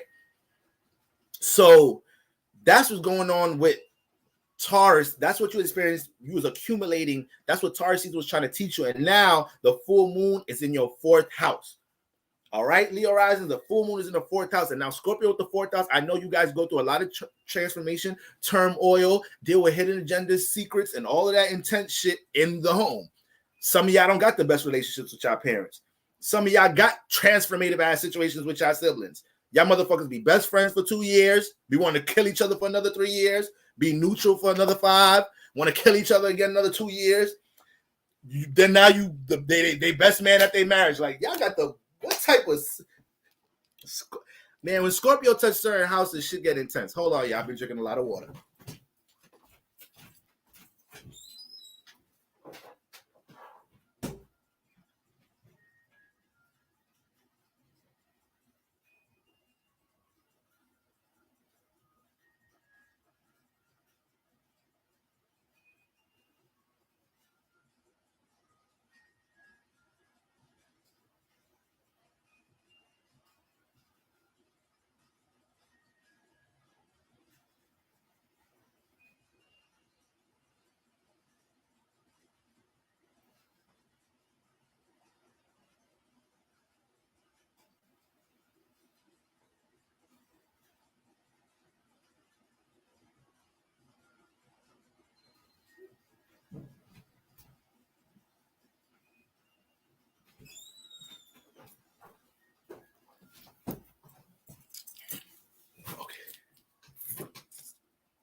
Okay. So, yeah, Leo Rising experience a lot of transformation in the home. A lot of times, because Scorpio, remember, Scorpio don't like to reflect the light of Leo. Scorpios, just like Aquarius and Capricorns, Scorpios be shooting Leo spirits down too, be stinging the Leo. So a lot of times, Leo Rising could be popular for some shit, be known for some shit, or be aspired to do some shit in their personal life, and maybe their pops don't reflect it, their mom don't reflect it, their siblings don't be invested. And it's like, damn, what the fuck my support system at? And now the 4th house is actually your motivation to do some shit. It's almost like the competition becomes proving your family wrong. You got to make sure you don't dive too much in that into that competition though. And but because the full moon is transiting this house, this is a time for you guys, to make sure your emotional well-being and your mental health is in the right space. Naturally creative Leo rising. And because y'all have a positive aura, you got the sun ruling your first house. So because y'all have a real vivid and a loud aura, a lot of y'all, sometimes people could think y'all always in good moods. Sometimes people could think everything's always okay with y'all. But y'all got Scorpio in the 4th house, so y'all emotions be hitting a lot of y'all, And this is the time to make sure everything that you've been trying to build in the 10th house, that emotionally, mentally, you're in the right space. Emotionally and mentally, you're in the right space to continue to build, to continue to put energy work into the things that you want to gain power with when it comes to your social status, your brand, or things in career. That's my Scorpio 5th house. Yeah, man. We're gonna go through some transformations in the house Scorpios, and for sure. But a lot of the turmoil or intensity we deal with in the house are going to be things that actually motivate us to become more competitive with ourselves, to prove people wrong, to overcome. All right. This is why a lot of rappers or any celebrities, but I use music, obviously music. That's why a lot of rappers or whatnot, they got a lot of Scorpio energy. A lot of their music is going to deal with overcoming. A lot of their music is going to deal with how shit was dark and they persevered through that shit. One of my favorite rappers is Prodigy. He a Scorpio. The nigga Prodigy from Mobb Deep. That nigga that had what's the name? Sickle cell. He's always in and out the hospital. His music was dark, but it was real as shit. It was real as shit. What Future be talking about all the time? I was in the trap, had to sell dope to this, that, and the third to make it out. Sacrifices I had to make in the streets. People that hurt me, I had to learn. I had to learn through that. Who else is Scorpio? Little Boozy. I don't know how many of y'all listen to Little Boozy. Little Boozy music is deeper than rap. Well, who else is Scorpio artists? I don't know. I can't think of them right now. Who else is Scorpio artists, y'all? But regardless, that shit gonna be in their music in some type of shape or form. Yeah, Boosie's a double Scorpio. So if you even look at his life with him dealing with, he was on death row, he beat cancer, like that. Talk about transformation. This is what I'm saying. You got strong Scorpio placements, you're gonna deal with loss and you're gonna understand sacrifice and how to transmute energy quicker than others. But essentially, we're all learning this in the house we have Scorpio in. All right, Drake a little pretty boy with it though. He on the Libra Scorpio cusp. You feel me? So a lot of his hurt is gonna be towards relationships this year. You feel me? I'm just saying you could do like nigga hurt because his joint messing with another. Get your ass on, Drake. I'm just saying you could do better. That soft ass shit out of here, Drake. But yeah, but look, you go a lot of his hurt, a lot of the shit he done persevered from. For him is women. For him is the shit he dealt with women. Uzi a Leo, but he got he got Scorpio energy somewhere too though. He got Scorpio energy somewhere too. I think Uzi's a Leo Sun, Scorpio Moon. Shout out to Young Thug. Young Thug is I believe Young Thug's a Leo Scorpio Moon. I think they both Leo Scorpio Moons. Or maybe it's just Young Thug. I might be fucking it up. Shout out to Thugger. He got all his shit coming out. For Eclipse season just brought so much shit from the ground up to the top. So, you know, shit getting deep for Scorpios right now. You know, you got to make sure you understand where you putting energy right now is coming around full throttle. But yeah, Leo Rising with that full moon transit in the 4th house right now, maybe some people in the home you got to detach from. It may be a lot of things you're going to be realizing around this weekend. Some people, places, and things you let into the 4th house, and you got to filter them out. Some people you let build too much of a close rapport, and is feeling a little bit vulnerable. People taking advantage of people that's draining your energy in this 4th house to the point when you come back home, you don't got energy. So it's not so much this person is actually in your home, in your family, but it's like this situation, dealing with this person or dealing with this situation in your life is bringing you to a point when you come back to your comfort zone, it don't even feel like home. You super drained. You super got to fucking charge in your 4th house now. So a lot of Leos may be dealing with that in some type of shape or form.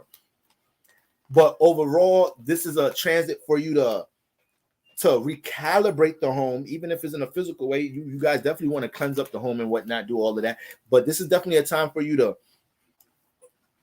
make sure you find your comfort zone, because you may have got so passionately invested into certain things, shifting and transforming things into the 10th house, that when you're not at work, you're not even setting up your 4th house to be somewhere where it feels good to relax and come back and exhale after such a long day of work and get proper rest. You know, it's either something you let into that 4th house, or either something that's playing out as an emotional responsibility. And the more you let this linger, the more it's going to add friction to some of the things you may have started in this 10th house. All right. So these are the things you want to keep in mind, Leo Rising. We also got Pisces in the 8th house for you guys. So right now is Leo Rising. Y'all been pushed to think deeper and look deeper on certain situations and relationships in your life. All right. It ain't everything. Can't just be looked at from a surface level perspective. You may have been pushed in situations to understand somebody else you were dealing with, understand their wounds or traumas in some type of shape or form. And you was like, damn, in my head, I saw it this way as a Leo Rising. Like, once again, the sun vision. So you was forced to deal either maybe with a sense of more compassion, but also big shadow energy, big shadow work energy. All the Pisces in the 8th house right now. So you got Mars home right now. Mars ain't, you get it. You're gonna jump into some shadow work with Mars in the 8th house. Mars gonna penetrate and get to the root of things that's bringing emotional turmoil, and is gonna get to the root as to what obstacles are in the way from things that you wanna, from your passions and motives. All right, you could do this in a very intense way, but nonetheless, that's what Mars is doing in this house. Then you already got Jupiter and Neptune in this house. So you guys definitely may have been running into a lot of new things dealing with spirituality and the occult, or probably becoming more invested in spirituality and the occult around this time. You may feel universe is pushing you guys, Leo Rising, into the occult. You may have manifested some spiritual ass motherfucking awakening type situations or conversations. Maybe in a lot of shit you just found out about the astrology or spirituality from somebody else. Or you may have built a tighter bond with somebody in your life that's into this shit that you into from a spiritual perspective, and you ain't know, but this transit brought that side, that hidden side of somebody else that you already know, you already fuck with, Maybe there was an associate. Maybe there was a business partner. And now y'all got a tighter bond because maybe some of the shit that you into from a occult spiritual perspective, they were able to bond with you in some type of shape or form. A lot of y'all may have manifested situations like that. But overall with that, Leo Risings, overall with that, them energies transiting that 8th house, you got to make sure that you take care of things that's playing out as an emotional burden, so you can keep energies light as you continue to strive for things that you want to manifest in that 10th and 1st house. Okay. And then Gemini in that 11th house, so the retrograde energies is flowing in the 11th house. So once again, refiltering who you're associating yourself, refiltering, who you're doing group work with. This may be a time, a lot of Leo Rising, I realizing there's a lot of things that you may be involved from a teamwork perspective. You don't need a team for no more. You may have probably needed a team and people for the first couple of stages, but you're good now. You could walk the path alone. All right. Mercury retrograde is going to just be filtering that here in 11th house. And it may be this is an air house. So it may be some old associates that come back into play right now. All right. It may be some old fruitful business opportunities that come back into play right now. You just don't want to jump on them right away. Give yourself the retrograde to process it, to understand if this is something that you want to get back into. But you'll know it's a fruitful opportunity if it's something that this is how you could tell if it's something that's okay to jump into retrograde Leo Rising. If you get contacted by an old associate or whatnot, or you're reminded of something that you used to work on by somebody else and they're trying to respark it, you'll know it's a fruitful opportunity right now. If it was a situation you seen great potential in the time you first learned about it or the time you first started, but you don't have no real reason for why it stopped. Maybe you was just inconsistent, you just dropped it. If there was no real reason why that shit stopped and it's coming back now through somebody else, through one of your associates, Mercury retrograde in 11th house, Leo Rising, give yourself a chance during the retrograde to process everything and see how adding this back into your life plays out with everything else you got going on. But it could be opportunities popping up in that type of way. All right. But if it's people that you worked with and you know that relationship expired, or there's not really nothing to exchange or offer, then these might just be people trying to cling on to you because they feel like they need your energy to help build something again. All right. So that's just walking into a situation getting drained. That's how you're going to tell the difference between opportunities and situations that need to stay closed. All right. Now, so that's my Leo Risings. Okay.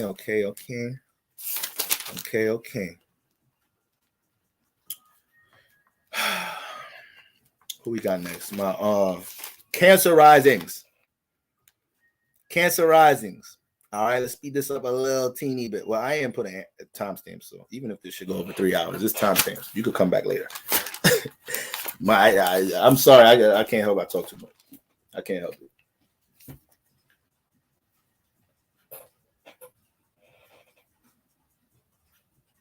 I got Scorpio in my 10th house, so maybe this full moon is trying to tell me how to limit, how to release talking too fucking much in the 10th house. But Gemini Risings, Cancer Rising. All right, so Cancer Risings. Let's start with Taurus. So Taurus is in your 11th house. So y'all got planets transiting. You had the sun and whatnot transiting the 11th house. You have Mercury and all these motherfuckers in the 11th house. Uranus is still there. Understand Uranus loves this house. My Cancer Risings right now. So all that potential energy you feel, dealing with you connecting certain projects to certain environments, or doing group work, or jumping into collaborative efforts and feeling the strong potential to transform and change things based off of how you see the potential working with others. This is a period where a lot of things can change. So Cancer Risings, you guys want to embrace collaborative efforts right now. You want to embrace collaborative efforts. That flunked out in Dolo voice, flunked. But you want to make sure with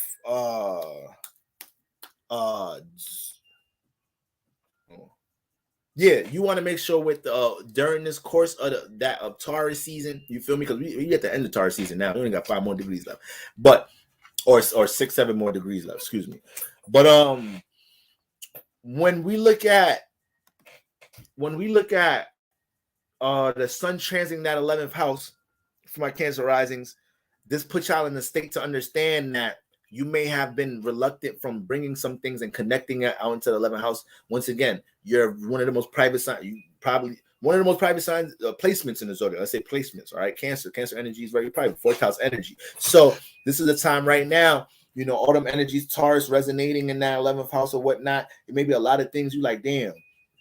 I know I'm knowledgeable about this. I know I'm experienced about this. I need to embrace this, connect this to others some more. May have manifested people approaching you, communicating with you, or people trying to jump into collaborative efforts with you or include you into collaborative efforts in some type of shape or form around this time. But once again, Uranus has been transiting here for a minute now that I think about it. So Cancer rising, anything. This is a great time to experience networking in your life to the maximum.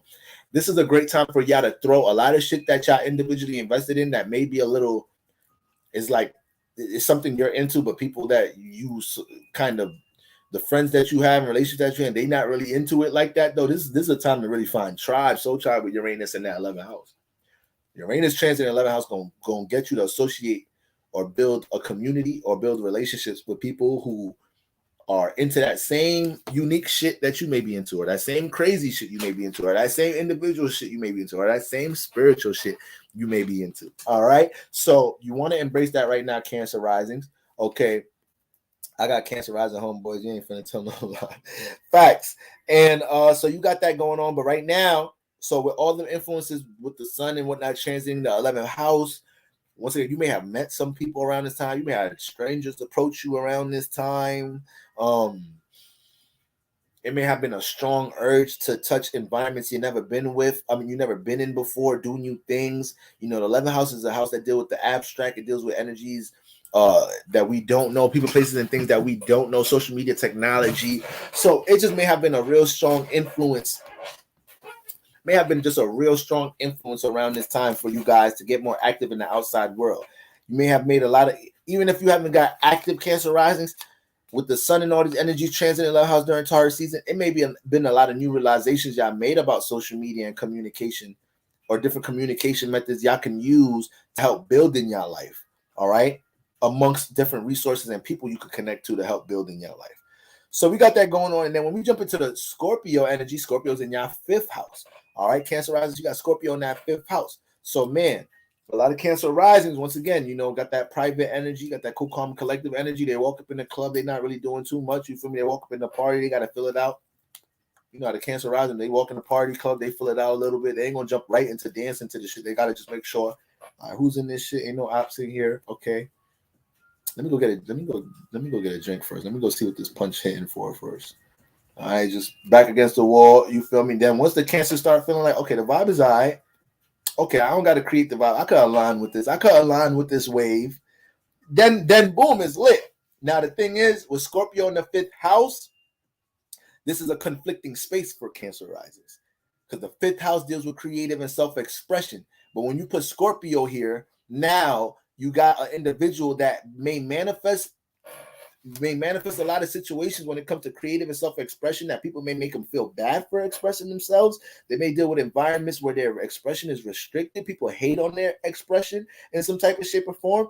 They deal with power and control issues, trying to deal with their creativity, and it may happen at a young age to the point it kind of deters their path as they get older dealing with their creativity. So sometimes Cancer risings have to jump into this is the reality. Sometimes Cancer risings, and I realize, like, I don't know, I feel like a lot of times when I break things down, I sound pessimistic and negative. Like sometimes, I don't know, I feel like some of the posts I've been making on Instagram and tweets, I see some of the comments, I'm like, yo, am I that harsh? Like, I don't be talking about the good thing. I be thinking I'm balanced. I be thinking I be highlighting the bad and the good. Sometimes I think I be too much. Sometimes I think I be too much on the negative. All right, but hey, y'all. Sometimes you gotta acknowledge the negative to get to the positive, y'all. So bear with me, y'all. My ass be just Mercury is Scorpio stellium. I'm sorry, y'all. I'm sorry, but yeah, I didn't do that yet. I didn't do Taurus rising. So with what's her name?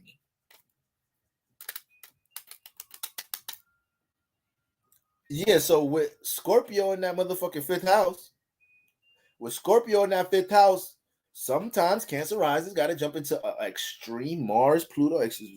Scorpio ain't no smooth energy. It's extreme, is intense. Sometimes you got to jump into some extreme energy just to fight for your creative expression, just to fight, it's sometimes you like a Cancer rising will be the most talented actor in the audition and then get hated on in the audition and then go to another audition and then you go to that second audition and you get booked for that one. Then you talking to the director and they're like, what's your history? You like, yeah, I just auditioned for this shit a couple weeks ago, but them niggas wasn't fucking with me, this, that, and the third. Then the director found out, we're like, wait, hold on, that was you? Oh man, I heard about that, man. I heard somebody came in that audition and killed it, but I heard they had politics over there and they already had who they was gonna pick, so they was really wasting your time. So it's almost like Cancer Rising got to go through all these type of loops and holes, motherfuckers manipulating all these type of transformations just to get their shit off with their creativity. So Cancer Rising, y'all got to fight for that shit. Y'all got to fight to get that shit out in the because things with Scorpio in the 5th house may influence you to keep your creative expression and your gifts and your talents, or the things you want to put on the stage. You may manifest people or relationships in this house or whatnot that subconsciously throw shade on you or try not to get you to put that shit into the thing. This is why if you look at Cancer Risings that are actors, actresses, musicians, artists, a lot of them have almost, I don't want to say resentment. Resentment not the word. It almost sounds like when they're trying to motivate their fans or give like inspirational speeches to like in interviews and whatnot, it almost sounds like they saying fuck you to a lot of people that fucked them over when they was trying to do their thing from a creative expression. It's like real subliminal. It's like Scorpio Rising when they start blossoming. I mean, Cancer Rising, when they start blossoming with anything with creative expression, they start realizing that, the whole time, a lot of energies in the 5th house with Scorpio in there, because it's a square. Scorpio's about behind the scenes energy, the occult, being in the dark, hidden energy, and the 5th house is the total opposite. So it's about being seen, attention, expression. So, Cancer Risings overall go through them breakthroughs there. You got to fight for things dealing with your creative expression, right? Our good brother Kanye, oh man, you don't got the answer, Sway. But Kanye, why don't you just start your own? You not in none of these families, Sway. Your name brand ain't doing nothing, Sway.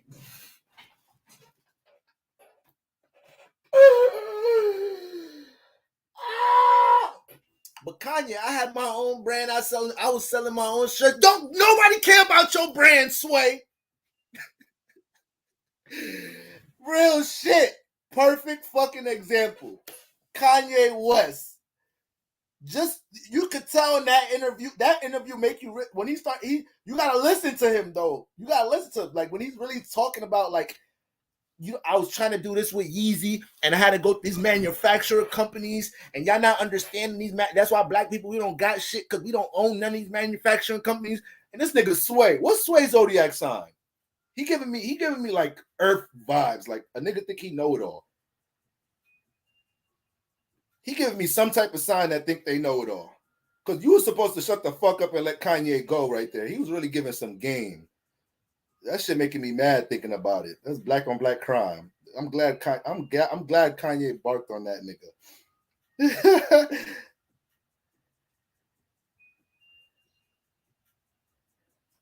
Damn, what the fuck? Oh shit, he a Cancer. Oh shit. Cancers do be fucking thinking they know it all. Certain signs I don't get into arguments with. I'll argue with a Libra. I'll argue with a Pisces. I'll debate with an Aquarius. They stubborn, but if you really do make logical points, they can't help but be like, damn, okay. They can't help it. They can't help it. But some Aries, Leo, Cancer, y'all got it. No, you got it. I'm wrong. I don't know what I'm talking about. I'm wrong. So, he was barking. Nigga Kanye was barking on that nigga Sway. So, that's what's going on, Cancer Rising. That Scorpio and right now, that Scorpio is going to be pulling on energies in the 5th house. Like you're going to see the monsters and demons and the friends that really throwing shade. You're going to see the sheep The devil in sheep clothing, however the fuck that phrase go. You're gonna see the snakes in the grass with this transit. Cancer rising, if you haven't already been picking up on it. If you haven't already been picking up on what influences in your life restrict you from expressing yourself or jumping into certain creative projects that you like to jump into. All right. Especially with the full moon transiting here, it's gonna be a situation where you're gonna be motivated by a lot of the things that you've experienced with the sun transiting in 11th house. So a lot of the new ideas and the new awareness you gained about how you may be able to connect yourself to the 11th house. Maybe you're Cancer rising and you wanna do something. You want to do something with YouTube and or creating content or something, but you don't want to be seen. Maybe during this transit with the sun transiting 11th house, you ran into some accounts on YouTube that some tarot readers, they don't show their face, they just got the camera on their hands and their cards, but it's like, damn, they were able to blow their chain off though. Damn. So you start, this is the type of shit you're going through, Cancer risings, realizing different ways to deal with connecting to the 11th house and having it kind of suit how you'd like to communicate with others. At times you do have to embrace getting uncomfortable though. But the full moon in that for my Cancer rising, the full moon transiting that 5th house, that's the emphasis here. What's holding you back from dealing with creative artistic expression? What do you want to do from a creative point of view? This house is fully illuminated. So things that you buried from a creative expression, they're coming up to the surface. The relationship with your inner child and things that are neglected with your inner child is coming up to the surface right now. Don't emotionally, impulsively react to none of this. We know the 5th house is also dealing with romantic affairs and whatnot. Things might be intense with you and your partner or whatnot. Venus is in Aries. Mercury is retrograde. Venus is by fucking Chiron. Ain't shit right now with communication and love. We ain't none of us doing nothing right with love and relations and communication right now. So motherfuckers got to fall back and understand and read right now. You feel me? Give yourself a chance to process things, okay? And also with Cancer risings, we got that Pisces energy in the 9th house. All right, Pisces energy in the 9th house for my Cancer risings. So a lot of y'all with Mars coming through that 9th house, a lot of y'all been jumping into situations where you may have been more in a fuck it energy when it comes to things you want to experience. You may have been way more passionate and prideful when it comes to certain knowledge and wisdom. Be careful getting into debates with people who ain't trying to ain't trying to learn shit. I like arguing and debating with somebody that actually didn't have information about something and they're allowing me to enlighten them. Just like how I do with debates. I'm not that prideful. We get into debate about some shit and I hate feeling like I don't know. That's just me. I hate feeling like I'm defending me being a dumbass. That's how I feel that's how I would feel if I can't say I'm wrong or if I can't say, I didn't know that. I feel like the more I'm putting energy into me being right spiritually, I'm too spiritually aware to understand you're defending yourself being a dumbass. You know that right now? Somebody is literally trying to teach you something you don't know, and you're allowing yourself to stay attached to what you think is right. You're being dumb. That's dumb. There's no other way to or you're just being hella fucking immature.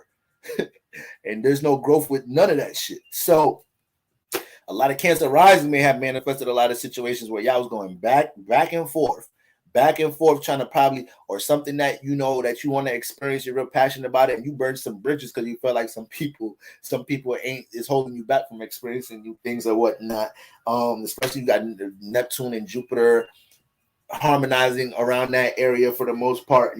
I keep throwing Jupiter in there. Jupiter's in Aries, but it's on the cusp right now, so most of y'all probably got the start of Aries in the same house Pisces is in anyways. But if not, we know, it's still pulling on some of that energy. So that's what my Cancer rising got going on. Once again, the huge emphasis here is going to be on ridding the demons and toxins that get in the way of yourself and creative expression.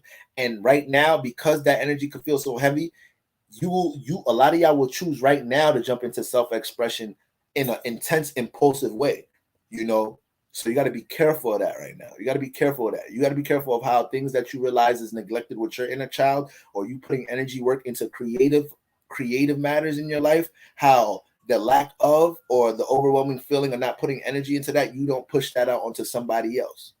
All right. Cancer risings. My Gemini risings. All right. Geminis. Gemini risings. All right. Shout out to everybody with Gemini energy. You know, y'all probably the most hated in the zodiac. But fuck it. Fuck it. You gotta wear that shit. You gotta wear that shit. You feel me? You gotta wear that shit with some pride.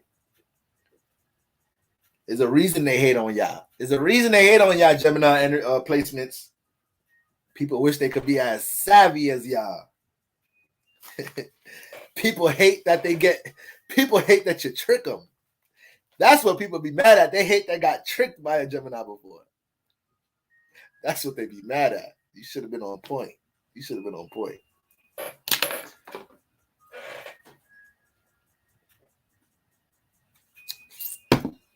Feel me? So, okay, Gemini risings. So, we got, let's start with Taurus. So we got Taurus transiting the Taurus in the 12th house. So we had a lit up 12th house this Taurus season, right? So we got the Sun, Mercury all up in the 12th house. So you know the 12th house deal with your imagination, your subconscious, creative endeavors. Your once again your subconscious. So that's your mental health, that's your insecurities, that's your internal energies. We're dealing with your belief system here, right? So Gemini risings during this season, with them energy stimulating your 12th house, it may have been a lot of circumstances around this time. For one, you may have, even though you're a Gemini rising, you actually may have been the one to actually tell people like, yeah, I'm good, or avoid certain. You probably avoided more conversations or whatnot around this time because it started to feel like you needed to talk to yourself more. You needed to, understand things about your subconscious some more around this time, or possibly start relating yourself around people who connect to things in your belief system. So that's the thing, Gemini rising. You are such a flexible individual when it comes to relationships in your personal life that you deal with so many different mindsets in your personal life. You deal with so many different type of people in your personal life. So you can have a lot of people push. You could have a lot of people push different ideals. A lot of people trying to force you to think a certain way about things. You deal with a lot of different critiques from different type of people, and it gets to certain times where you have to learn how to. It don't matter if it's a full moon or not. You guys have to learn how to detach so you can develop your own original thoughts, because you may consider too much. It may be a lot of chaotic energy in the first house, Gemini here. You know, everybody that remember, y'all. The signs in the houses is what you're experiencing in the house. It ain't about what you pushing out. It's what you're experiencing. So Gemini rising, y'all may deal with motherfuckers that talk way more than y'all in y'all personal life. Way more than y'all. Your whole personal life may have been dealing with probably family, friends that are hella communicative, always critiquing you, talking about other people, subconsciously making you gossip. You feel me? You getting caught up by being associated with other motherfuckers. Look at Gunna, man. Shout out to Gunna, man. It's a Gemini. Wait, let me make. I keep forgetting he a Gemini, Leo. Sometimes I think he's a Leo actually.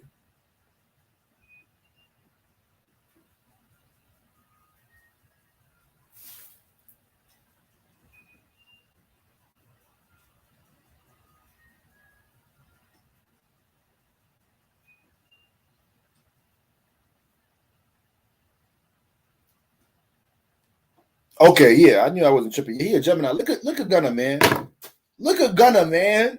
Gunna, from how the case sounds and everything with Young Thug and YSL, it seemed like Gunna on some like got caught up by affiliation. He ain't really put in no work, ain't do nothing. He just signed to the label that got all this shit going on. Gemini just caught up, and I think he the nicest nigga in the group on the label. I think he dropped the best album this year. Caught up by association. Goddamn Leo, Young Thug. Damn.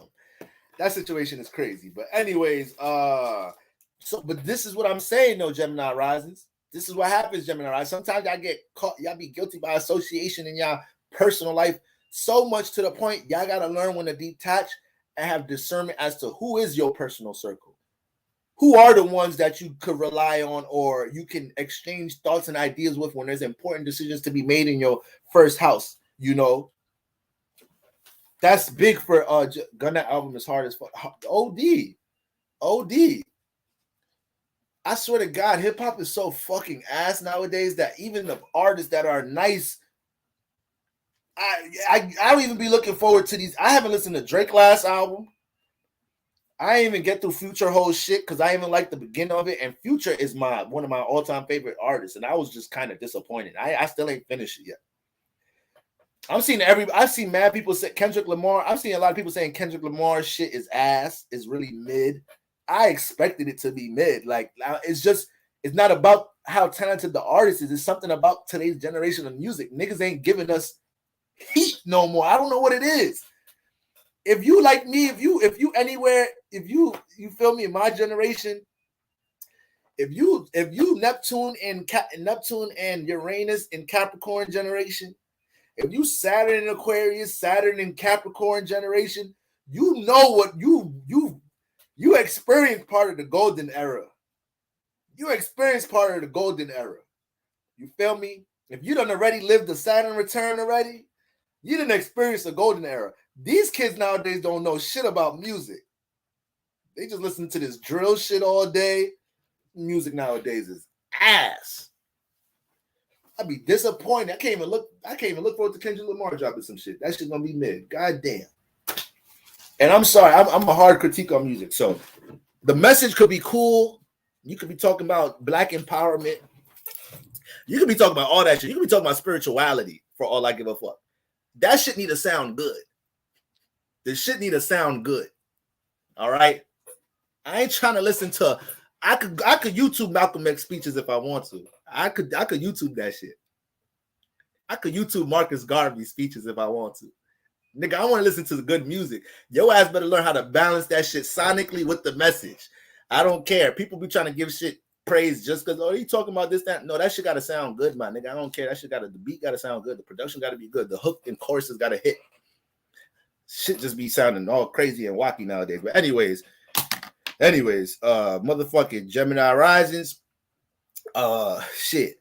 That autumn energies in the 12th house, like I said, it's been pushing you into a lot of isolated energies, pushing you into a lot of isolated energies because, right, Kendra, I need an album with no skips. Like, you did it before.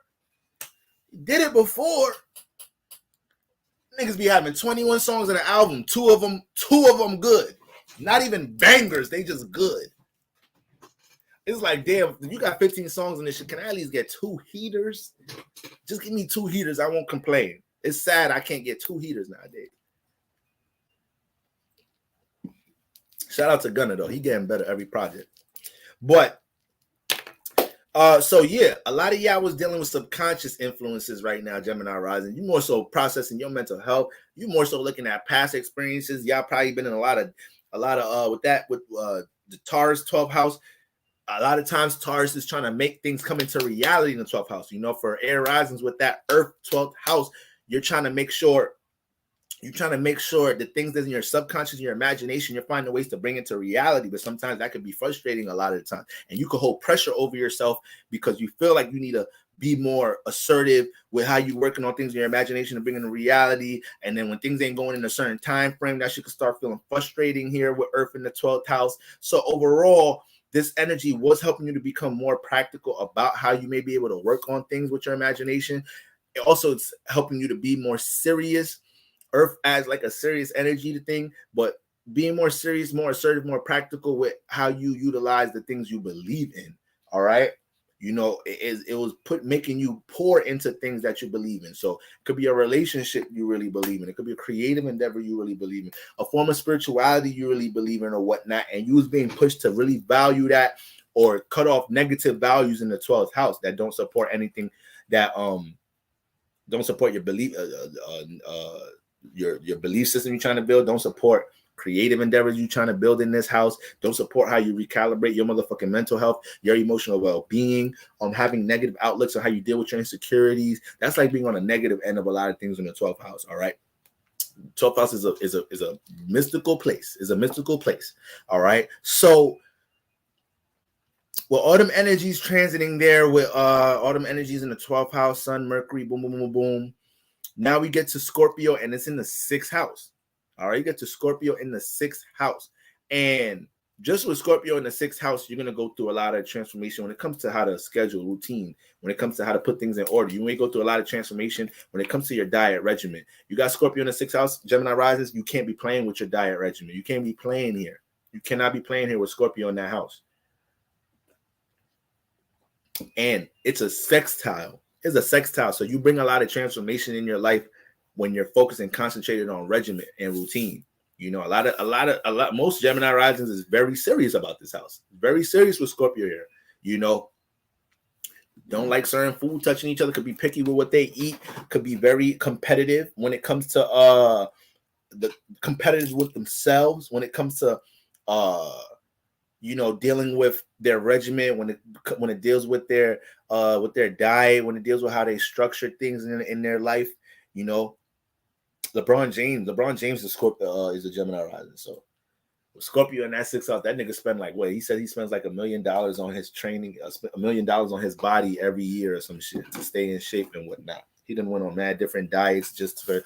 I mean, that's athlete shit, but that shows you how invested motherfuckers in. Wherever Scorpio is in your chart, remember, we can get very locked in, concentrated in that area. So right now, what Gemini rising, what you're experiencing right now is understanding what in this 6th house do you need to remove in order to help your 12th house energies flourish, whether it's getting yourself into a better space mentally, your mental health. All right, getting your mental health together. You may have realized that the way your schedule and routine is conducted is not conducive towards a more positive mental state, a more positive emotional state. All right, maybe your sleep hours. It may be, you know, the things you're paying attention to, mindless scrolling on Instagram and YouTube binging, and all of these things within your 6th house need to be refined in order to help you reach healthier states in your 12th house. All right, this may also be a situation with you guys where Gemini rising, you may be pushed right now to take a lot of leaps of faith. I don't want to say a lot of leaps of faith, to take a leap of faith in some type of shape or form, because you just had all these energies transiting in your 12th house. The 12th house is a house of no limits, is a house of aspirations, right? Is a house of dreams. So this is what you've been looking at. You've been just looking at your dreams the whole Taurus season. You're looking at other people chase their dreams.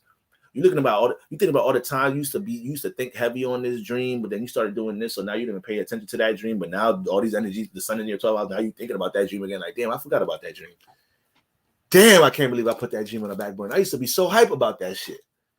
So now you're dealing with all of that shit. You're dealing with all that shit, Gemini rising. And now full moon is in the 6th house, so it's like the leap of faith coming. Like, all right, what are we working on right now? What's the results? All right, we work here, we do this now and the third to pay the bills, or my workplace is here, or my schedule is set up this way. Okay, cool. What are we finna detox or filter out the 6th house to bring some more 12th house energies into the schedule and routine? So a lot of the dreams that you have, a lot of the new old aspirations that came back into play, or new aspirations that may have been developed around this time. The full moon in the transiting the 6th Scorpio in the 6th house. This is another transformation that's taking place for you guys to find ways to transform the 6th house, to create pockets, create some days in the week, create some hours in a week for you to take that thing that you've been dreaming on and filling on during in the 12th house, to actually just have a new schedule. You could work on that an hour a day. You could work on that a couple of hours a week. So now it's not so much about when that's going to get manifested. It's more so about feeling fulfilled that you have this a part of your schedule now. You feeling fulfilled, you have this a part of your routine. It's not something you feel like you gotta go, you gotta be so drastic and just terminate everything to deal with. It's more so about seeing what's in the 6th house. It's like, damn, these people I've been chilling with, they're not that productive. They be in my 6th house a whole lot. They affect my schedule and routine a whole lot. These fucking apps on my phone or social media, this shit taking a lot of time I could be using for things in my 6th house. The way I'm eating is so inconsistent, and then my weight is fluctuating in certain ways because I don't have no order in my 6th house. I need to go meal prep. That'll also help me be more financially equipped to probably invest in some other resources for things in my tool. So you're manipulating your sixth house right now. So over the course of this weekend, Gemini Rising, you're going to continue to see what people, places, and things affect your sixth house to the point where it's going to play a part. It's not helping out things you want to do in the 12th house, right? And you're also developing with them energies transiting your sun and all of that transiting your 12th house. You was also developing more bigger pictures or more broader ways to look at the physical reality. So, for example, once again, Gemini Rising, say you got a certain career, you got a certain job, and you felt like this is what you have to stay attached to. This is what you have to stay, something you have to stay in. You have to stay. That has to be a part of your schedule routine. It's like, without this, ain't no stability, security. I need this in my shit. This was a time right now, sun transit in the 12th house. You start looking at that shit like, it ain't no way some shit in the physical reality gonna stop me from touching shit in the 12th house. It ain't no way. This is the physical reality. I'm condensing myself to the physical reality. I just need to put intention into the 12th house, and then the shit in the physical reality is gonna manipulate itself. It don't be about the how, y'all. It be about what you want. Y'all gotta know how to set intentions without worrying too much about how it's gonna happen. If you really want $1 million,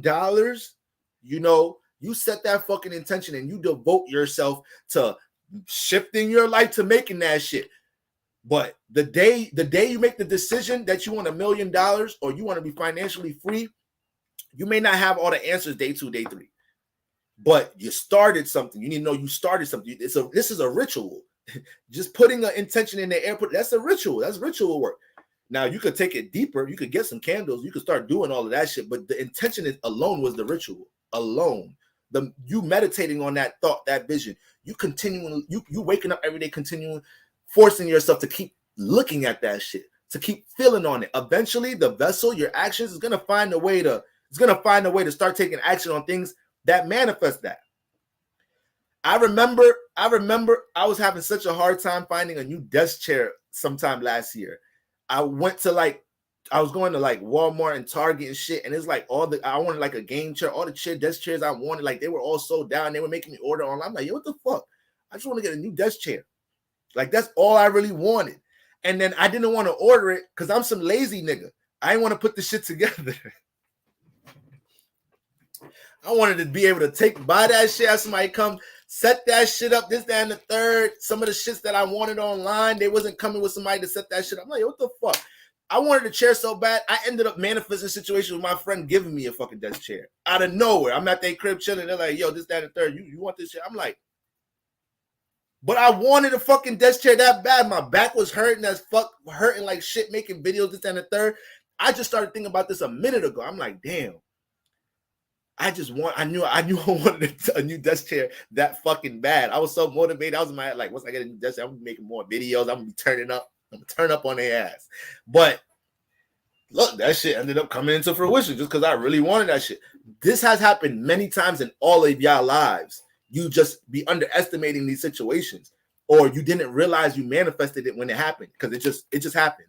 But you forgot you was thinking and feeling you wanted that shit for so hard, So that's how that should be. So yeah, Gemini rises. It may be like a leap of faith energy we're dealing with around this full moon, the full moon transit in the 6th house, to get you guys to feel like, all right, if I just sacrifice these couple things in my 6th house that I know is probably not the most productive things for me, or if I find ways to add some things that I really want to work on, or I really want to create and devote myself to learning about, that's another thing. That's another thing that's wrong with us. People be wanting to do things, but act like this is not an age that you could learn how to do something. People act like that shit befuddles me. Like, you can damn near learn you can go on YouTube right now, learn how to make a bomb. The other day I was so bored, I was trying to think about the most outrageous shit to find out how to do on YouTube. It wasn't one thing I couldn't find out how to do.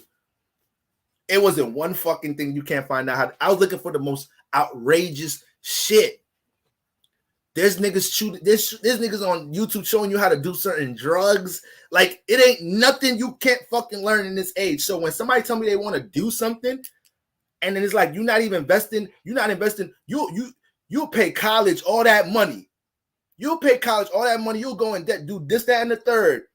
But just to search the internet to find information to help you spark a new journey in your life, that's like pulling a, that's like goodness gracious, just to get some people to do that. It's like, oh my God. Oh my God. So you gotta learn how to help yourselves. You gotta learn how to help yourselves. We are in an age, some of our ancestors were looking at us like, shit, I wish I had access to that. I got to certain shit in this age, Aquarius. I wish. We ain't had none of this shit.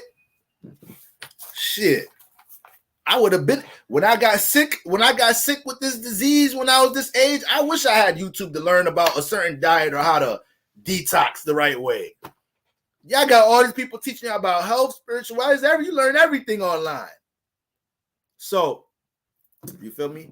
And I'm not saying depend on everything that comes from this motherfucker, but you need to learn how to use it to help your damn self. All right. So that's like a strong energy right there with Gemini risings. Y'all may have been pushed where it's like, it's not just that you want to take a leap of faith with something that you want to add into your 6th house and work on, but it's also pushing yourself to devote yourself to learning something new, learning a new skill, you know, or jumping into something to gain experience. The 12th house is dealing with learning.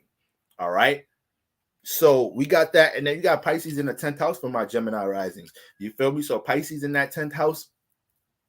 Pisces in the 10th house for Geminis, it comes to a point where when it comes into career, you know, your wisdom and the things you're creatively invested in need to be circulated. You know, Gemini in the 1st house is very communicative. Is going to know a lot of people. Is going to develop a lot of interaction. Possibly, you know, like I said, it's going to develop probably a lot of relationships in his life. But when it gets into Pisces in the 10th house, that's why a lot of Gemini rising are seen as wise people or real knowledgeable. Their midheaven is ruled by Jupiter. So a lot of the times they're going to come off real experienced with some of the things they do. It seems like Gemini risers know a lot of people and shit.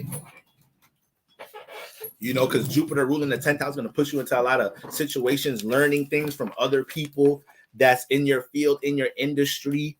You know, Gemini rising, this is another thing about y'all having a Pisces 10th house. The moment y'all devote yourself to doing something in the 10th house or being seen a certain way in career, Jupiter is going to make sure you get in the in crowd around people you can learn from and you can collaborate with. All right. We have to learn how to put ourselves in positions for our planets to work their gifts. We have to, we can't be getting in the way of our gifts. There's things that your sun, moon, Mercury, no matter what sign and house they're in, there's things that every day they're trying to do from a positive perspective. Ain't none of our planets just trying to be negative for no reason. These are people. These are people. These are people. They're living their own world. When we say the sun is transiting here, the moon, that they're doing things. It's just like when we, why you think we say it's at home? This planet is home. This planet is debilitated. There's somewhere that we're home. We home right now. Some days you're not at home. Some days you go to work. Some days you go to school. Some days you go this, that, and the third. Some days you go on a date. That's what the fuck they doing right now. That's what they doing up there. All right. They just bigger than us. They got bigger. They got a wider consciousness than us. You know, they're in bigger bodies, but they going through their experience. They trying to make shit happen for us. You feel me? We just got to find out how we be getting in the way of that shit. So, Pisces in that 10th house for my Gemini risings. You got Mars in there. Mars love to be in the fucking 10th house. So y'all may have been real charged up about bringing change and transformation into your 10th house. You may have been real amped up, real passionate about developing a new brand or new social status or breaking free from things in career that you feel like is holding your potential. Then you got Jupiter and Neptune still transiting here or whatnot. Or, you know, since Jupiter was transiting this house, it was putting you in experiences this past year and whatnot to experience new things in the 10th house. And Jupiter makes mistakes in these houses. Like Jupiter in the 10th house, 6th house, those are the houses is debilitated. It makes mistakes here because it ain't about being all philosophical and spiritual and wise. It's about being practical and being pinpointed and planned and organized. And that's where Jupiter stumbles a little bit. Sometimes it'll move with its intuition and the potential too much in these areas where you actually need to deal with some more result, more facts, you know, more things on paper. All right. So overall, you need to look at the things you've learned trying to experiment and do things in the 10th house, because Jupiter definitely pushed you into some new things to experience in the 10th house, or definitely put you in a situation where you saw how your potential can grow doing something in the 10th house that's fulfilling in some type of shape or form. Jupiter's always trying to push you to experience something that's fulfilling in some type of shape or form. So that's what's going on with my Gemini risings. And of course, Mercury retrograde is transiting the first house. So y'all need to make sure y'all not letting, I already said in the beginning of this reason, you having Gemini in the first house, you will be around a lot of people that are overthinkers. You'll be a lot of people that project their thoughts on you. You will be surrounded by a lot of people that project their insecurities on you. You'll be surrounded by a lot of people that criticize you. You'll be surrounded by a lot of fucking over talking ass niggas. All right. So you got to protect your first house space, Gemini, because either you sometimes push this energy out at times, but you're surrounded by this in your personal life. And sometimes it could be too overwhelming on your goddamn psyche and your mental health, with everybody being you being surrounded by mentally unstable energies. You may have grew up around some mentally unstable people in your family or whatnot, or by default being a Gemini rising. So you have to, once again, give yourself a chance during this full moon to hear your own thoughts. I know there's a lot of them in that movie, but hear your own thoughts. You know, instead of having other people trying to force how you should be thinking or how you should be doing things in your first house or whatnot. You need to live and die making your own decisions here, Gemini. All right. And with Mercury being retrograde here, trying not to be too hard on yourself as to things that you didn't capitalize of in the past or whatnot in your personal life. Okay. All right, we know you had this opportunity to do this and a third. That shit over with. Learn from it. Take it. Boom, boom, boom. Is whatever. We know you're in a time right now where you could shift a lot of things just by making space in your sixth house. Simply making space in your sixth house. Simply looking at the things that's in your schedule routine that's unproductive, that don't serve nothing, and just removing things. Once again, sometimes we think we got to add things into our life. Sometimes you just got to remove things. You already have a God-given divine plan and purpose coming here.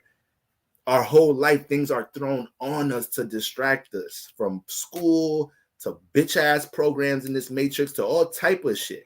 All right. We are all here to do God divine shit. Every single one of us. All right. So a lot of this shit is just like how we say you got a lot of spirituality is dealing with unlearning to learn. You know, a lot of times to get more productive, to feel more productive, to feel more structured, to feel more aligned is about taking things out, not about what you're trying to add in. Oh, I need to go exercise. I need to go do this. I need to start. No, you need to look at what's just, let's release first. Let's release first. What's all the negative shit we doing now? Let's release first. And then the ideas to do positive shit is just going to really substitute and fill in, because that's just naturally what we were supposed to be doing. All right. So that's what's going on with my gems, man. My gem risings, okay? Taurus risings.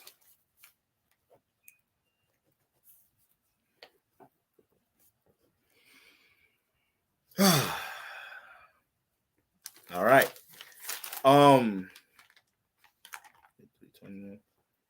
We going on 4 hours, y'all. I'm gonna sleep good tonight. I know that much. I'm finna sleep good today. Finna knock out this shit. These lives. You get good sleep when you work hard, man.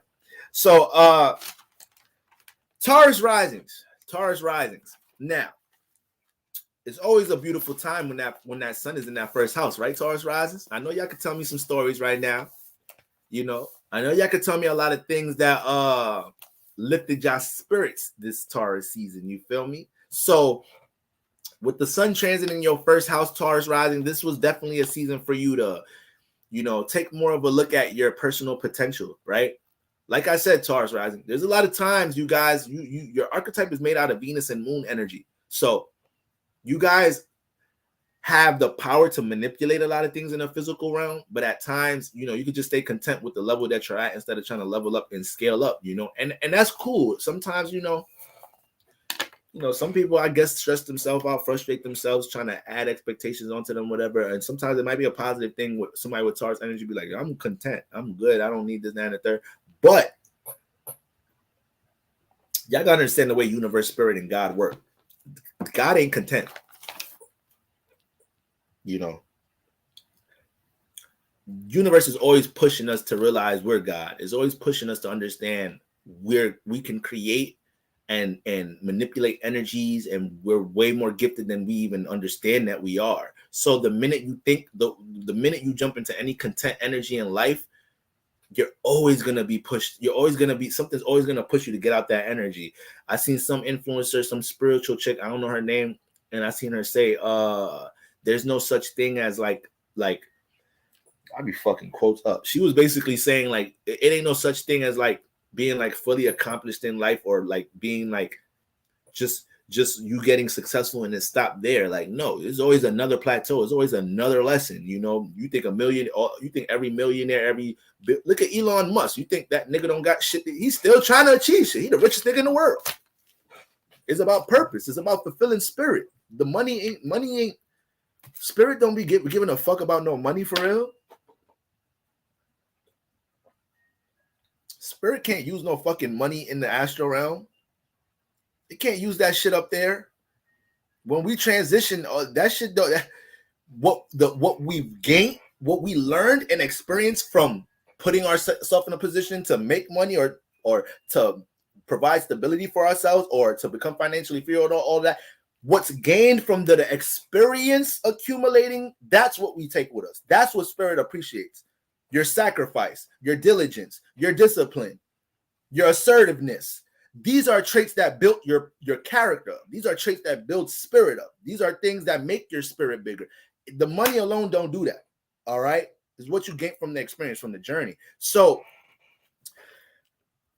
Taurus risings, sun in the first house, like I said, you know, sun in the first house is always a great time to do anything dealing with personal expression, creative expression, because the sun, that's what it wants to do in the first house. It's going to force you to be seen. It's going to force you to pop out and not be humble about not being the flyest person in the party. You looking at your outfit like, let me not do too much. Let me not throw on my foreigns.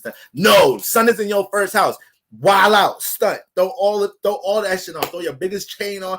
The sun wants you to pop out in the first house, Taurus rising. So that's what you've been experiencing this season. It may be in a lot of situations you may have been pushed in to allow yourself to be seen, allow your talents to be seen, to allow your expression to be felt and heard in some type of shape or forms amongst all type of different opportunities you may have manifested with the sun in the first house.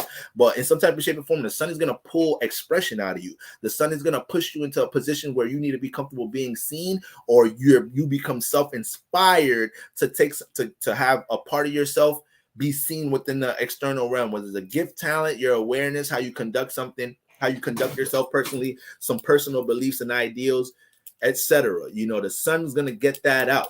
It loves to be here. This is the exaltation place. You may have been overly expressive in some type of shape or form. Do you feel me? Just like how I was talking about earlier, the Taurus energy, they be cussing people out in a smooth way. You probably cuss somebody out in a real smooth way with the sun in the first house. You feel me?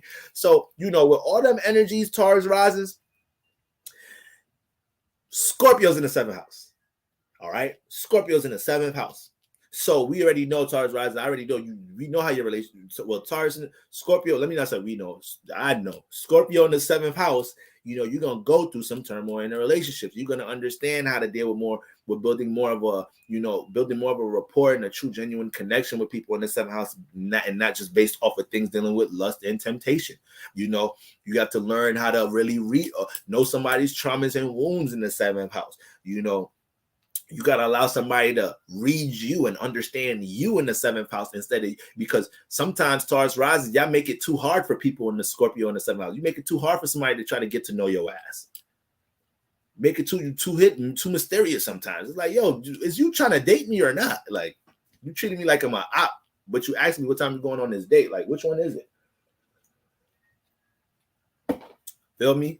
Taurus rising got to learn to open up a little bit. You know, that Scorpio in that 7th house, but also it comes with a thin line with understanding how to be discernment with how you choose mates and who you connect with and how you take your time connecting with people here. All right. You know, when you do things without a conscience, when you do things, Taurus rising, Scorpio in 7th house, when you just connect without a conscious or without being, you know, discernment or understanding what you're really doing and how a situation could play out, just jumping into situation, people, you run into some shit in the 7th house. You run into all type of transformative situations with relationships. All right. But, you know, you could definitely deal with high levels of passion and intensity, real intense romantic situations, Scorpio in the 7th house, but you can also deal with situations.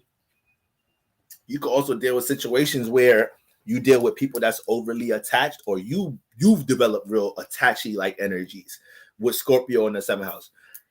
So with all that being said, the fact that the sun been transiting your first house, Taurus rising, and you're seeing the new potential as the things, you probably developing new, you know, sun coming the first house to start developing new ideas about shit that it wanted, new ways to deal with his personal aspirations.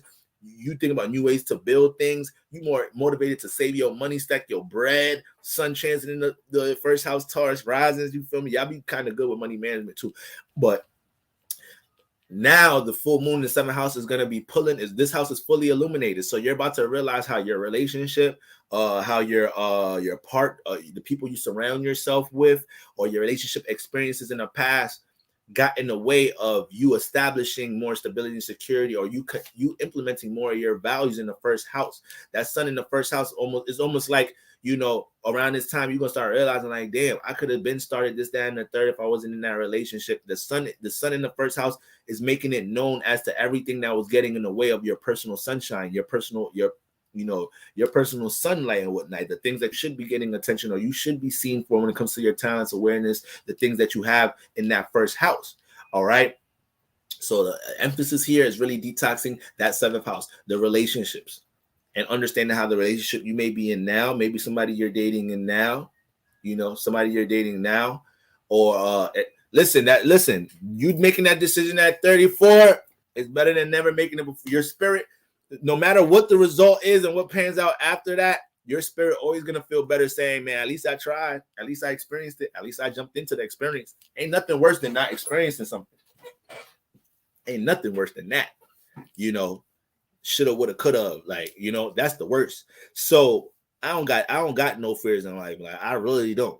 But that's the only one right there. Like, just looking back, being like, damn, how the fuck I ain't do this, that, and the third with my life? How the fuck I didn't invest in all these ideas? That's really my only fear, but it's really not a fear because I'll be damned if that should go down. But anyways, motherfucking Taurus rising, that seventh house right now is over this weekend. Y'all are the ones that can manifest some motherfucking turmoil with y'all partner, y'all relationships, your partner, the person you dating. This shit a little shaky right now. Don't push on it right now, Taurus rising. Don't push on it. Let it rock. They feel like they need to fall back. They need some time. Let them fall back right now. Let them fall back. Sometimes y'all gotta learn how to let people fall back to make like we gotta learn how to let people miss us. Some relationships get fucked up just because you ain't allow somebody to miss you.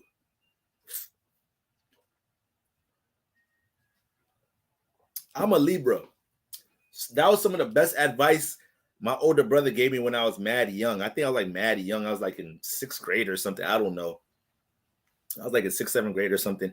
And then like, I was like, I don't know, texting some girl, talking to some girl. And I'm like, asking him like, yo, should I text her now? Or like, should I text her later or something?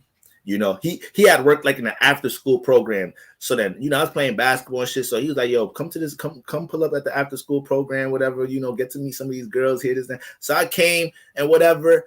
And then, you know, I started talking to some of them and whatnot. And then like, I'm asking for advice, like, yo, I should text her now. Like, or I should hit her up tomorrow. He like, yo, let her miss you. How the fuck she gonna miss you? You always on her. So, you know, as I get older, you know, that shit always resonated with me, but that's the truth. That's the truth. You gotta give some. I was just making fun. I was just joking around on the live stream the other day. Like, motherfuckers be with you all day, every day, sleep with you, eat breakfast with you, this, that, and I had the audacity to be fucking talking to you all fucking day while you out the house, while you at work. You have the motherfucking nerve. And they get mad at me when I ain't got nothing to say at dinner. Get mad at me when I come home and shit. I didn't told you. I know what the fuck we both know what the fuck we've been doing all day. Woke up to each other. We ate breakfast with each other. Before I even fucking started the car, you even started asking me, am I okay? Couldn't even get to work. You talking to me on my way driving to the motherfucker. So like that shit, y'all gotta learn how that shit be fucking relationships up. Let that shit get some fucking space. Allow somebody to prove to you that they really wanted you. You know, you ain't hear from somebody this, that, and the third, or they tell you they gotta fall back. And I'm saying this specifically, right? I'm not really going sidetracking. I'm still talking Taurus Risings right now. This is for Taurus Risings because we talking about that full moon in the 7th house. You manifest a situation right now with a motherfucker that really fuck with you will tell you right now, like, yo, I just need some space right now. They going through what the fuck they going through, Taurus Risings. Be careful with that Scorpio energy in the 7th house trying to get possessive and trying to control shit in your relationships. Sometimes you could develop traits doing that, or you'll manifest partners that do that shit to the point now because your first couple of relationships maybe was a controlling motherfucker or somebody that was a little possessive, you start feeling like you might have to be like that a little bit in your next relationships, you know? So you gotta be careful of that shit right here. You feel me? But any relationships right now, over the course of this weekend and going into next week, there may be some people in your life, universe is gonna push them out.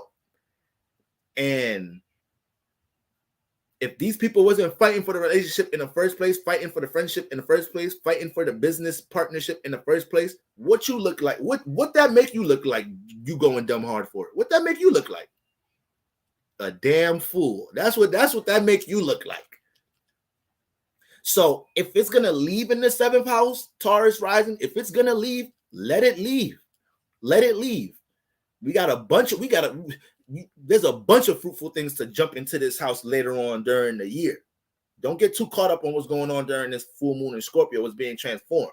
You got a whole bunch of fruitful opportunities to pass through this house, and you don't know how what's leaving in the 7th house is opening up to help you thrive in your first house. All right. This doesn't have to be really condensed to intimate romantic relationships, but more so the people you surround yourself with, right? The people that you brainstorm with. Okay. So that's very important. I say, you already know the vibes, man. You already know the vibes is love, man. It's love. I ain't gonna do no 4-hour lives if it wasn't love. You feel me? I just feel like I get it all out. But so that's what's going on there with my my Taurus risings, yo. That's what's going on with that Taurus rising. You know, big transformations in that 7th house. When it comes to universe possibly pushing things out of your relationships or bringing things. Remember, it's fully illuminated. So your partner, the person you're dealing with right now might drop a bomb on you. You got to know how to deal with it right now. And don't be careful not jumping into impulsive actions. You know, person you dealing with right now may tell you, listen, I really like you, this, and the third, but like I think I'm poly. I want to date you and this other girl. Your partner might tell you, like, yo, listen, once again, like, I need some space, this, that, and the third. This shit going a little too fast. I really like you, but this shit going a little too fast, this, that, and the third. You ain't got to think of some other shit going on. Take it for what it is, especially if you know you got the full moon transit in the 7th house. You're prone to have somebody that you're dealing with release something that they probably was holding in. What they telling you, you gonna give them a hard time about what they telling you now, not knowing they kind of been wanting to tell you this, but they were stepping on eggshells because they were scared of the way you're gonna respond right now. You know you can be a little, stubborn, Taurus. Right? You know you be a little stubborn. All right. So this is what you want to pay attention to right now, Taurus rising. And lastly, you know, you guys have Gemini in the 2nd house.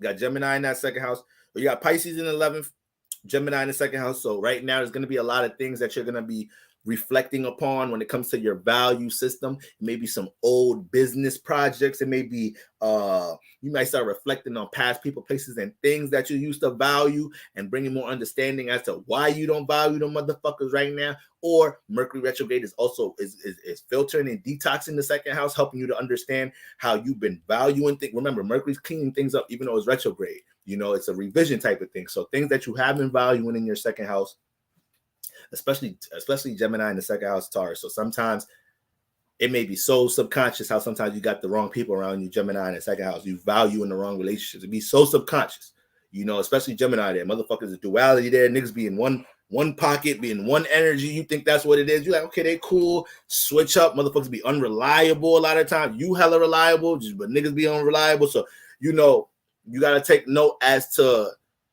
who you really rocking with right now. When it comes to Gemini in your 2nd house, what type of people you value, and making sure that you're not allowing yourself to overthink your values here. That's another thing Gemini could bring into the 2nd house, Taurus rising. You could kind of overthink a lot of the things that you know you value instead of just starting it, planting the seed. Stop thinking about so much how you're going to set the garden up. If you don't ever start the garden in the first place, how are you going to know how to build the experience dealing with the garden, period? You just overthinking, and you just go ahead, do it. Start planting, go on YouTube, learn. Plant like this, you get these shits, you get this, that, and the third. But you over there trying to build the master fucking plan to build the garden. No, you need some experience too. All right, so that's important there. And what's the name? Pisces in the 11th house. So you got all these energies in the 11th house, Taurus rising. So once again, this is also another time that may have been a strong networking period for y'all. Once again, Mars is in the 11th house. There may have been some relationships that have transformed with like associates, business partners, because motherfuckers may have been selfish, real individual, right? You realize people was real selfish and individual in this space, or you're realizing that real selfish or individual in this space, or you're realizing that, you know, you're realizing you need to be more individual with certain associations you may have been a part of. You may have been a part of certain collaborative efforts, some certain group work efforts or whatnot, and you're realizing you better off doing things more in the individual space with Mars transiting that 11th house. Be careful of you being taken advantage of in group work with Mars transiting this motherfucker too. All right, but Neptune and Jupiter definitely, you know, still in this house, pushing you towards experiencing new things, connecting with others. But you want these things to be, you want it to be tribe. You want to be right now relating with people who's on the same type time you are, Taurus rising. All right. So that's what we got going on there. Aries rising. My Aries rising in the building, man. All right, man. That's how we doing this. That's how we doing this drawing right here. So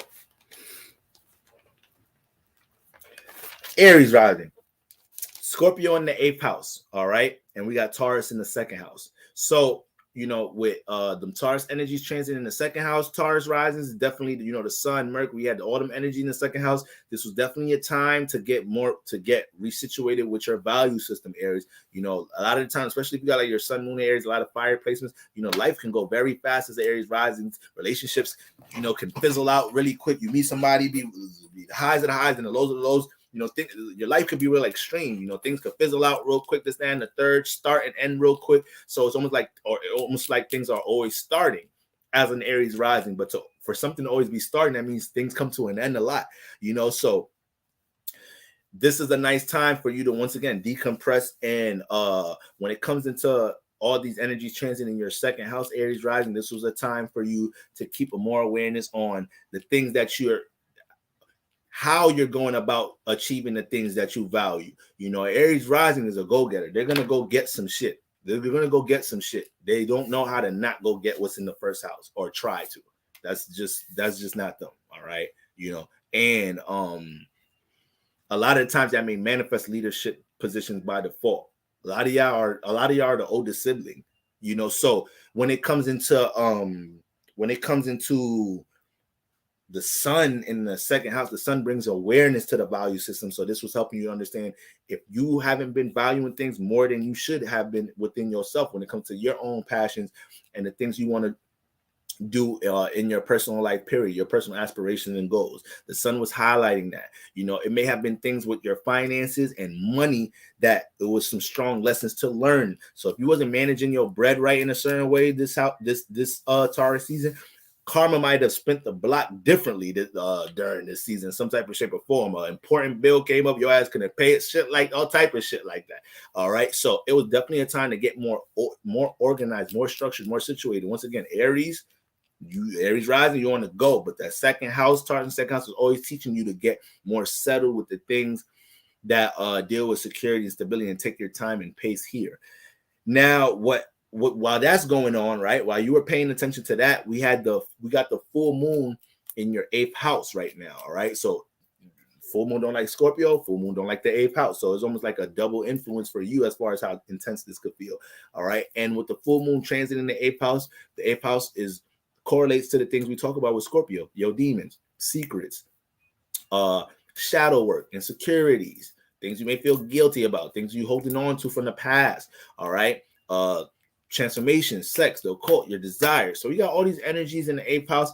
And with the full moon transiting here, this is the time, Aries, for you to lighten your load with things that you shouldn't be holding on to as much right now. You may have certain relationships or certain experiences, certain traumas and all that, and you're being influenced to acknowledge these things. Don't feel like you have to manipulate or shift or change any of these things overnight. This house is fully illuminated right now, so it can get very intense with all the demons in the 8th house, everything that's been buried, things you forgot you buried, you know, coming to the surface right now with the full moon transit in the 8th house. All right, and you got to kind of sit with these emotions. You may have to sit with some thoughts about decisions you made in the past that wasn't the right decisions, any type of habits or whatnot, things you're attached to. These situations are going to be very loud over the course of the weekend. So when it comes to attachments, Aries risings, this is another placement. It's like Aries. If that shit, if you know you're attached to it and that shit ain't productive for you, that shit don't help. That shit don't add on to the things that you just gain an awareness about with the sun. Remember, the second house deal with your talents. The second house is the I have house. So the house lord of this house is always going to show you how you could build stability through your talents, or build stability and security through the things that you value. So it's important to understand that you having the full moon transit in the 8th house is helping you to rid any insecurities or things from the past that you're holding on to heavy, that's actually getting in the way of new opportunities and new cycles to start in your second house with your value system, what you value now. All right, you may have went through transformation in the past, whether it was a relationship transformation, whatever transformation that's now created a result that was heavy on the subconscious. All right, during the full moon, it's going to help you to filter them energies. It's going to help you that you got to acknowledge the wound. You got to acknowledge that, you got to acknowledge what hurts you. But for the most part, it's going to put you in a situation where, it's really trying to get rid of things that you're keeping. It's like the 8th house is the closet. The 8th house is under your bed. So when the full moon comes in, once again, there may be some things that's buried under there. You forgot you put it under there. You feel me? You forgot that you stopped working on this goal. You forgot that this situation you dealt with when you were younger is the reason why you have these characteristics in relation. You forgot this is the foundation of where that habit started, with you not being able to be faithful, you having a lot of desires to be with a lot of people, which, whatever, hypothetically speaking, things get buried in this house. So anything that comes up from that perspective, especially, is going to be energies dealing with habits that you need to transform and change. The full moon is going to make it known. And it's going to be, like I said, it's intense here. The full moon is going to make it known. All right. Now, it is going to bring some encouragement here. It's going to bring encouragement to transform for the better, of course. But I'd be lying if I could say it's not going to be a bit of a sticky transit as far as what you're going to be feeling and how you may be influenced to react to these things. Be careful with your reaction throughout this weekend. Acknowledge what needs to be changed and worked on. Your shadow is going to be talking to you. Your shadow is going to be making itself present. All right. Acknowledge your shadow. That's a part of you. We all got one. Right? So you want to acknowledge that, and just understand, the more you acknowledge this energy, the more you understand what to remove out the 8th house as far as, bad habits, things that you're holding heavy, things that impacted the subconscious that you're holding heavy or whatnot, past transformations in your life. All of this is going to help to create more space and more opportunity for you to actually establish your values, establish your gifts and talents into the world with a more clear psyche with things, instead of not having so much of your energy dealing with holding on to shit that you're not even really using. All right. So that's really key with the full moon, what the full moon is doing for you guys right now, Aries Rising. You got Mercury retrograde transiting the 3rd house with Gemini in there. So there's a lot of, you guys are definitely going to walk into X's. X is definitely going to be in the air house, Mercury retrograde air house. Anticipate the X's, anticipate people pulling you into things that you evolved from in your 3rd house. Let's say you had a group of friends you used to chill with in your familiar surroundings, or you had a group of friends that always used to come to your house Friday night or 3 nights out the week after work, and y'all drink and y'all chill. And at times, it'll be fun, but at times you'll be a little, it'll get your schedule a little unorganized or whatnot. And then it got to a time where you became real concentrated and focused on what you wanted to build in your life, to the point you couldn't be doing that no more, but you were still cool with them. And they respected that you was doing what you was doing. This is a time where, like, those friends will be like, come on, you can't say no, this, that, and the third. And now you start a whole new cycle and forget why you even developed a schedule where you didn't participate in certain things no more, that you used to be familiar with or used to be just accessible in your surroundings. Just because it's accessible right now don't mean you got to participate in it right now. Aries Risings, keep that in mind, with Mercury being retrograde in the 3rd house. All right. And also, when it comes to your relationships and people you're surrounding yourself, you're going to develop new perspectives about these individuals and see, do they complement, the way you think about things or what you're trying to build in your life. All right. And then we got Pisces in that 12th house. So we got your ruler transiting the 12th house in Pisces. So right now you can be a little bit, you might be a little distorted with working on personal issues from a more realistic way. from a more assertive way. You could be real assertive in a delusional way a little bit. You could be purely making decisions in your personal life off of your emotion. You got to be careful of that. You got to make sure you're being a bit rash here. But with all these energies up in your 12th house, especially Neptune and Jupiter, you're definitely in a space right now where not only is karma quick, and when I say karma quick, that doesn't mean bad. Like karma is whatever you put out that comes around. So you can have all type of good karma. You feel me? And understand that karma's coming quick in this 12th house. Jupiter's at the tail end, so it's getting ready to come into your first house. But with it being in this like cuspy area, Aries rising, you gotta understand there's a lot to blossom when it comes to what you believe in. The more assertive and diligent you're able to stay on these things. This season was teaching you to be a bit more patient. All right, so that's something you want to take into Gemini rising. Into Gemini season. All right, so that's what we got going on. Aries rising, Pisces rising.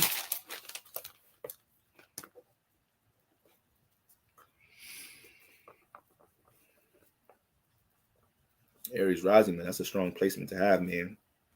Got to make sure that energy don't overwhelm you. Y'all can become overwhelmed with y'all own energy. All right. So Pisces rising. We have Taurus in the third house, right? We have Taurus in the third house. So this influence was on your familiar surroundings, your friendships. It may have been having a lot of things you've learned in your adolescent stages of life, things you've been taught, things you've learned from your siblings, your friends, and your environment. And these things started to come back into play with the sun in the third house. So you started to realize, damn, I got this form of knowledge or awareness that I could use for this, that, and the third.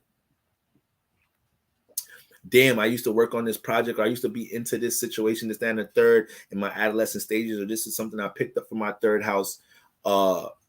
Let me get back into investing in that in some type of shape or form with the sun in the third house. The sun brings awareness and light here. So it may have been some things with your relationships, your friends that you didn't catch before. You didn't catch before, it went over your head, or you just may be seeing the differences and what you do have that's alike with your friends as far as how you think. You're just seeing this shit on a deeper level. You may have been developing certain goals in your life and you're realizing the disconnect with you and your friends and how y'all think about certain things with the sun transiting your third house. All right, so that's very important there. Making sure those things don't go over your head, Pisces rising. And you already know Pisces rising, you be for the people. You sometimes you sacrifice shit that you ain't even gotta sacrifice just to keep a relationship harmonious. All right. So this was the time for you to you would probably realize this. You probably realized this around this time, the Taurus season. You probably realize with the sun transiting your third house that you do this a little too much. Or you probably realize you put some of these people in this third house a little bit before yourself, or relationships overall in your life. Right, and learning how to pour more into your first house. Okay, and it also developed more of a no nonsense type of energy when it comes to people who are not direct with you. You may have been put in a situation with some of your relationships or friendships or situations in your life. You felt like some people always have you up in the air, or they're not direct with you, or they make you always have to assume and guess things. These are the situations, relationships. A lot of y'all made a decision y'all not finna pour into or lose energy over. All right. And that's a great thing. That's a great thing, making that realization. Now we got Scorpio in the ninth. Scorpio in the ninth house. Got Scorpio in the ninth house. So just having Scorpio in the ninth house, Pisces risings is just like you got Pisces in the ninth house. So you have planets in this house. You're gonna be tapped into the occult pretty early. You're already spiritual being a Pisces rising, but Scorpio in the ninth house is going to push you into situations to learn about the occult, or you're always going to manifest situations in the ninth house where people are enlightening you about what's going on behind the scenes. You can even find out information you don't want to find out. Is this simple shit like you in school, or you in a certain environment or whatnot, and you're being enlightened about something going on behind the scenes that you ain't even want to know. All right, but Scorpio brings that in the ninth house. Also brings a higher learning about things dealing with transformation, transmutation, and dealing with transformation overall in your life.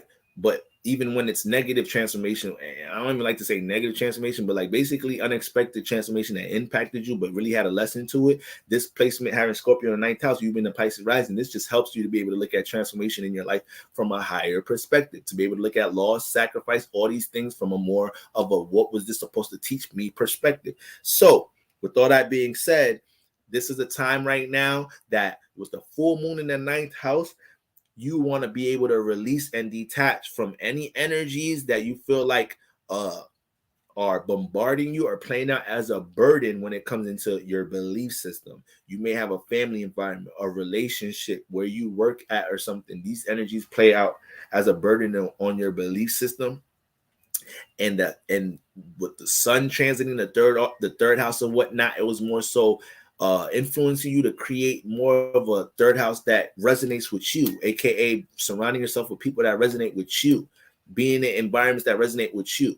You know, maybe you live with roommates, maybe you still live with family. This was definitely a time if you really are on a different page than the people you live with, you started realizing, yo, I want to shift my ninth house. My third house. I want to create a new living situation and whatnot, or I want to be in an environment that resonates with the way I think about things. So the full moon in the ninth house is helping you. It's basically helping you to, look at the beliefs you have about certain things and correlate it with the third house. See how your friends relate, or the people that you associate yourself with, or your social circle. See how they relate to a lot of the things that you're into or whatnot. A lot of your relationships, friendships could shift around this time because of these things.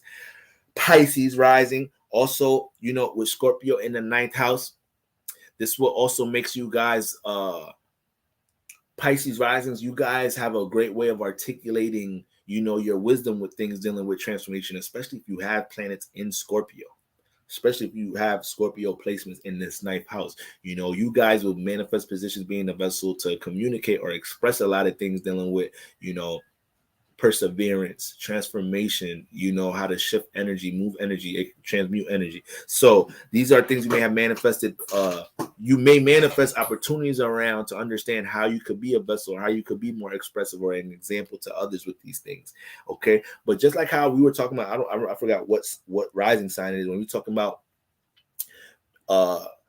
clearing space in the third house to make space for the ninth house for things you want to experience is a little bit backwards here. All right, Scorpio, Pisces rising. So here it's more so understanding how what you've experienced in your life in the ninth house. So when it comes to spirituality, places you have traveled to, people, different faces and places you have connected to, how have you been able to learn from these situations, these different experiences, to be able to understand this is the third house I should be dealing with. These are the type of people I should have in my third house. These are the type of people I should be correlating myself with in the third house. All right.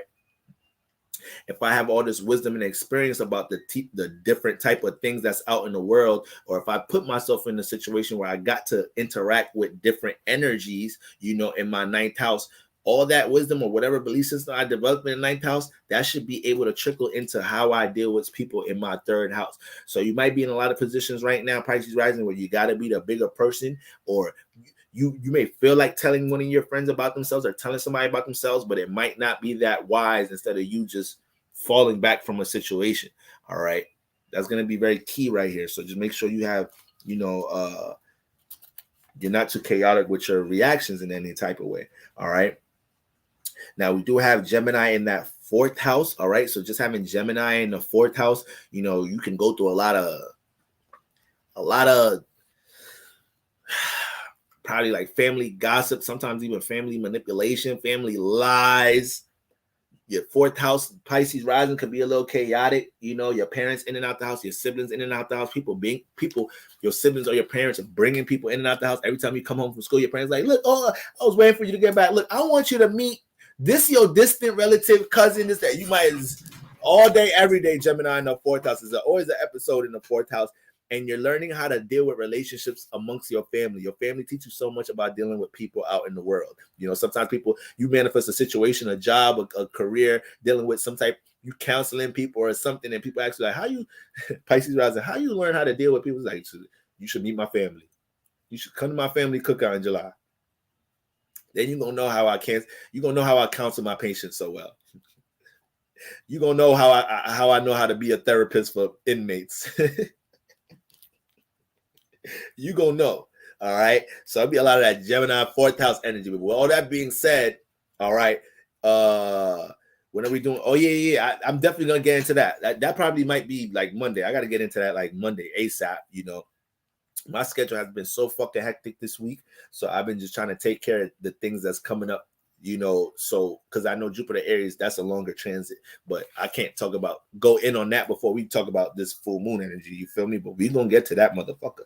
All right. Now,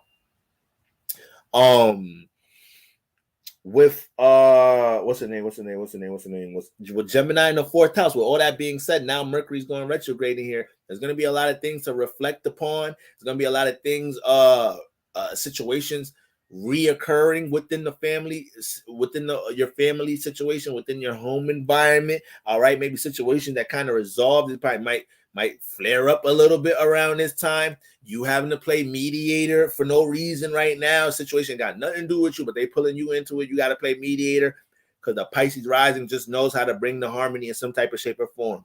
People always leaning on you for some type of emotional dependence or something. So now when it comes into Mercury retrograde in that third house, you just got to be careful allowing yourself to get too deep in situations that don't involve you. But with it being retrograde, you are going to be picking up on details as far as relationships in this fourth house, as far as maybe you're trying to once again, you got all these energies, you got Gemini retrograde energy in the fourth house. We already know there's a huge emphasis once again with these energies, Taurus in your third house with your relationships and the things you want to experience with full moon transiting in the ninth house or whatnot, or understanding what holds back what you're experiencing in this house. So with retrograde energies transiting your fourth house, you want to be cautious as to how your energy is getting drained here, because your conscious is already paying attention to other things. But you can have a lot of things stimulating, distracting you with retrograde energies in the fourth house, or you got to kind of be the bigger person. Hold on. I got to get off IG. Are they timing me out? I'm going to finish this up on YouTube. So it may be a lot of situations here where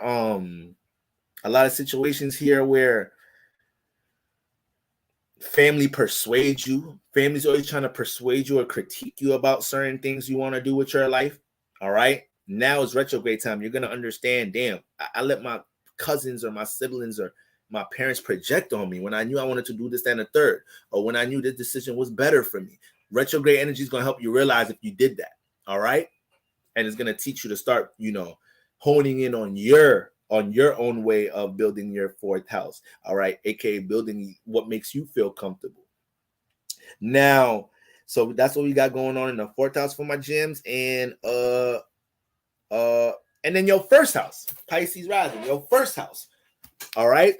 So people like this, I don't like late night like this is good because now it's summertime and I can watch it on TV.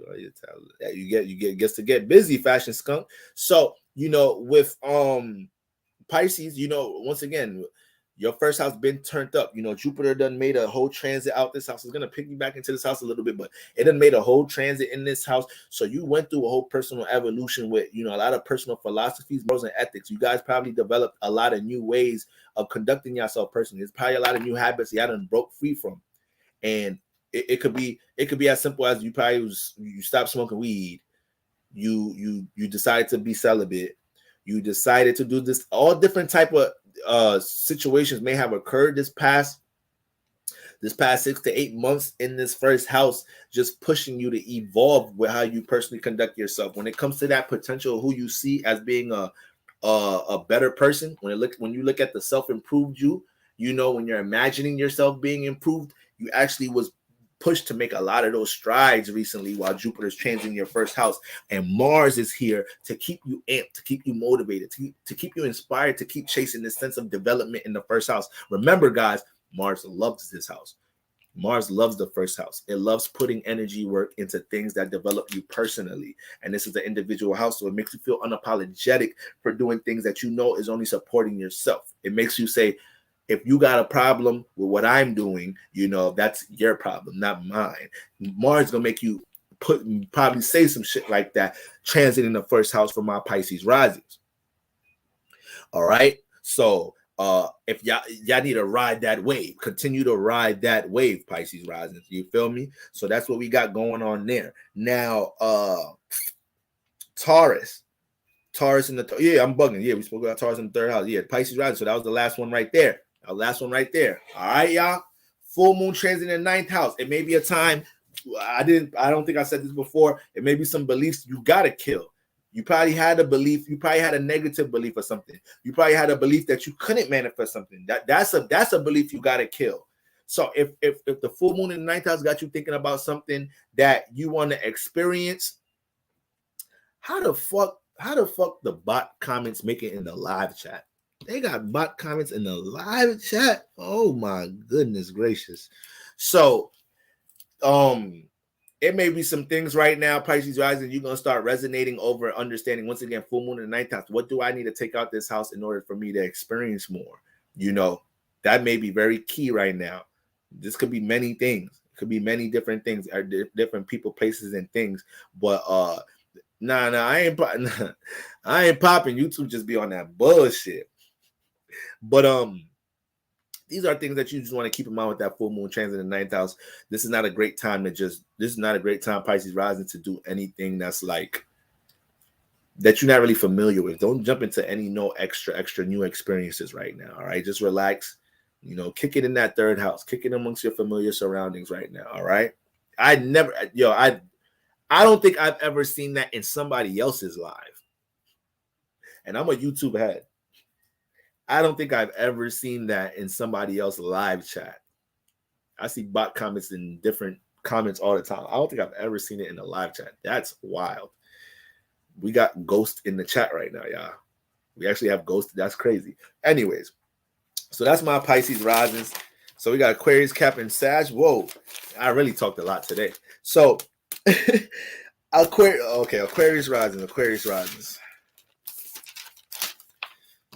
I'm just so happy I got all these timestamps. So I know I feel so bad uploading a 3 hour live. I feel so shitty when I upload 3-4 hour lives and I don't have the timestamps. And then I'd be so tired to go look through the video after I do to leave them. I'd be like, yo, God, please tell me there's an angel out there in the comments right now. Please, God. Please. I know my subscribers. I know it's full of angels. Please pick one of them. Please anoint one of them to put some timestamps up there. All right. So Aquarius risings. Let me just post this on YouTube real quick, y'all. I said YouTube.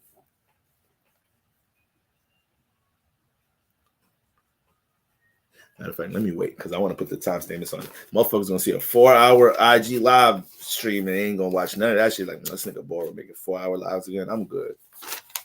Let me go to YouTube, see if the timestamps up. Niggas ain't gonna look for that shit. I gotta put timestamps on IG too. But anyway, Aquarius Rising. 1 second, y'all. We're gonna finish strong. We're gonna finish the last 3 strong, baby.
All right, guys. Okay. So when I'm watching YouTube on TV, I can take the time, but sometimes I watch it on myself. If you told me I would have done your stance for you since I have been here ironing my shirts. Oh, it's no problem. I'm gonna start. I'm using like, this month and Gemini season to really, keep things in consistent motion in YouTube, so I could just, start handing out some wrenches, so we could start just building the community up, being a little bit more organized with everything. But I didn't want to start doing that, and then I'm not, consistent with the live streams. So I don't have Instagram on my cell phone. I can't watch it. Okay, so now Aquarius Risings. So Aquarius Risings, we got Taurus in the 4th house. All right, we know what Taurus in the 4th house from our Aquarius Risings. A lot of your values may be pushed on you at times through family. Did I do Sag Rising yet? No, Sag is the last one. Sag is the last one. We got 3 left. We got Aquarius, Cap, and then Sag. But I'm gonna get through these for the most part. I ain't gonna side talk too much. So Aquarius in the we got Taurus in the 4th house. When you got Taurus in the 4th house, a lot of the times when it comes to your value system, this may be forced on you through the family and home environment a lot of the times. So Aquarius, you're naturally an individual, right? Your Uranus, you got the Uranus influence in the 1st house. We know Aquarius is one of the most I see you, Deanna in the building. We got when you got Aquarius in the 1st house, you're gonna have a strong individual personality. Your personality might even be a little rebellious, because that's how much you believe in the shit you personally believe in. All right, Aquarius Rising kind of don't let people just sway it into other. They're not easily persuaded. You're not easily persuaded. As far as the rising sign alignment itself and Aquarius in the 1st house. Okay, now when we get into Taurus in the 4th house, what happens is your values. Yeah, send it through. All right. She just had. Oh man, that just hurt my heart. That just damn. I'm seeing people getting their shit snatched right now too. C-Mac, he's like the Crypt YouTuber. He had like almost 300K subs on YouTube. They just took his channel. I don't think it was for anything that serious, but she laid a amount of money. You need to monetize it. Damn, that's crazy. That hurts. Well, she'll be okay. I'm sure she's spiritually protected. She probably it's time to transition to something else. But once you build a brand, you got your brand. But so yeah, Taurus, Aquarius Rising. With Taurus in the 4th house, this puts you in a lot of situations where, once again, your family, your parents, they pushing their values on you. Your value system is cultivated in the home, sometimes through a competitive way. Sometimes you developed a lot of your values by just going against what the fuck was pushed on you in the 4th house. All right. And when you look at Taurus in the 4th house, yeah, there may be a sense of stability here. It may be a sense of stability and support in some type of shape or form here, but that's kind of underestimated when we talk about how values are pushed on the Aquarius Rising through the home, through the family. All right, now we got Scorpio in the 10th house, guys. So the full moon is transiting your I didn't even talk about the sun. So the fact that that's what Taurus doing in the 4th house, but the sun was transiting this house. So now this was a time for a lot of your Aquarius Rising where y'all started to realize how you can't allow the value of your parents or people in your family. You can't allow that to play out as a burden as to what you want to do in your life. You may have went through certain transformations or certain clashes. You may have went through certain clashes in the home environment around this time because of that. All right. That Aquarius personality might have had to rebel during Taurus season. All right, to fight for your individuality in the home. And it's fucked up because you may even be in a position where, regardless of what is it you are invested in, maybe your parents, your family, loved ones, they still don't understand. And it drains you because you probably try to fight for them to understand something. And you understand, Aquarius Rising, with anybody else, sometimes you don't give a fuck about making them understand. Because it's the 4th house square and this is family, sometimes you can overwhelm yourself trying to get them to understand. I think the sun was really trying to help you guys to understand that you can't change the value or the morals of your loved ones. You can't change that, Aquarius Rising. All right. And you have to be conscious of how you develop certain values in the 4th house. So even when it comes to things you might want to take a risk with, you might want to experience, you got to be careful how any fourth house influences have condensed you to think small when you know that's not how you, Aquarius rising, think big, large. All right. So this was a time for you to understand how maybe some influences in the fourth house, your family environment, has pushed you to not think as big as you should be, or how you may have condensed yourself from experiencing certain things based off the value system of your home environment. All right. Y'all see the last comment right there? Keyword boundaries. Boundaries. All right. This was also a time for you to be more conscious about what affects your fourth house. You know, how do you take care of your comfort zone? How do you take care of excuse me, how you take care of your sense how do you honor your comfort zone? You know, how you build the comfort zone in the house. What's in the home that you need to cleanse? You know, what have you let in the home? People, places, and things that you let in the home environment, or who have you allowed yourself to connect to the point is like, is kind of distorting the things you want to build. All right. And learning how to balance somebody you really care about with, you know, things you're personally invested in, because yes, you're very individual person, and sometimes in that first house you will put a lot of things in that back burner for your first house goes to do its thing. Okay. And you know, this may be a time finding a balance between these energies. But with Scorpio transiting the 10th house, this is a time where when it comes to career, when it comes to things you're trying to build, work on, you know, this is a time to let go of any negative ways of looking at what you could build and stabilize in your 10th house. Like I said, because the value system may have been thrown on you from the family home environment, it may be very subconscious when it comes to understanding how to develop your own values in the 10th house. That's what Scorpio is trying to get you to you know, focus on. Even if you're a person that you haven't been swayed by your family, right? Let's say you're a person that haven't been split. I'm going to take this. I go 4,000. Yeah, like this is my reading. So I'm a Capricorn Rising. Like I said earlier, I'm a Capricorn Rising, but based off my house setup, I got Taurus in the 4th, Scorpio in the 10th. So, you know, you just got to apply it to where you got these signs at. Mm-hmm. So,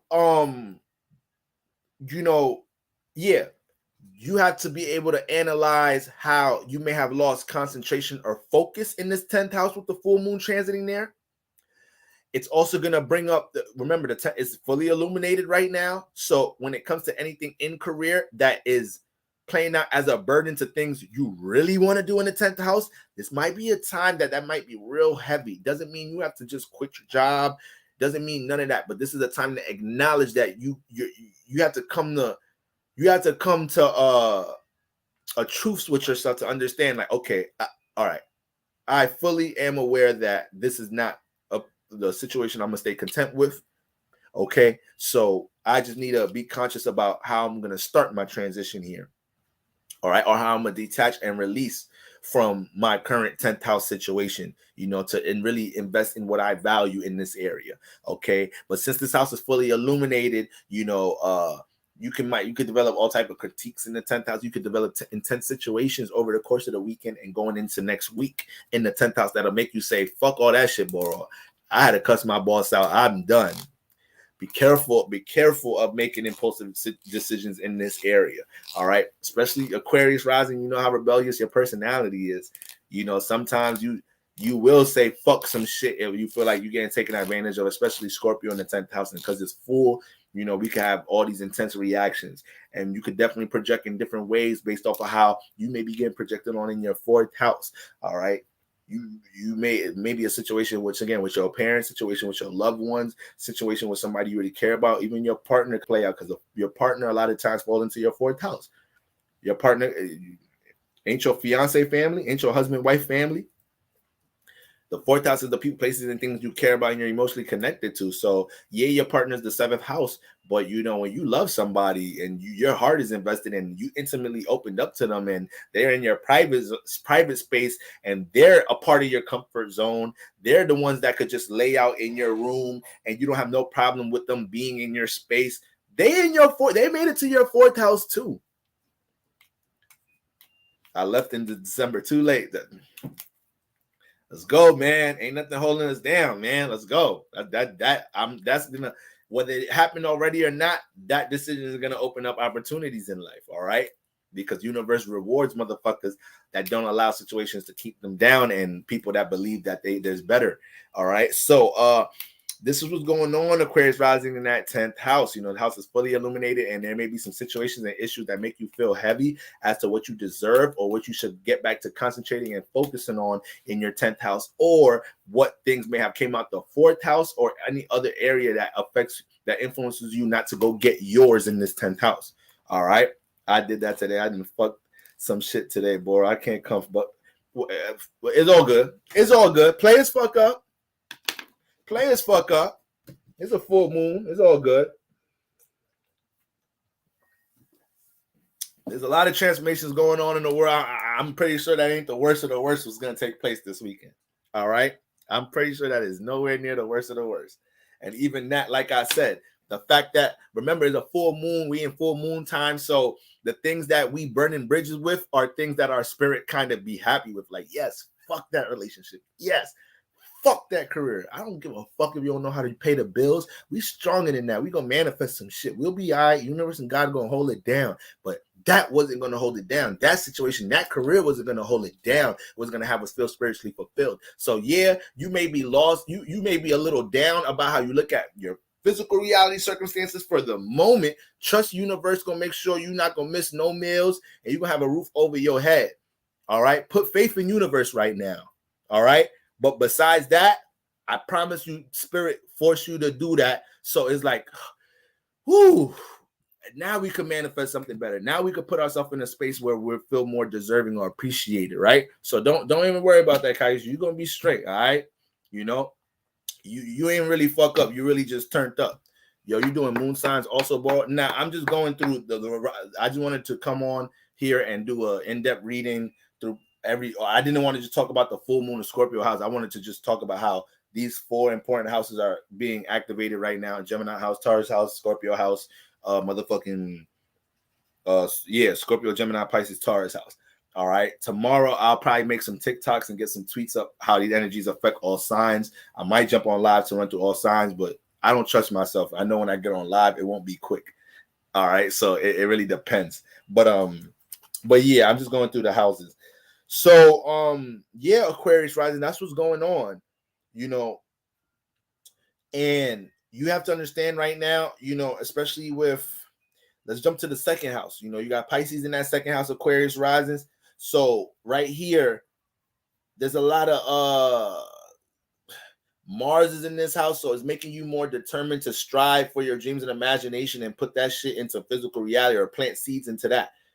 Kaisha, that's probably the reason why you was able to do that, because you know you probably got Mars turned up and believing itself. You got Mars and Pisces in the 2nd house really believing on what it could do. Remember, Pisces in the 2nd house, Pisces deal with the imagination, creativity, but you know it's dealing with spirituality and shit, so it loses its touch from reality. So sometimes with Aquarius rising, Pisces in the 2nd house, you go through some loops and holes trying to understand how to cement your dreams or cement something that you really believe in a physical reality, you know. But as you get older, you start to understand how to implement your creativity to monetize it, or you start to understand how to use spirituality or things that you really believe in to help you stabilize yourself in the 2nd house. All right. And you start to know how to take more risk, you know, more calculated risk to support your creative efforts in this house. So, you know, with Mars in this house, be careful of China. This is one of Aquarius risings with Mars transit in the 2nd house. Y'all definitely will do shit impulsively right now and probably the week before and this upcoming week. Because once again, Mars don't know how to be patient, and then it could force things in the 2nd house. So y'all don't want to force nothing. All right. Y'all don't want to force nothing. Let some, especially over the weekend, let some answers come to you. But as Mars continues to transit this house, you know, it's been turning up the 2nd house this whole season for the most part. You know, so with the past couple of weeks, Mars in your 2nd house is almost like Mars is lighting a fire in your ass, letting you know, like, yo, this physical reality could be shifted the more you use me and push me into Pisces energy. The more you use me, aka passion, assertiveness, and being intentional, the more you use me and push me into your creative endeavors, the more you use me and push me into experimenting, we could shift the second house. We could shift it.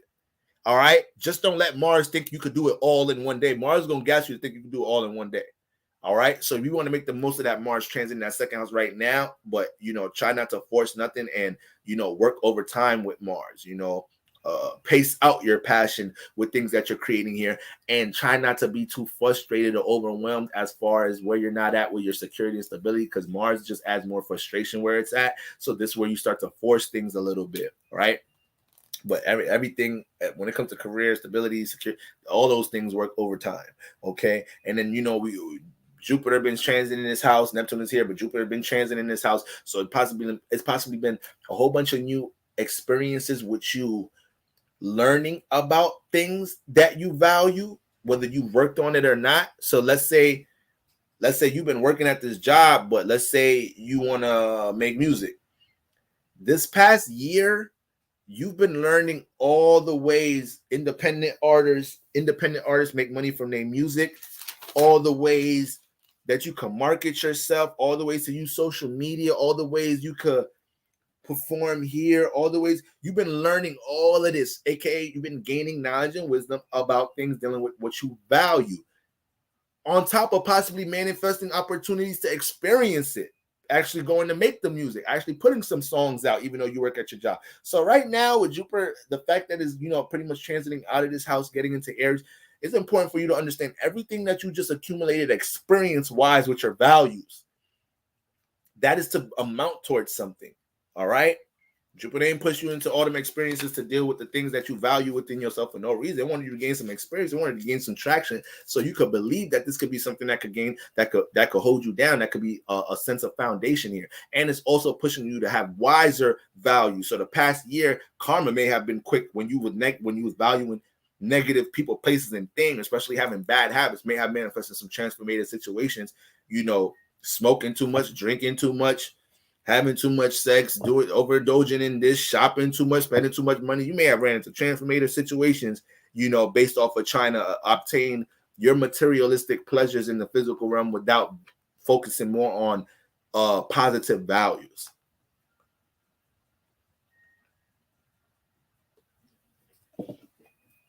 Okay, so that's what I got going on from my Aqua Rising. And lastly, Gemini in the 5th house, Mercury retrograde transit in the 5th house is going to be a lot of old creative projects that come back into play right now. The 5th house deals with romance. It's definitely going to be some old lovers may come back into play.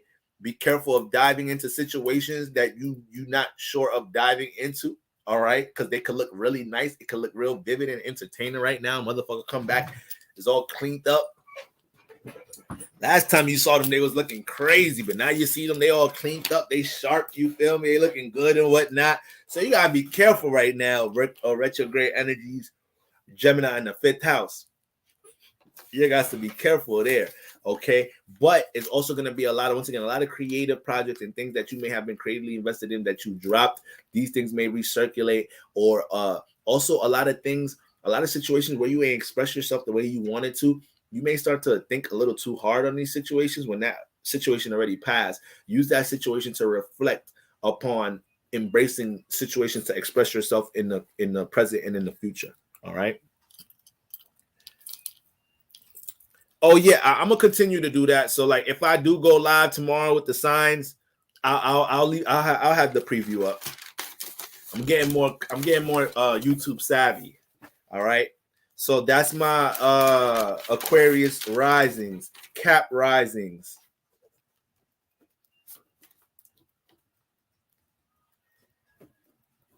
Cap Risings. Now,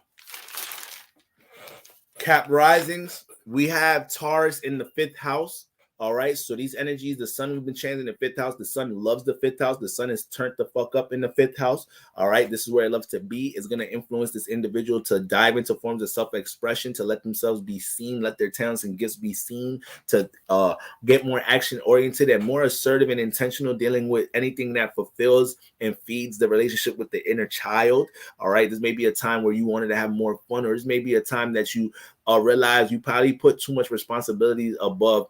And obviously, we got to take care of responsibilities. With the sun change in the fifth house, it starts to influence you to understand that you could balance yourself. You could balance your responsibilities with having fun. You could figure it out. You could figure it out in some type of shape or form.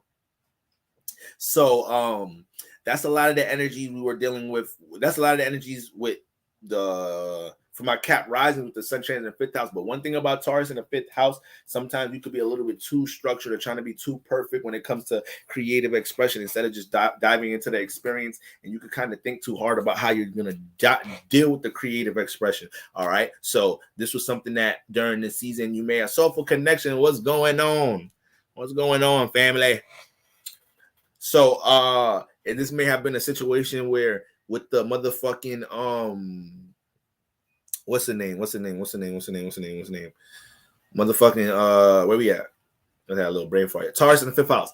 Yeah, Taurus in the fifth house try to be a little bit too organized, too structured, too perfect when it comes into fifth house creative endeavors, connecting to the inner child. You can't be over planning how to connect to the inner child. Children don't even plan. You got to just dive right into those things.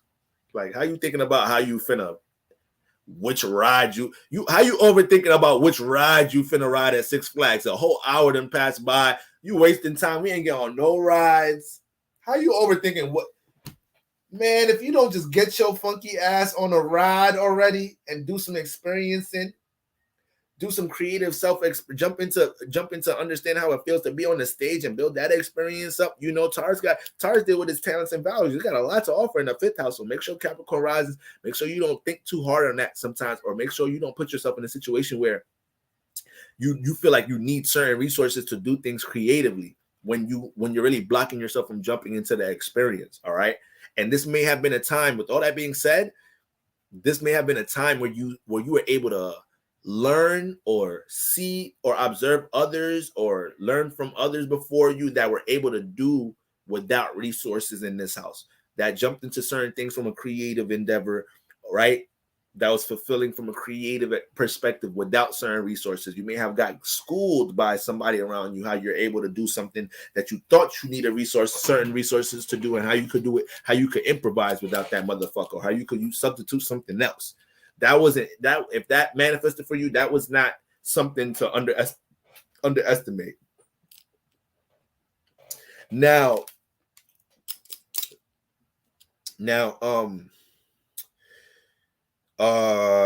so yeah, Taurus in the fifth house. Now we jump to the Scorpio house where the full moon is transiting the 11th house. All right. So if we know the full moon transiting 11th house, this is where we're doing a detach and release in this house that's fully illuminated. So when it comes to people you associate yourself with, when it comes to business partnerships, when it comes to certain groups and communities that you're a part of, this was a time right now where you're realizing how some of the people you associate yourself with, or some of the environments and circles you in, are not productive or not conducive towards towards the things that you're motivated to do in the fifth house.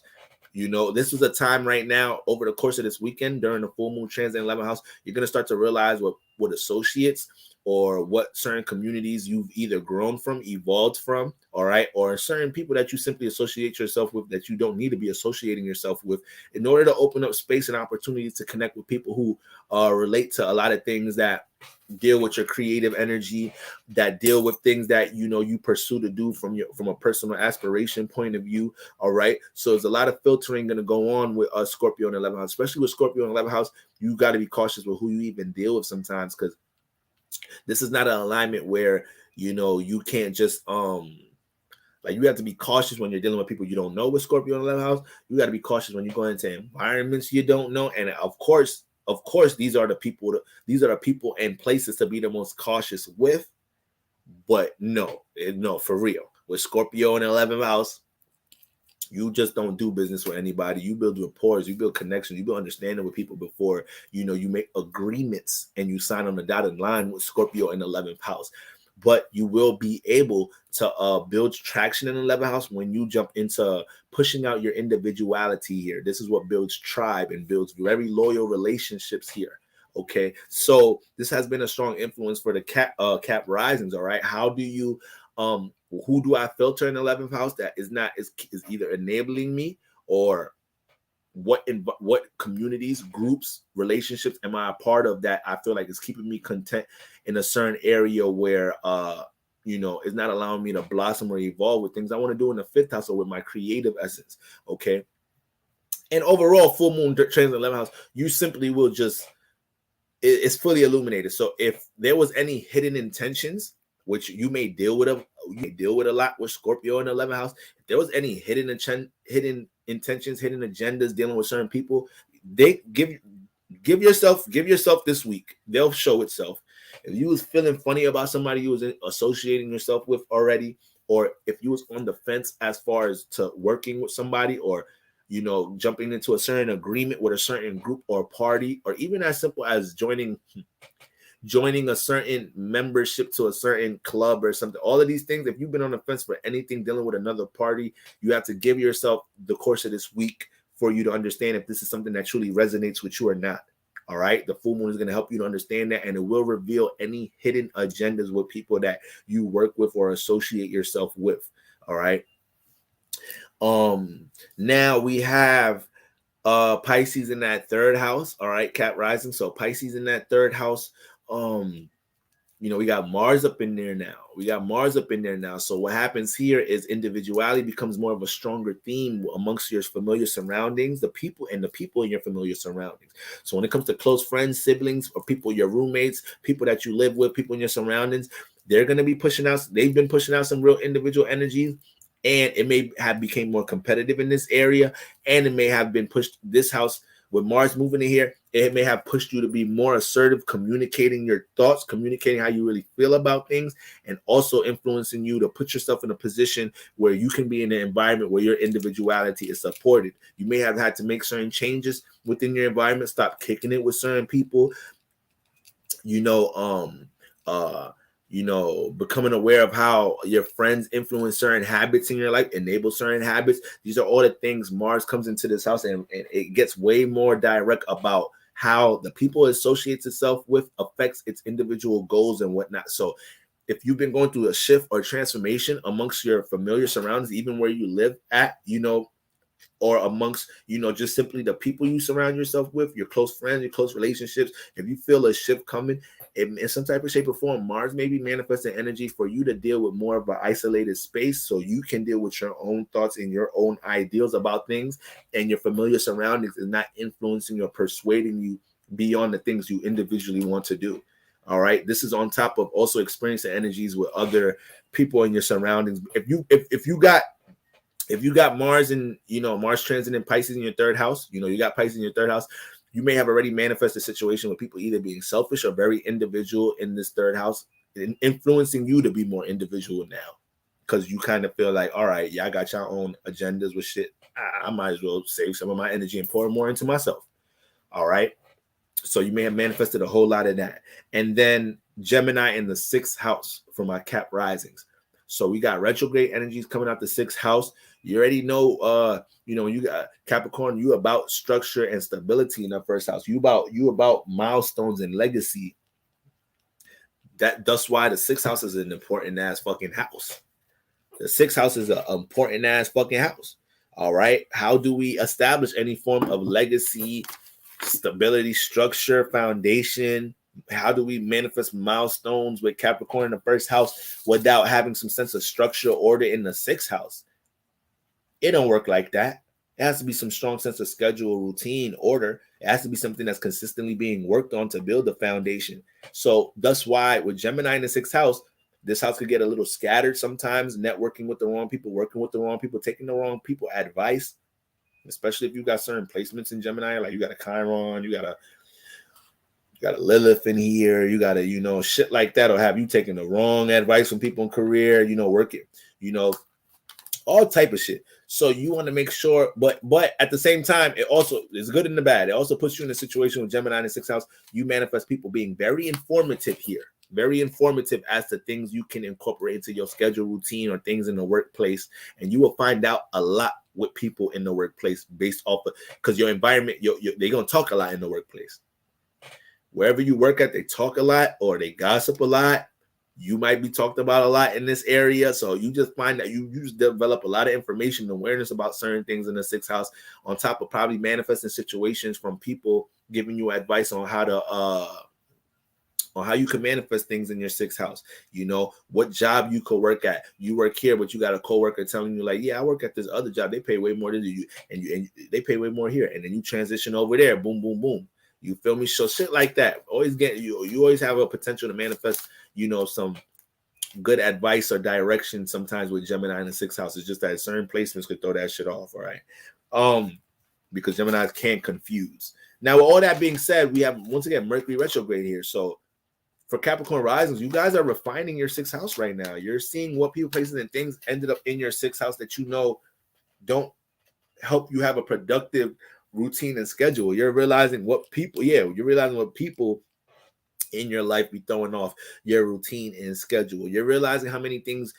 This is the time right now for you to deal with some isolation so you could get back to your own thoughts about what you want to work on, how you want to establish your workplace, how you want your schedule to be, Capricorn Rising. You know, you can always dictate this. It don't matter what your career is, it don't matter what your career is, what you're doing. If you put in energy, work, and intention to manipulate your sixth house the way you want it to be, eventually you'll find ways to do that. All right. So the Mercury retrograde is more so having you think about how do you want your sixth house to manifest, you know, or how you want it to be cultivated. And that's coming through realizing what people, places, and things is in here that don't need to be in here. All right. So Mercury, and remember, Mercury loved this, but Mercury loved the sixth house. Mercury loved the sixth house. So a lot of things are being recalibrated for you guys, Capricorn Risings, about the workplace. You're realizing maybe you don't have to work at where you're working now to do the things you want to do, or you're realizing there's an opportunity to work here to support something that you really want to build. And especially when it comes to your mental health, your diet, your regimen, you know, you're becoming, Mercury retrograde is going to make you become way more disciplined here. You know, I ain't really going to say Mercury itself is going to make you disciplined, because Mercury ain't the most disciplined energy. You know, Mercury's actually very kind of chaotic and curious, but it is going to point out the details as to what you need what you do need a discipline in this house. All right. So Mercury's going to point it out for you. It's up to you to be like, okay, this, if I want to have more of a disciplined routine schedule, Mercury said, I got to get this, that, and the third out this motherfucker. So shit like that, you know, it's going to be up for your sun and Mars to handle what you do with that information. All right. So that's what we got going on from my Capricorn Risings. Okay. Wait, did I hover over Pisces in the third? No, I didn't. So yeah, I did. I spoke about Mars in the third house. Yeah. So if I didn't though, with that Mars, Mars transit in the third house. It's getting late, y'all. Y'all know we going on 4. Damn, we going 5 hours. With Mars transit in the fourth house, it makes you more direct. I'm bugging out. I know I said that shit. I'm not about to repeat that. I know I said that shit. I literally hear myself saying the same thing over and over again. Dealing with the individuality in the third house, whether it's you or the other people that you're dealing with, forcing you to be more individual because they motherfucking be an individual, possibly selfish right now. All right. And lastly, Sag Risings. My Sag Risings. All right. Now, Sag Risings. Okay. First off, we got Taurus in the 6th house. So, you know, a Taurus in the 6th house, a lot of your value at time, it could be shown in the workplace. You bring a lot of value. You bring a lot of value to the workplace. People in it, there go to the bots again. The people in the got ghost in the chat. The people that when it comes into the workplace, you bring stability to the workplace a lot of times, or you'll manifest people that influence your values when it comes to what you're working on, when it comes to what you're doing in the workplace or whatnot. You may start working somewhere or develop a certain schedule routine to work on something, right? To put something into your schedule to work on and start realizing that the people that you work with, they may have an influence on how you value what you're working on based on what they value. All right. So you may manifest a lot of those energies just having Taurus in the 6th house, but Taurus in the 6th house pushes you to value the 6th house. All right. Wherever Taurus is at, you're going to build values there. So having Taurus in the 6th house, it pushes you to value the 6th house. And when it comes to your schedule and routine, regardless of if you're assertive here or not, Sag Rising, you're going to develop the significance of understanding why you should value the 6th house. And you may always manifest people in your life trying to push you to value the 6th house, because we know as a Sag Rising, you could the first house could be, real spontaneous, a lot of different episodes and experiences, to the point sometimes it's hard to work on routine and be scheduled and grounded in your life. So when you get into Taurus in the 6th house, you'll manifest people in this house or influence in your life, ultimately trying to get you to be more serious and deal with value and regiment, order, consistency in what you're working on in this area. So with all that being said, with the sun transiting this house during Taurus season, this was influencing you to be more action oriented in the 6th house, to the point that if you wasn't in some type of shape or form, practicing being more stable, organized, and consistent or persistent with the things that you like to work on and whatnot, you may have dealt with some karma, some transformations around this time, or some strong clashes with some friends or loved ones, just because, maybe they perceived you as not taking your 6th house serious around this time. With the sun transit in the 6th house, you've seen so much potential as to what can grow in your life. The more that you invest into having more of a strict routine, more of a structured schedule. All right. I'm always on top of all my people with strong Sagittarius placements, to always understand you having strong Sagittarius energy automatically comes with you understanding, with you having to learn how to build more, how to be more order, be more structured. Excuse me, guys. Be more structured, be more organized in life. All right. That's why, people that got some Sag energy with some Earth energy, they can make magic happen a lot of times. Nicki Minaj, she got that Sag Sun Virgo Moon alignment, even though it's a square, but shit, she's smart as hell regardless. And she's gonna have her times where she may seem a little impulsive, but it'd be like it's a little method to her madness. She may say something that's impulsive. It may seem like it, but a little bit later you look back like, damn, she had a point. That was real subliminal. She was really sending a shot at Boom Boom Boom. So she's smart as shit, but that Earth helps to settle and ground and make that Sagittarius fire a bit more pinpointed instead of being a wildfire. And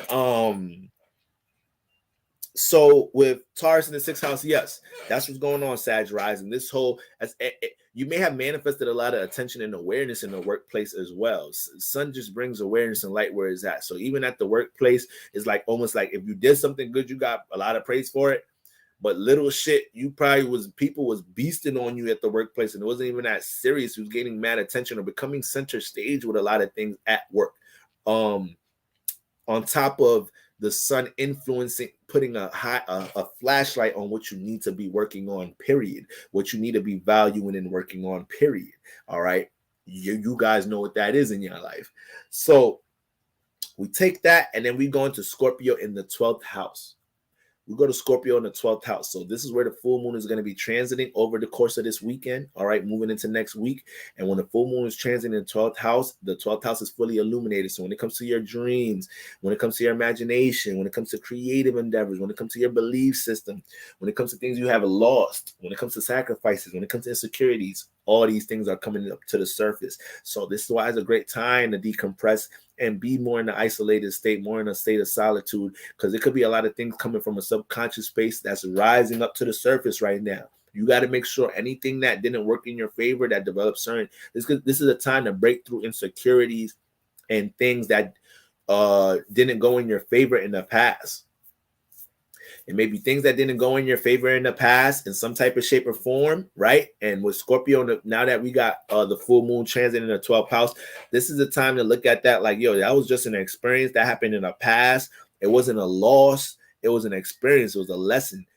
And depending on what is it that I want to work on in the 6th house, I got to be able to take more of a leap of faith instead of holding on too heavy into this. Scorpio in the 12th house may develop characteristics where it hold on too heavy to insecurities here, or times things didn't go right with your creative endeavors, or times, you know, it's going to be passionate as hell when it comes to your dreams and imaginations, right?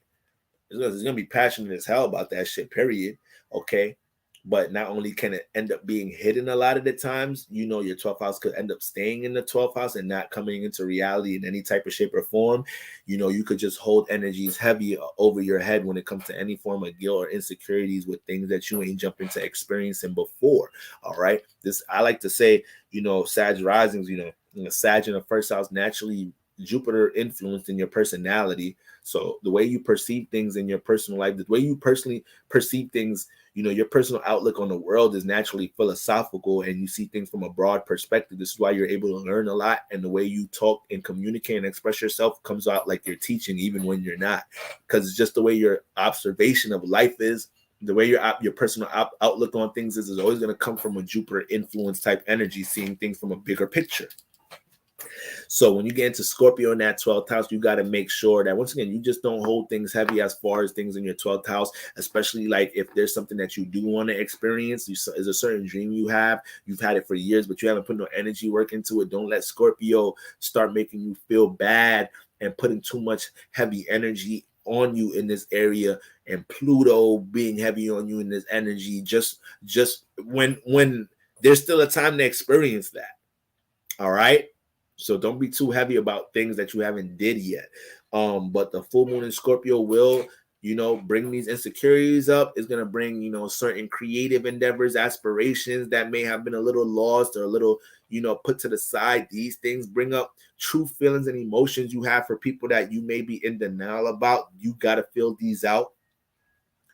You know, you realize you love somebody that, you realize you love somebody that you know ain't good for you. You know, you having to acknowledge that. You know, you realizing you still hurt from a breakup or from a certain situation that didn't go your way. You got to acknowledge that, you know, so the full moon could acknowledge that and we can move on.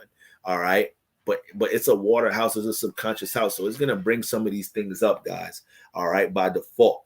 Okay. So ultimately, that sun transiting the 6th house for you, Sag risings, was helping you to gain an awareness on how to work on things, schedule and routine things, and then it manifests into seeing how you can recalibrate your subconscious so you can have a healthy mindset and a healthy approach to how you're working on things. It's hard to have your 6th house in motion, a schedule, a routine, working on things in a persistent way. It's hard to do that when, you know, your mind or your emotions, you know, you haven't acknowledged certain things that's heavy in your subconscious. You haven't forgave yourself for certain things. You know, you haven't dealt with certain insecurities the right way or looked at your insecurities in a more positive light. So this is what the full moon is helping you to do. So we could keep the 6th house in order without carrying so much heavy energy while we're moving through it. Okay.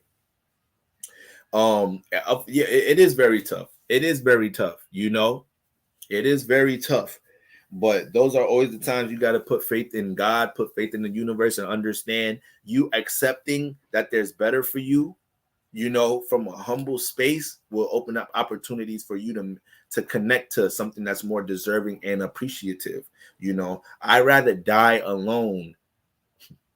That sounds mad Kevin Samuel-ish, but I rather literally die alone than condense myself to being around connecting with somebody that doesn't appreciate me, like that doesn't, like, you know, genuinely connect with me for me, you know. So but let me not dive too much to now. I don't want to start bringing out all these red pill perspectives and everything. All right, we had enough of that going on, especially with Kevin Samuels passing. R.I.P. Kevin Samuels and whatnot. But anyway, so that's what we got going on with that 6th 12th house connection. Now, when we get into bring on the fuck it, bring them on. I fuck with animals. I like all of the cats, baby goats, dogs. I'll raise a farm of them. I really do want to farm too when I get older, but that's that. So let's look at what we got going on in the 7th house, Gemini. I mean, Sag rising. We got Gemini in the 7th house with that Mercury retrograde.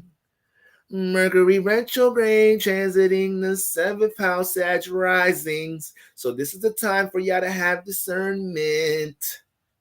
I try to put that in a little rhythm, but I'm too sleepy right now, so I couldn't really catch the beat. But anyways, All right, willpower. We'll love your word. And I appreciate that. I appreciate that so much. Glad everything resonates. So when you got that, what's the name? When you got that motherfucking when you got that retrograde energy in that seventh house, you already know Gemini, Sagittarius rising, Gemini in the seventh house teaches you to, build a friend first, build a mental rapport with somebody, really learn somebody before you dive into intimacy. But because Gemini brings so much goddamn interaction and so many different faces, places, opportunities, and options, sometimes Sagittarius risings, man, y'all be wandering. Y'all be always searching for another partner, a new person, or it's feeling like you can get a new option, and then sometimes that shit could start feeling a little empty. So you got to start understanding, like, damn, I got to build a real connection with somebody. I got to really date somebody that could really mentally understand me, or I really connect with mentally, instead of just the thrill or whatever. All right, subscribe to your channel. Only a moment ago after watching your second house of Virgo video. I appreciate the detail. Appreciate you. Glad you're here. And you wrote that at 2:22 a.m. All right, it's divine timing. So, Sagittarius, excuse me.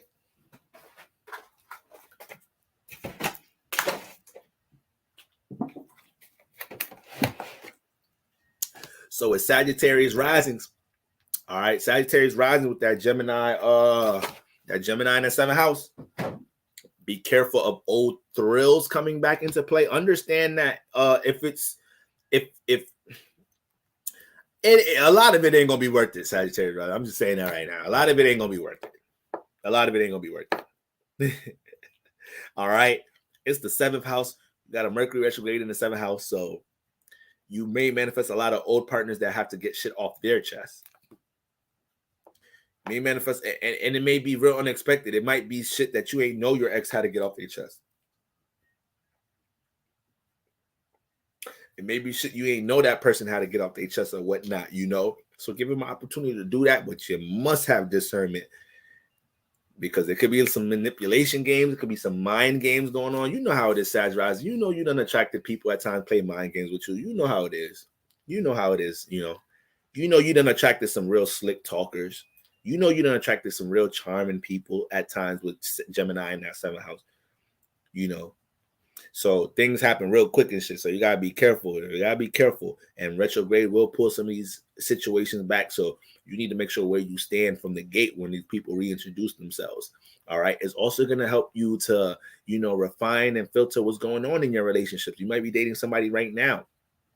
With Mercury being retrograde, understand this is not a time to communicate every single thing that comes to your head, especially if it's an issue. Some things might just be temporary, and then it's like you throwing mad gas into a fire for what? It wasn't even that serious. You could have kind of kept that to yourself. So Mercury retrograde could sometimes stimulate you to communicate a little bit more impulsively in the seventh house. Be careful of that. Be open to the things that your partner has to communicate to you, because guess what? It's still Mercury retrograde. They experience Mercury retrograde too. So they may have some things that they feel like they need to get off their chest and communicate to you in order to have more of an understanding of your relationship. Once again, don't put your partner in a situation when they being real with you and being honest, and then you feel a certain way. It's like, do you not want them to be honest with you? Do you not want them to be honest with you, transparent with you, or whatnot? Mercury retrograde, you got to understand that. Don't make your partner feel bad. Make them feel like they're walking on eggshells for being honest and truthful with you in a world where that shit is rare nowadays. All right, so that's what the retrograde energies got going on in the seventh house. Be careful of any temporary feelings and thoughts in your relationship. If that shit don't stay with you for the whole month, if that shit don't stay with you until Mercury go direct, if that shit don't stay with you until mid-Gemini season, that shit was probably temporary. All right? Then it makes sense for you to impulsively communicate that shit. All right? And Pisces in the fourth house. So we got Mars up in there, Sagittarius rising. So there's more of an individual drive. There's more of a sense of assertiveness when it comes to creating your comfort zone, Sagittarius rising. So this comes in, this pushes you to do many different things. This pushes you to be more direct and cutthroat with actual loved ones. This pushes you to be more conscious as to how your comfort zone is developed, the people that you let in your home, people, places, and energies you let in your home. And when I say in your home, I'm not just really speaking physically. the people that you let here, the people that then you done opened up here, you know, you start to see if they honored that. They honored the fact that you opened up with them, or you shared energies and you connected with them in a certain way.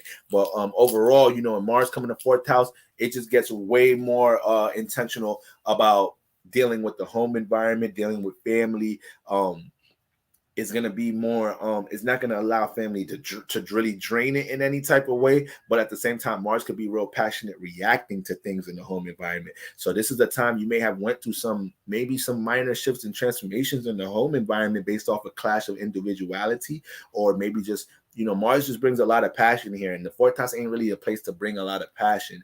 All right, sometimes this is a house of understanding and nurture and the subconscious. So sometimes Mars makes things too aggressive here. So you may have been attracting aggressive energies, you know, this past month with Mars transiting your fourth house, or you may have been pushed to either be more aggressive or assertive with a situation or a loved one in this house, or simply cause transformation in your life amongst a relationship or a person, place, or thing you was really connected to and you cared about, because you had to transform that situation to make your fourth house more settled, aka your emotional well-being, your emotional stability, you know.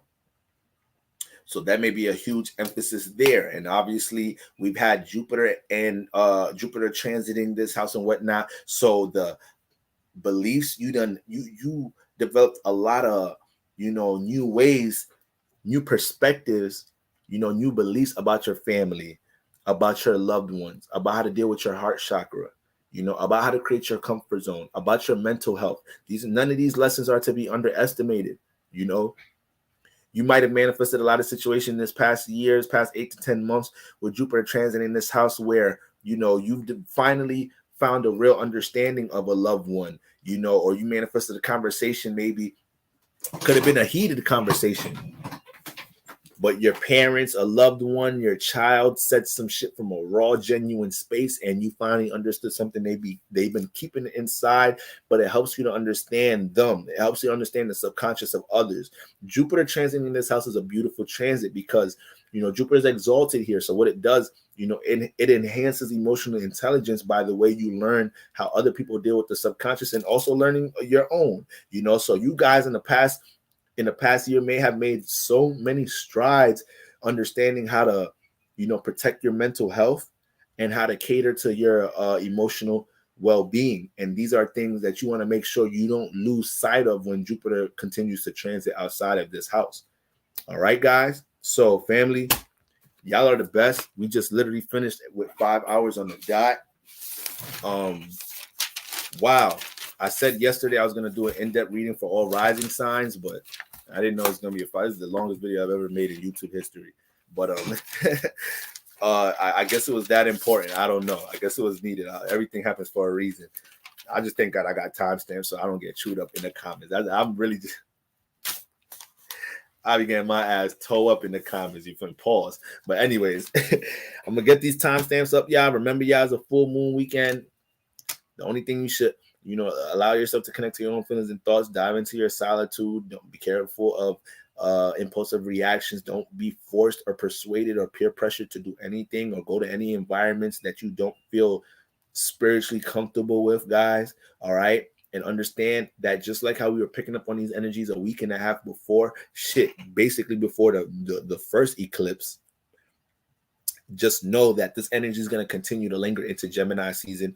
And a lot of these things that we just spoke about that's going to take place around this time in the next 48 hours during the peak, this trickles into the week, guys. So a lot of the things we talk about is not like, doesn't mean it's going to happen around midnight when the full moon peak. Some of these things could take place on Thursday. Some of these things could take place next week, Monday. This is the time where it's going to be fully illuminated. This is the time where we gain the emotional awareness of what's going on in these areas. All right.